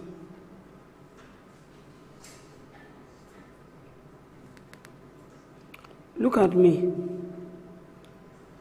Please. Send someone else. I can't, she pleaded. Omo was furious. She was one of the school prefects and couldn't understand why a junior student should despise her. Now, you kneel down. Kneel down here and wait for me, she commanded. Amazing obeyed.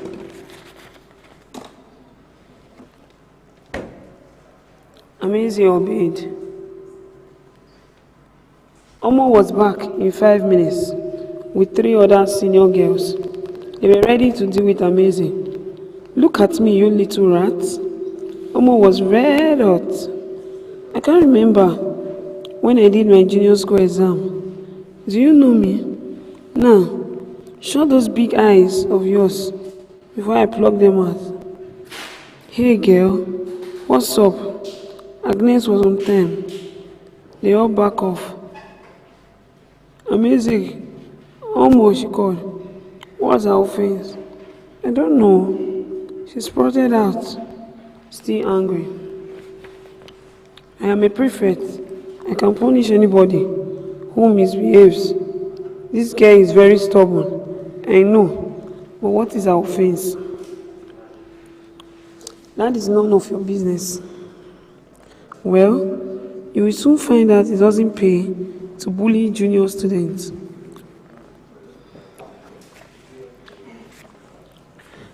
Amazing, stand up and go to your class. Agnes was the principal niece and lived with her in the principal compound.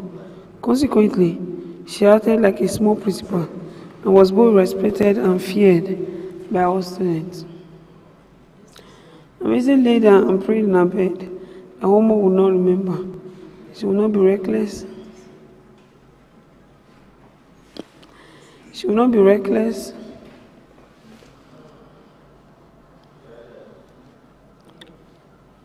Or Omo and Osas were going to a party that night. A few months earlier, after attending a friend party, Omo and Osas met and reviewed some issue. Osas, this not sitting has come again. Oh. Osas knew instantly what she meant. Then, deal with the bastard. Do you want to be a mother? She was 3 months pregnant. You don't understand. I have done everything I know, but the beast just wouldn't go. Then, Osas reached out to her chef and brought her a small bottle containing concoctions. I've used this many times. Even the devil himself cannot stand it. That night, Omo nearly died.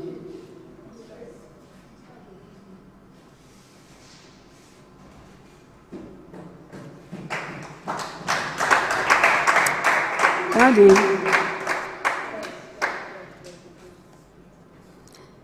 her womb ruptured and she went into a coma, thanks to a neighbor who rushed her to a nearby hospital just in time. This night, the party was scheduled for 8:30 p.m. At about 8 o'clock p.m., a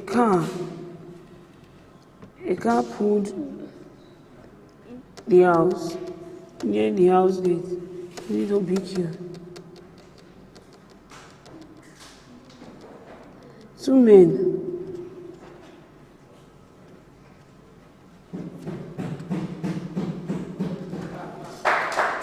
This night, 2 men were inside, waiting, smoking.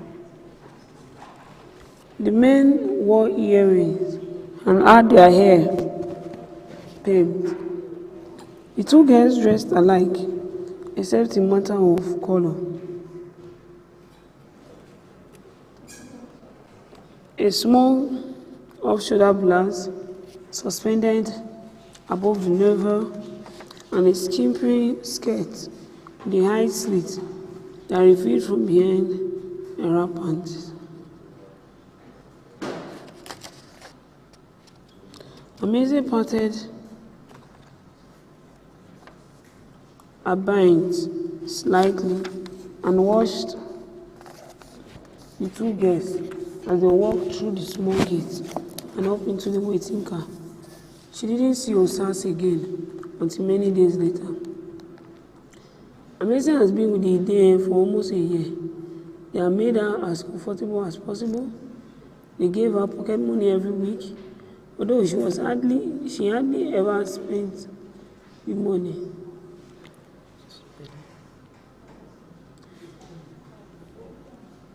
She was allowed to visit her parents once a month. On such occasion, she brought things for her parents that her parents didn't have. Her sisters were out of school already. They now help her mother with her business, street hawking. Amazing was sad about this, but there was nothing she could do about it. She had missed home very much. I need that music.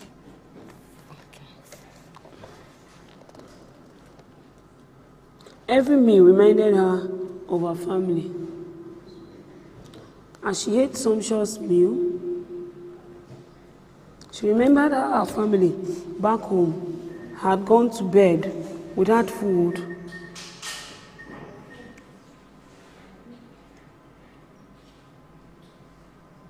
On several occasions. Sometimes they were awake all night, unable to sleep because of hunger. She wanted to go back home and live with her family, but what reason would she give her kind-hearted guardians? She must not have been an ungrateful person, because even we may not be talking, but we always plan. When everybody was away and the children was asleep, she would shut herself in and weep for hours. She was lonely and confused. Unknown to her, she had a very short time more to live with the family. Dr. Greg Indeye was leaving for India with the entire family. They will be there for at least 3 years. 2 days before their departure, they called Amazing. As you know, we won't be around for some time. Dr. Indeye began. You will have to go to your parents. If it were possible, we would have taken you with us. However, we have you in mind. We shall give you enough money for your school fees, even for the coming year. When we return, we will see your parents and let you know what plans we have for you. By then, you would have finished secondary school.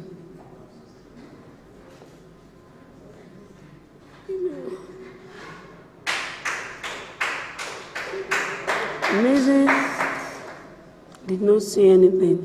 She simply walked up to her room, head bowed. She wept profusely. Before she left, Francis walked over to the piano and sat down.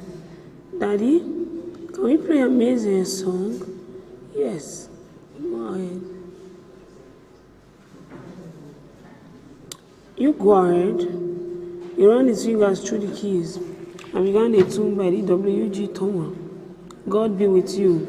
Lizzie ran in the room and began to sing. They always did this song for Grandma whenever she came and was going back. Lizzie sang. Husband and wife joined. But after the second standard, Hannah hushed everyone. Now, Francis, play something else. That was too serious for the occasion. The young pianist played, I Love You.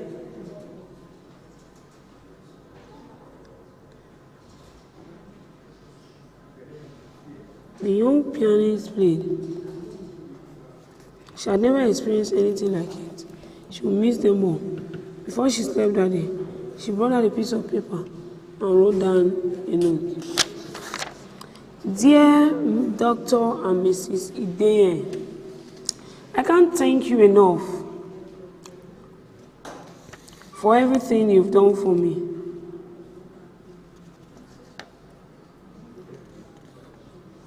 And my family. When I was growing up,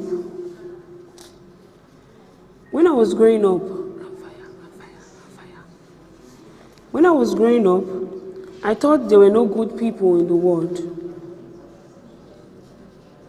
But now, you've changed that perception. I will never forget you. I will never forget your sweet children. I will always cherish the time we've had. Together, I will miss all of you. Thank you so much, and God bless you. Yours sincerely, Amazing. She enveloped the letter and gave it to Anna. Anna knew what was inside. Amazing left the following day. The occasion in which she stopped school was while she was in her final year. She stopped dancing. She stayed at home for 4 weeks, unable to pay her third term school fees.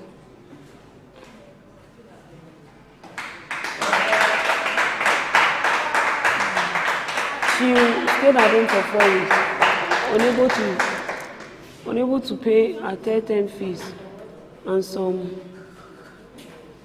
examination music. I need music. They should give you earphone. Yes. Why not read those folding books also? She stayed at home for 4 weeks, but her uncle in Belgium arrived just in time to help her out. In spite of the difficulties, however, Amaze was able to get the mandatory 5 credit passes for entry into the tertiary institution, including English language. I need it. If I'm reading in school, that's what used to with me. Including English language and mathematics. By the time she finished school, she was 18, but she looked more like 21-year-old. Life after school was a busy one for Amaze. A few weeks after she left school, she worked at Lady G beauty salon as an apprentice and a beautician. Our family had planned that, other things being equal, they would establish a beauty shop for her at the end of her apprenticeship. All over Oko, youth were employed as hairdressers, barbers, drivers, tailors, or shop attendants. Amaze returned from work one evening, downcast. I don't think I can continue working at Lady G, she complained bitterly to her mother. Why? It is not too good for me. What do you mean by that? The only things those girls talk about are boyfriend, sex, pregnancy, abortion, and so on. I am sick of the whole thing.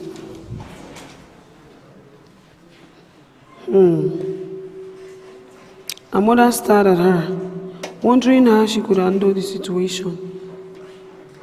Imagine a girl recounting without shame her sexual experience with whoever the previous night, right in the public. Without shame, she thought to herself, did you answer them? Yes. I tried to comment that decency demand that certain things be kept private, but they all descended on me, calling me unprintable names. Some said I was a green snake in the grass.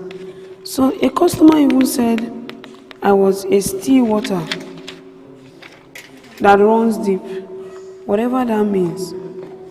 I think I am in the wrong. I think I am in the wrong place.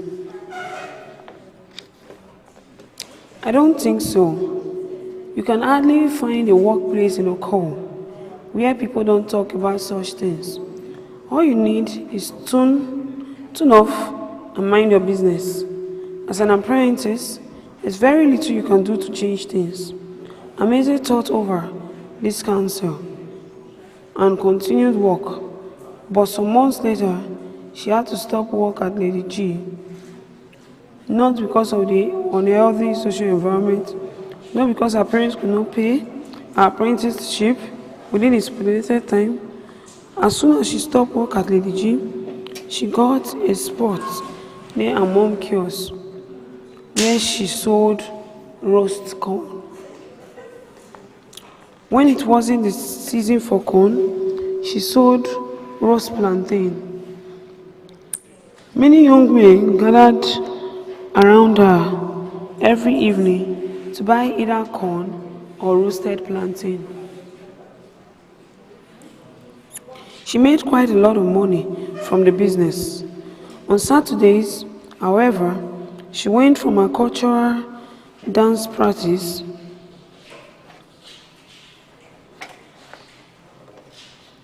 Agnes had introduced her to the group during their school days.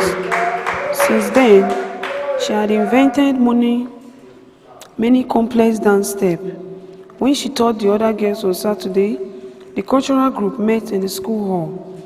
Mrs. Jane Adua, amazing former school teacher, coordinated the dance group. Mrs. Adua got a job with the state NYSC in the same year Amazing finished school. She was also a member of the State Arts Council. The school hall had 3 wings and a magnificent stage performance. It had a seating capacity of about 2,000. Many other activities, such as drama, rehearsal, music practice, seminar, and other social functions, took place in the hall at different times. There was a beautiful grand piano on one side of the stage. On one occasion, a young man sat by the window watching the dance. He was a youth corps member, posted to the federal prison area. He lived with his friends in school compound. He was dressed in his NYSC kit. Ameza was busy demonstrating a particular dance step when she looked up and their eyes met. She missed her step and stopped suddenly. Her heart began to beat faster. She sat down quickly, a bit restless. Throughout the remaining part of the rehearsal, she could not remove her eyes from that window, nor could she remove the image of a captivated, enraptured young man from her mind.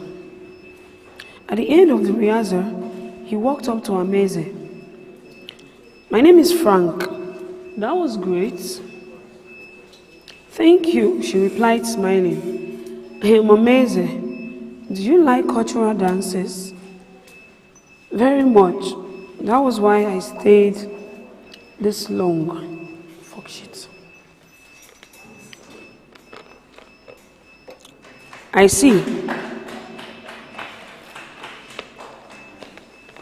You must have spent a lot of time and energy learning those intricate dance steps."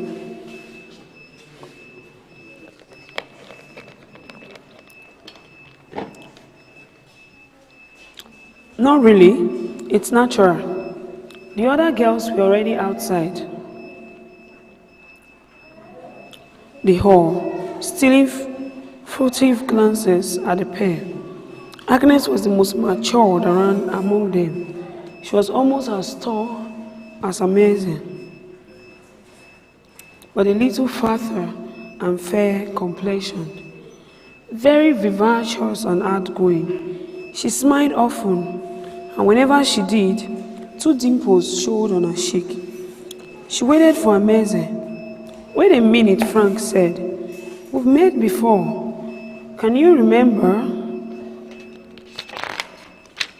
Ameze looked down as memories of that evening surged through her mind. She had just closed from work at Lady Jean. She was going home when they met, though briefly. That night, they had thought about each other. Frank has blamed himself for not asking her name. Ameze too had wished they could meet again. At Lady G premises. Exactly. You came to see Siri Ajana. That is right. Ameze breathed heavily. "I've got to go now," she said. picking up handbag. I would really like to meet you again, Ameze, Frank said, smiling affectionately. That's all right. Next Saturday. Okay, she said and departed. Agnes had to see Ameze off to the gate before returning to the quarters where she lived with the principal.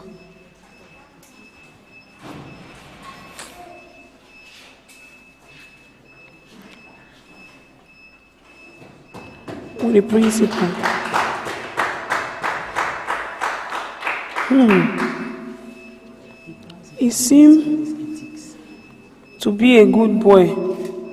Do you like him? Yes, they just checked. Just like that, Ameze queried, trying to hold back smile. I don't even know him. Well, he stayed with some other couples. Down there, Agnes said, pointing to the lodge within the school premises. I think he works with the federal prisons. What kind of work is that? Ameze asked anxiously. How can a university graduate work in a prison where they keep criminals? What does he do there? Agnes laughed out loud at her usual temper, almost getting shook. It's not so amazing. The prison has systems. And to make it work, you need intelligent people. Besides, coppers render free labor during the 1 year's national service. They can work anywhere for that 1 year before they take up their choosing profession or employment.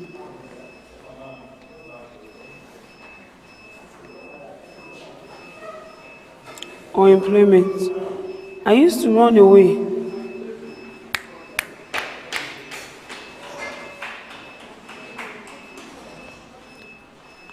I used to run away from everybody. I used to run away from everybody. They should use that thing to cover that thing. I used to run away from everybody. Every boy that came my way, I thought they were all devils.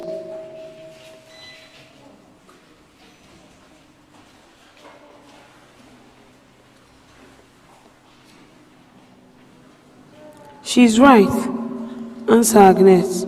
But my mother said I shouldn't do that anymore, since I know what to do. True, most of them are devils. Once you talk with them, they think of taking you to bed. They claim they made love to you, but they are angels too. This one respects you and even help you maintain your dignity as a woman. I can bet the devils are more than the angels. You see, sometimes we girls make devils out of men. How? Now listen. What do you think of a girl who exposes her breasts and other sensitive parts of her body to the public in the name of fashion? I think if a girl looks decent and respectable, boys will learn to respect her. Yes, you are right there. I agree with you completely. Mrs. Aduwa used to say, proper dressing is the first weapon in a girl's moral armory. The emperor oft proclaimed the man, remarked Agnes. Yes, that is the exact quotation. But I used to wonder why man and not woman. After all, women care more about apparel than men. Well,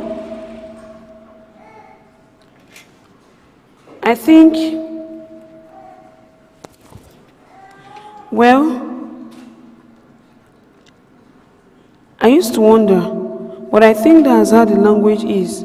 The men there mean both sexes. But why doesn't the language use women to mean both sexes? Agnes didn't want to be dragged into the debate. She was too smart for that. Now, let's go back to our discourse. What do you think of Frank? Angel or devil? I don't know. But I can't deceive you. When I saw him, something snapped inside me. What do you call that? I don't know either. Perhaps it was just a natural feeling. As they ambled towards the gate, a sport car pulled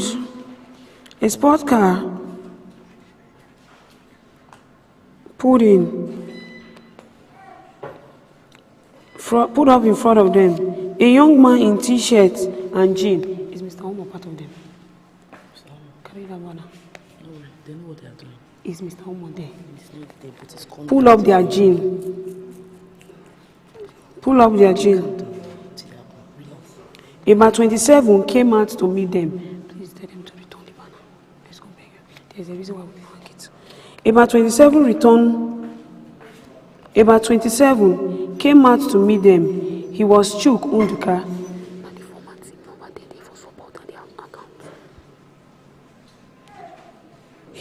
He studied physical and health education and worked with the Sports Council. He had been on the trial of Agnes for several months. After the usual pleasantries, Agnes excused herself and passed with Ameze.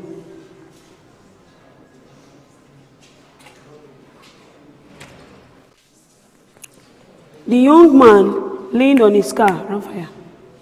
The young man leaned on his car. He had been on the trial for several months.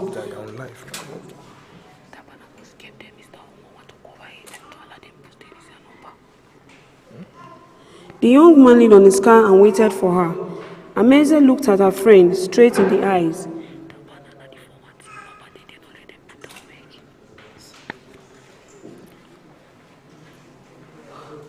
What was she doing about Chuks? I'm doing nothing, my dear, she said calmly. My parents are insisting I travel abroad. They have almost completed all the arrangements, so I decided not to get involved with anyone yet, because I don't want to complicate anyone's life. I've told him everything, but he doesn't seem to understand. You're really traveling abroad? What can I do? My father is not easy to deal with. If you don't do what he wants, he'll kill you. My mom doesn't help matters either. She's also impossible. Every day, she shows me those that have prospered through staying abroad, especially now that I have lost my job. If I can only get out of there, I'll be happier for it.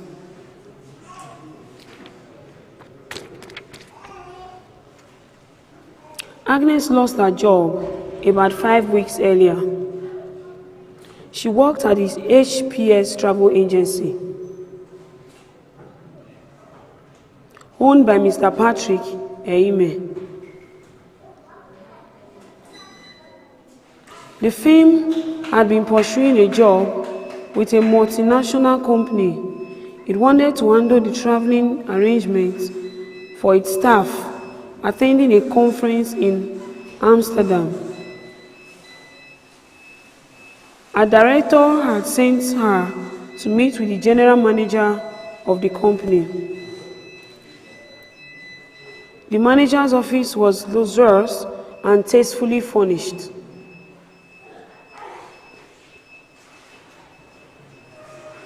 After the usual protocol, Agnes was left in.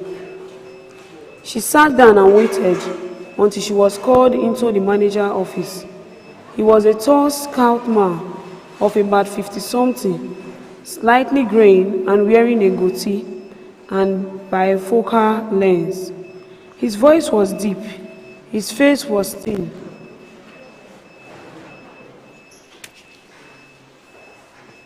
His face a bit thin. You are from HPS? Yes, sir. Your name? Agnes Omoroge. Good. You're welcome. I am Musa Abdul. Your firm is lucky. About 25 companies bid for this contract. Thank you for giving us the job, sir, Agnes said, smiling rather sheepishly. The GM surveyed the young lady with admiration. A drink or tea? He never offered anything to anybody, except on occasions like this. She hesitated a little. Nothing, sir. Thanks.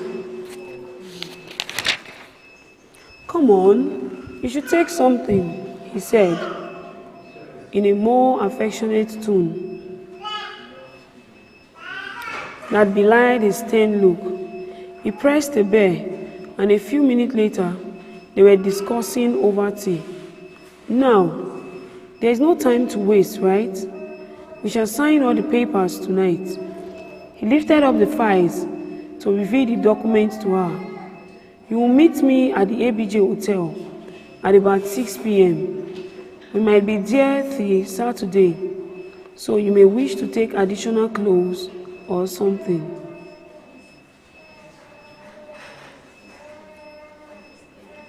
Wow.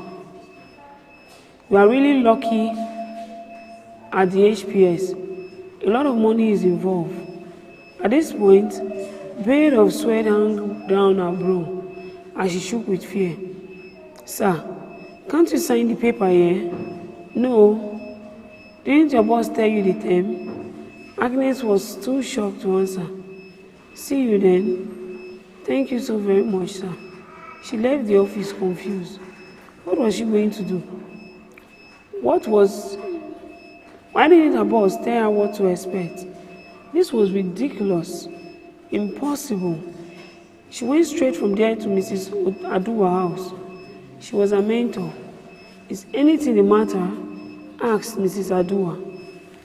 You look worried. I'm fine. It's just a very little problem I want to sort out and understand. She narrated the incident. Well, don't bother yourself, Mrs. Aduwa explained. Just go home and sleep. Most of these organizations employ beautiful young ladies to prostitute for them and bring in money. It is unfortunate. But how am I going to explain this to my parents? I asked. I'm afraid they may not see the reason with me. You know my mom. I'd like to find out all the details. You don't have to worry.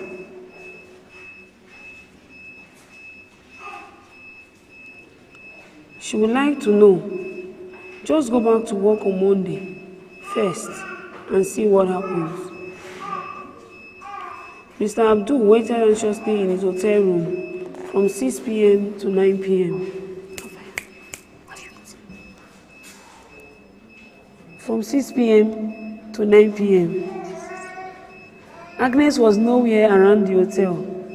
He had booked the executive suite for Friday and Saturday. But he told his wife he had traveled on an official assignment. Now, what should he do? He paced up and down the exquisite suite, wondering what had happened to Agnes. He had never been disappointed in such engagements. Previous engagement with ladies had worked out as planned. He sweated profusely. Despite the air conditioner, he walked towards one of the windows, drew the blinds,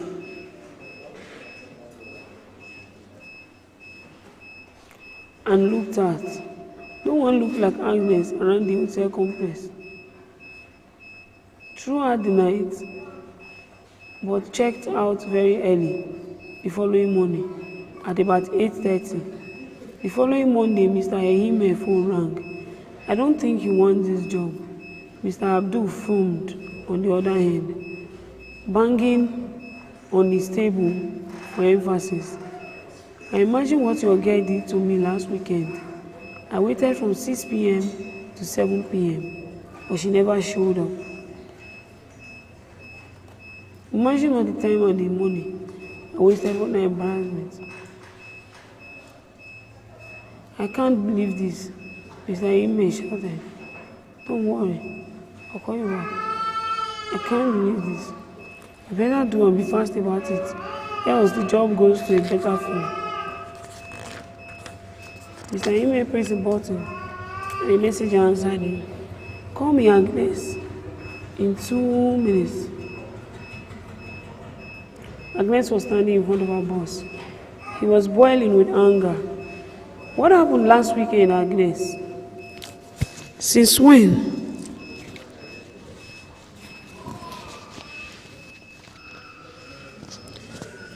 What happened last weekend, Agnes? Silence. She stared at the floor.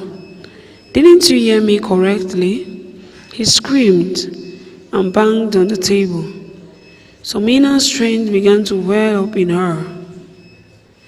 Do you know how much you just played away with? 70 million naira. Do you want to ruin my business? Looking up at our boss. Wow. So, free from all anxiety and fear, Agnes answered, Sir, do you understand you're expecting me to sleep with Amma? Because of contracts, don't women have any respect, any dignity, any value? Sir, Mr. Riemen stood up and stared at the lady.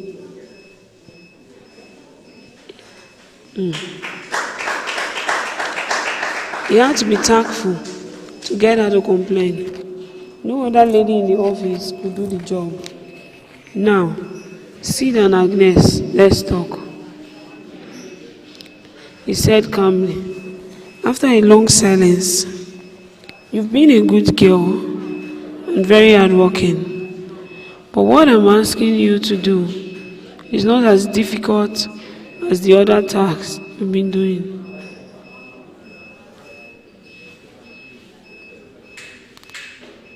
Besides, I shall give you 5% of the profits in this contract. That's a lot of money, you know. Enough to buy yourself a very good car and a few other things. That agreement with you anyway. And brought out Mr. Riemen brightened up and brought out some papers from his drawers. The lady must be considering the office now. Sir Agnes spoke at last. I am afraid I can't do it. I can't trade my body for money, no matter what. At this point, Mr. Riemen lost all patience. The disappointment came upon him like a thunderbolt. He had been waiting for this job for 15 months, and now to let it slip away was unthinkable. His phone rang again. He picked it up. Mr. Abdul wanted to know the situation of things. Sorry, sir. Please give us a moment. We'll get back to you. But why did she show up? He demanded, still angry. Sorry, there was a problem. I will explain later. He dropped the receiver.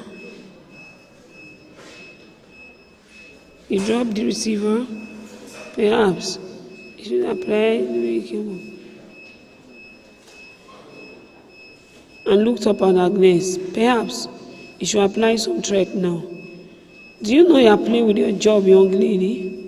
Now you either have a rethink as I give you a second chance or be fired and go look for another job. I'm sorry, sir. She said sorry.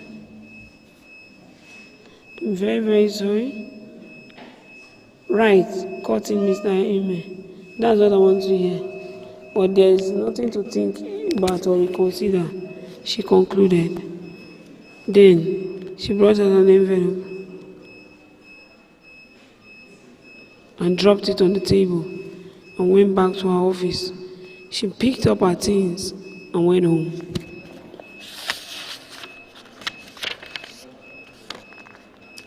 Amazing woke up in high spirits that Saturday morning.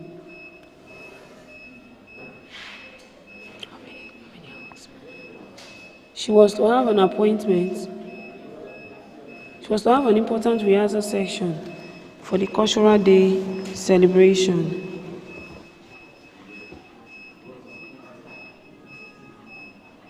Which was about 4 weeks away.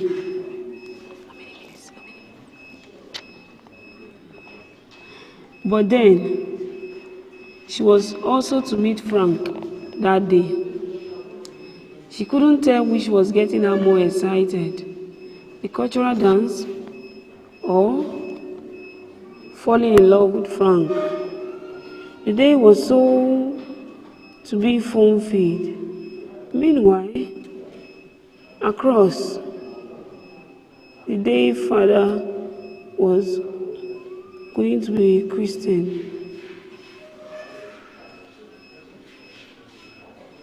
She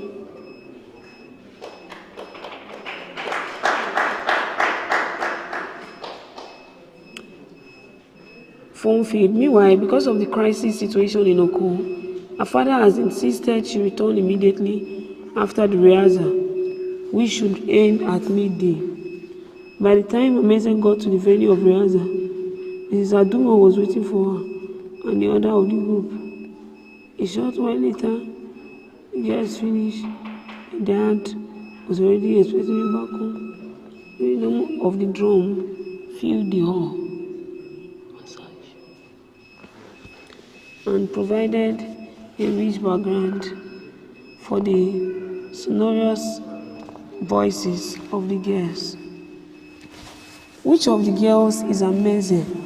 Andrew, one of the girls, asked curiously, observing them for a while. Guess, the fair one in the blue skirt. No, the one in a white blouse. No, one more try. Okay, the one with the red ribbon. That's right. Wow, you are lucky. Well, don't say that yet. It hasn't got into that yet. I haven't even told her anything. I hope she agrees. The two friends watched the rehearsal delightfully. From that vantage point, Frank had a good view of Amazing. Every step she took, every correction she made, everything sent a message back to him. He was satisfied. Meanwhile, Amazing had been anxious. She looked at the window several times, hoping to see Frank watch her as he did last week. Maybe he wouldn't keep the date. Maybe he's sick. Why not go out to look for him? After all, he lives in the compound. A voice suggested. God forbid, Amazing said aloud and missed a step. If he doesn't come, well, unless there's a very strong reason, I won't talk to him again, she thought. When it was noon, Mrs. Adua addressed the guests. Thank you very much for turning up for today's rehearsal. Remember that you are not just a cultural dancer, you are the cultural ambassador of our people. You stand for truth, honesty, dignity, thank you, and nobility. See you again next Saturday. God bless you. They all stood up to go. Just hearing.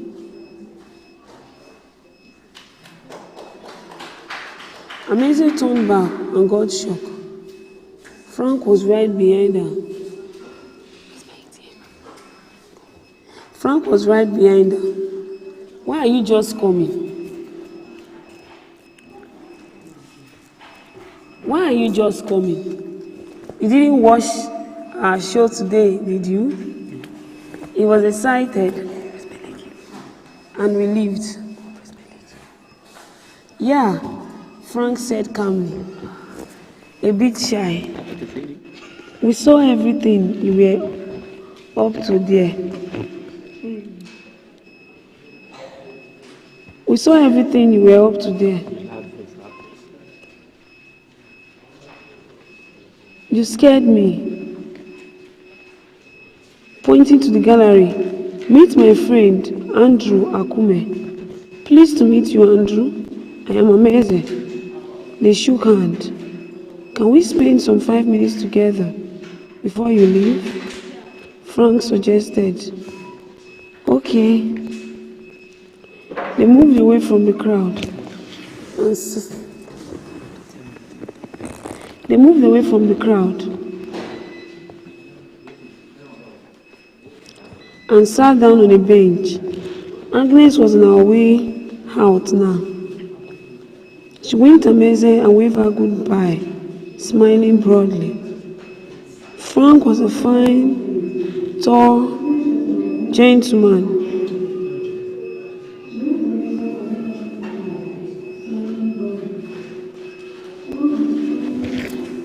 Frank was a fine, tall gentleman. They moved, chocolate in complexion and very athletic. He was clean shaven and a receding hairline and dimple in the chin. He used the first few minutes trying to compose himself. Amazing presence was simply too overwhelming, almost hypnotic.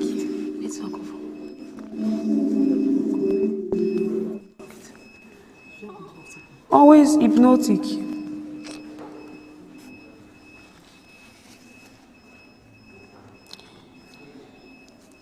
He used the first few minutes trying to compose himself. Amazing presence was simply too overwhelming, almost hypnotic on him. He could not look straight into her face. I heard you are preparing for a program, he stuttered, scratching his right ear and pretending to remember something. Yes, answered Amazing. It's our annual Cultural Day celebration. You seem to be the leader of the group. Amazing smiled shyly, blushing with gladness. She looked away from him for a moment. Please tell me, how did you come about this dance? You are very good at it. He was relaxed now. Well, if you say so. Anyway, I just picked it up while at school. My friends, my friend Agnes was instrumental to that. Do you dance? Frank laughed. No, I'm serious. Why are you laughing? Sorry, I've not really thought about it. Yes, I dance, although once in a while.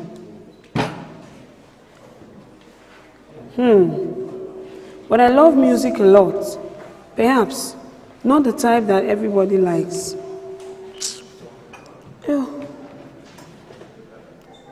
Perhaps not the type that everybody likes. I hope he's not a freak. She thought to herself, eyes wide. What type of music do you like? She spoke out. Classical music. What's that? It's a type of conventional music that is more taxing than most other music forms. Many many people in the part of the world, especially young people, are not used to it. I like to listen to Mozart, Handel, Beethoven, Bach, Strauss, and so on.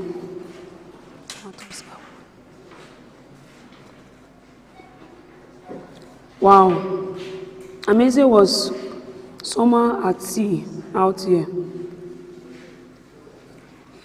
But she wouldn't give away her ignorance so obviously.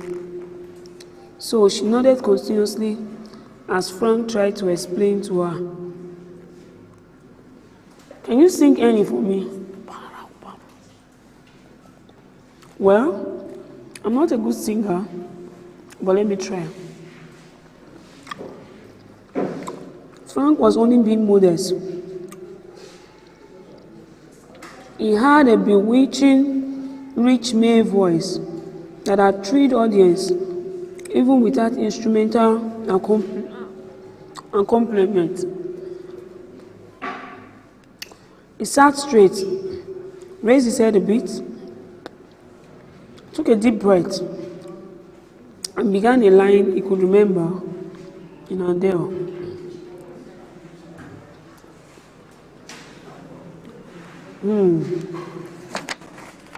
Oh, thou that tellest good tidings in Zion.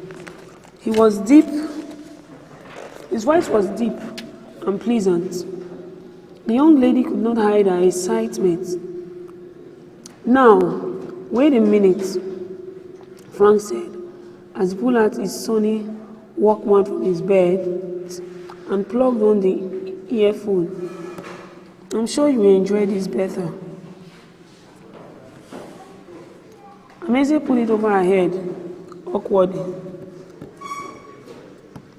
Frank adjusted it and pressed the play button.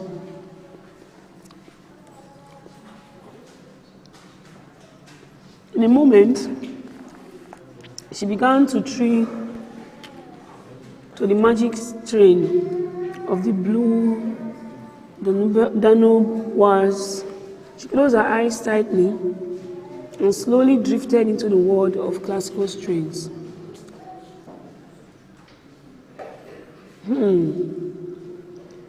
If this is what you call classical, it is beautiful. I like it. From that moment on, Amazon knew she had a lot to learn from Frank. There was a certain calmness in her, a peace about her feeling for him.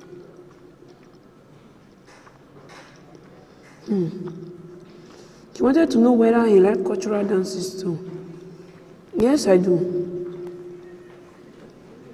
I like native hair and some modern music too. I'm also good at the piano. My dad taught me to play. I hope you'll have the opportunity of watching me play someday. Sure. I can't wait for that. Frank was a piano wizard while on campus.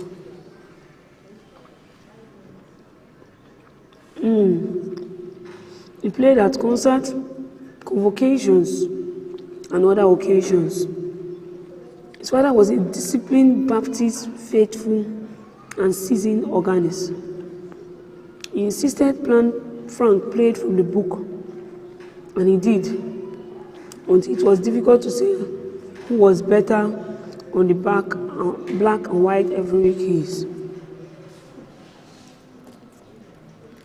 Amazing stood up suddenly and looked at the far end of the hall.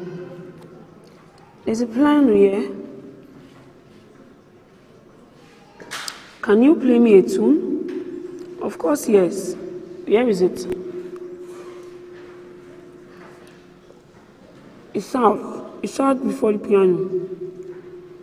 I'm going to run his nimble fingers through the keys.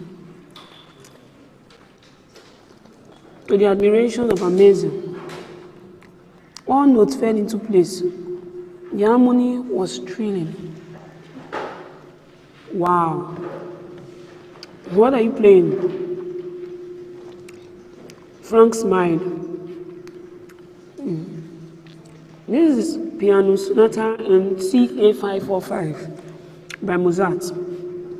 That's a strange language, isn't it?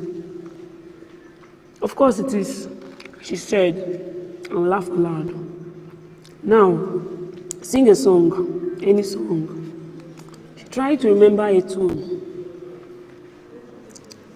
Okay, she said. Then she began. Frank listened attentively, trying to find the appropriate key. She was on a D flat major. Sing it again. She did it the second time. After the third time, Frank picked up the tune in a perfect accompaniment, blending beautifully with amazing soprano and filling the entire hall with a pleasant sensation. Soon, a few girls got attracted and rushed down to them. They joined in the chorus and danced too. Frank was elated, so was everyone. Andrew waited in one part of the hall for a while. He was also a COP member and Frank's flatmate. He was 2 years older than Frank, but less ambitious. Excuse me. Service year was coming to an end, but he had no plan for what to do thereafter. He stole a furtive glance at Frank and his lover and wondered why he hadn't seen Amazing first before Frank did. Some people are always so lucky. He grumbled. His mom is in America. He has no problem with where to work. No, he has the most beautiful girl around here. He began to know some ill feeling about the whole thing. He got up and left. So where do you come from? Ameze asked, sitting back in her chair, relaxed. The other girls walked away.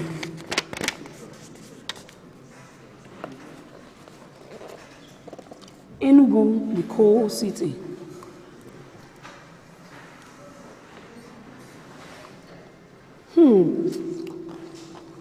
My parents live there. Not quite. My mom is in America with my two sisters.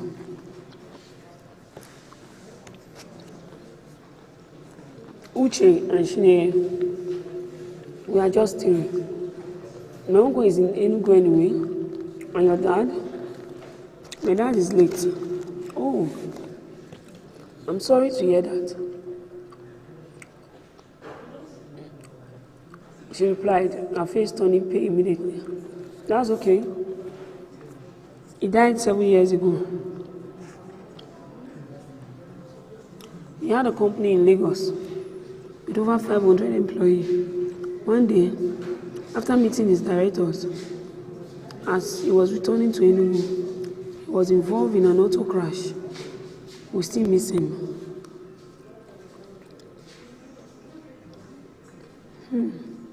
Sorry. And what about this company? Still functioning? Yes, indeed. I'm taking over the management of the company after service, which is why I studied business administration in the university.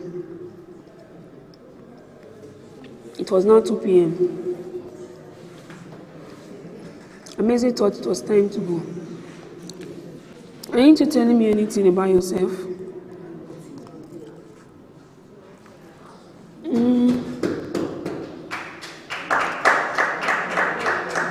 Frank asked, I'd like to know you, your parents, your brothers and sisters, your plans, and so on.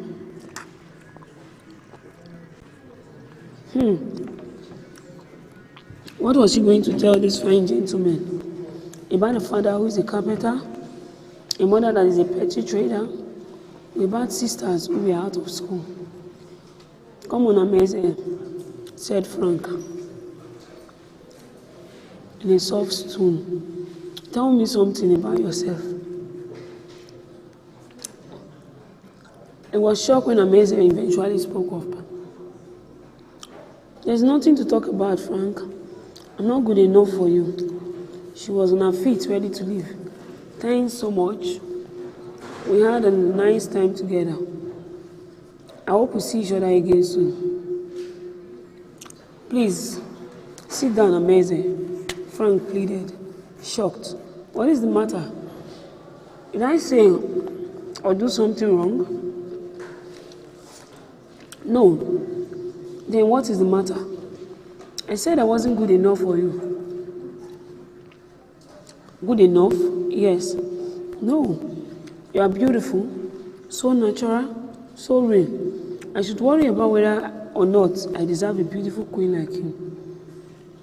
Do you think you love me the way I am? I'm already in love with you, but I'm serious about this. You are all I can ever desire. Look here, Frank. My parents are very poor. We live in an old mother's. I only have a senior school certificate and I am jobless. My sister are out of school. They walk the street every day like ghosts, hawking goals for mama. These are my credentials. Is this the kind of girl you want? Frank smiled reassuringly. Certainly, Amazing, I don't care. Amazing sat down slowly, astonished. I love you, Amazing.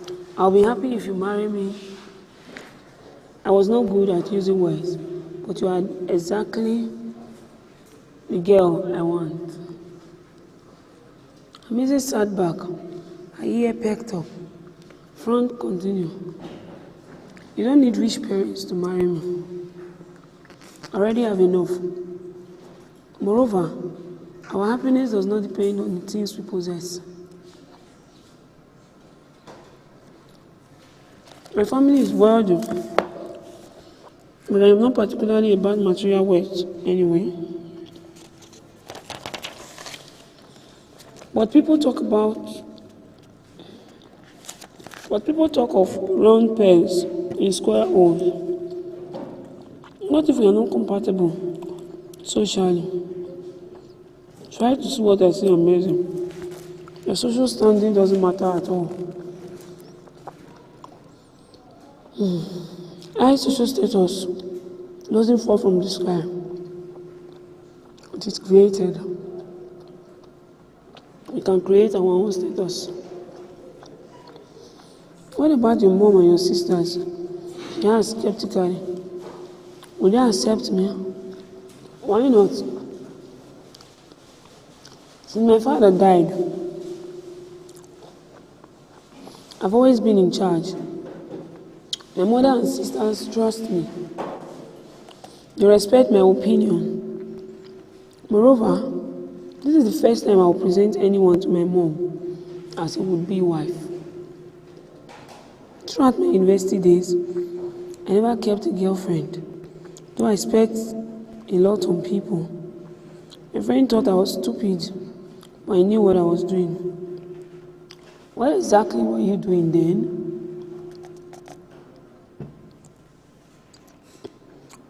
Well, many things, but the most important of all was this. Everybody there knew my background. I attended the University of Nigeria, Nsukka, and my mom was a lecturer. There, before she traveled to America, also, my dad was very rich. Consequently, every girl on campus wanted to be my friend and ultimately my wife. You see what I mean? I had to be wise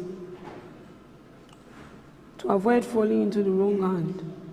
Of course, I helped many financially, but I ensured the relationship was especially and essentially platonic. Are you sure you were never in love with anyone before now? Certainly. You never touched a woman? Touched? Yeah, not really. And that means I've never been an angel. I've always tried to live within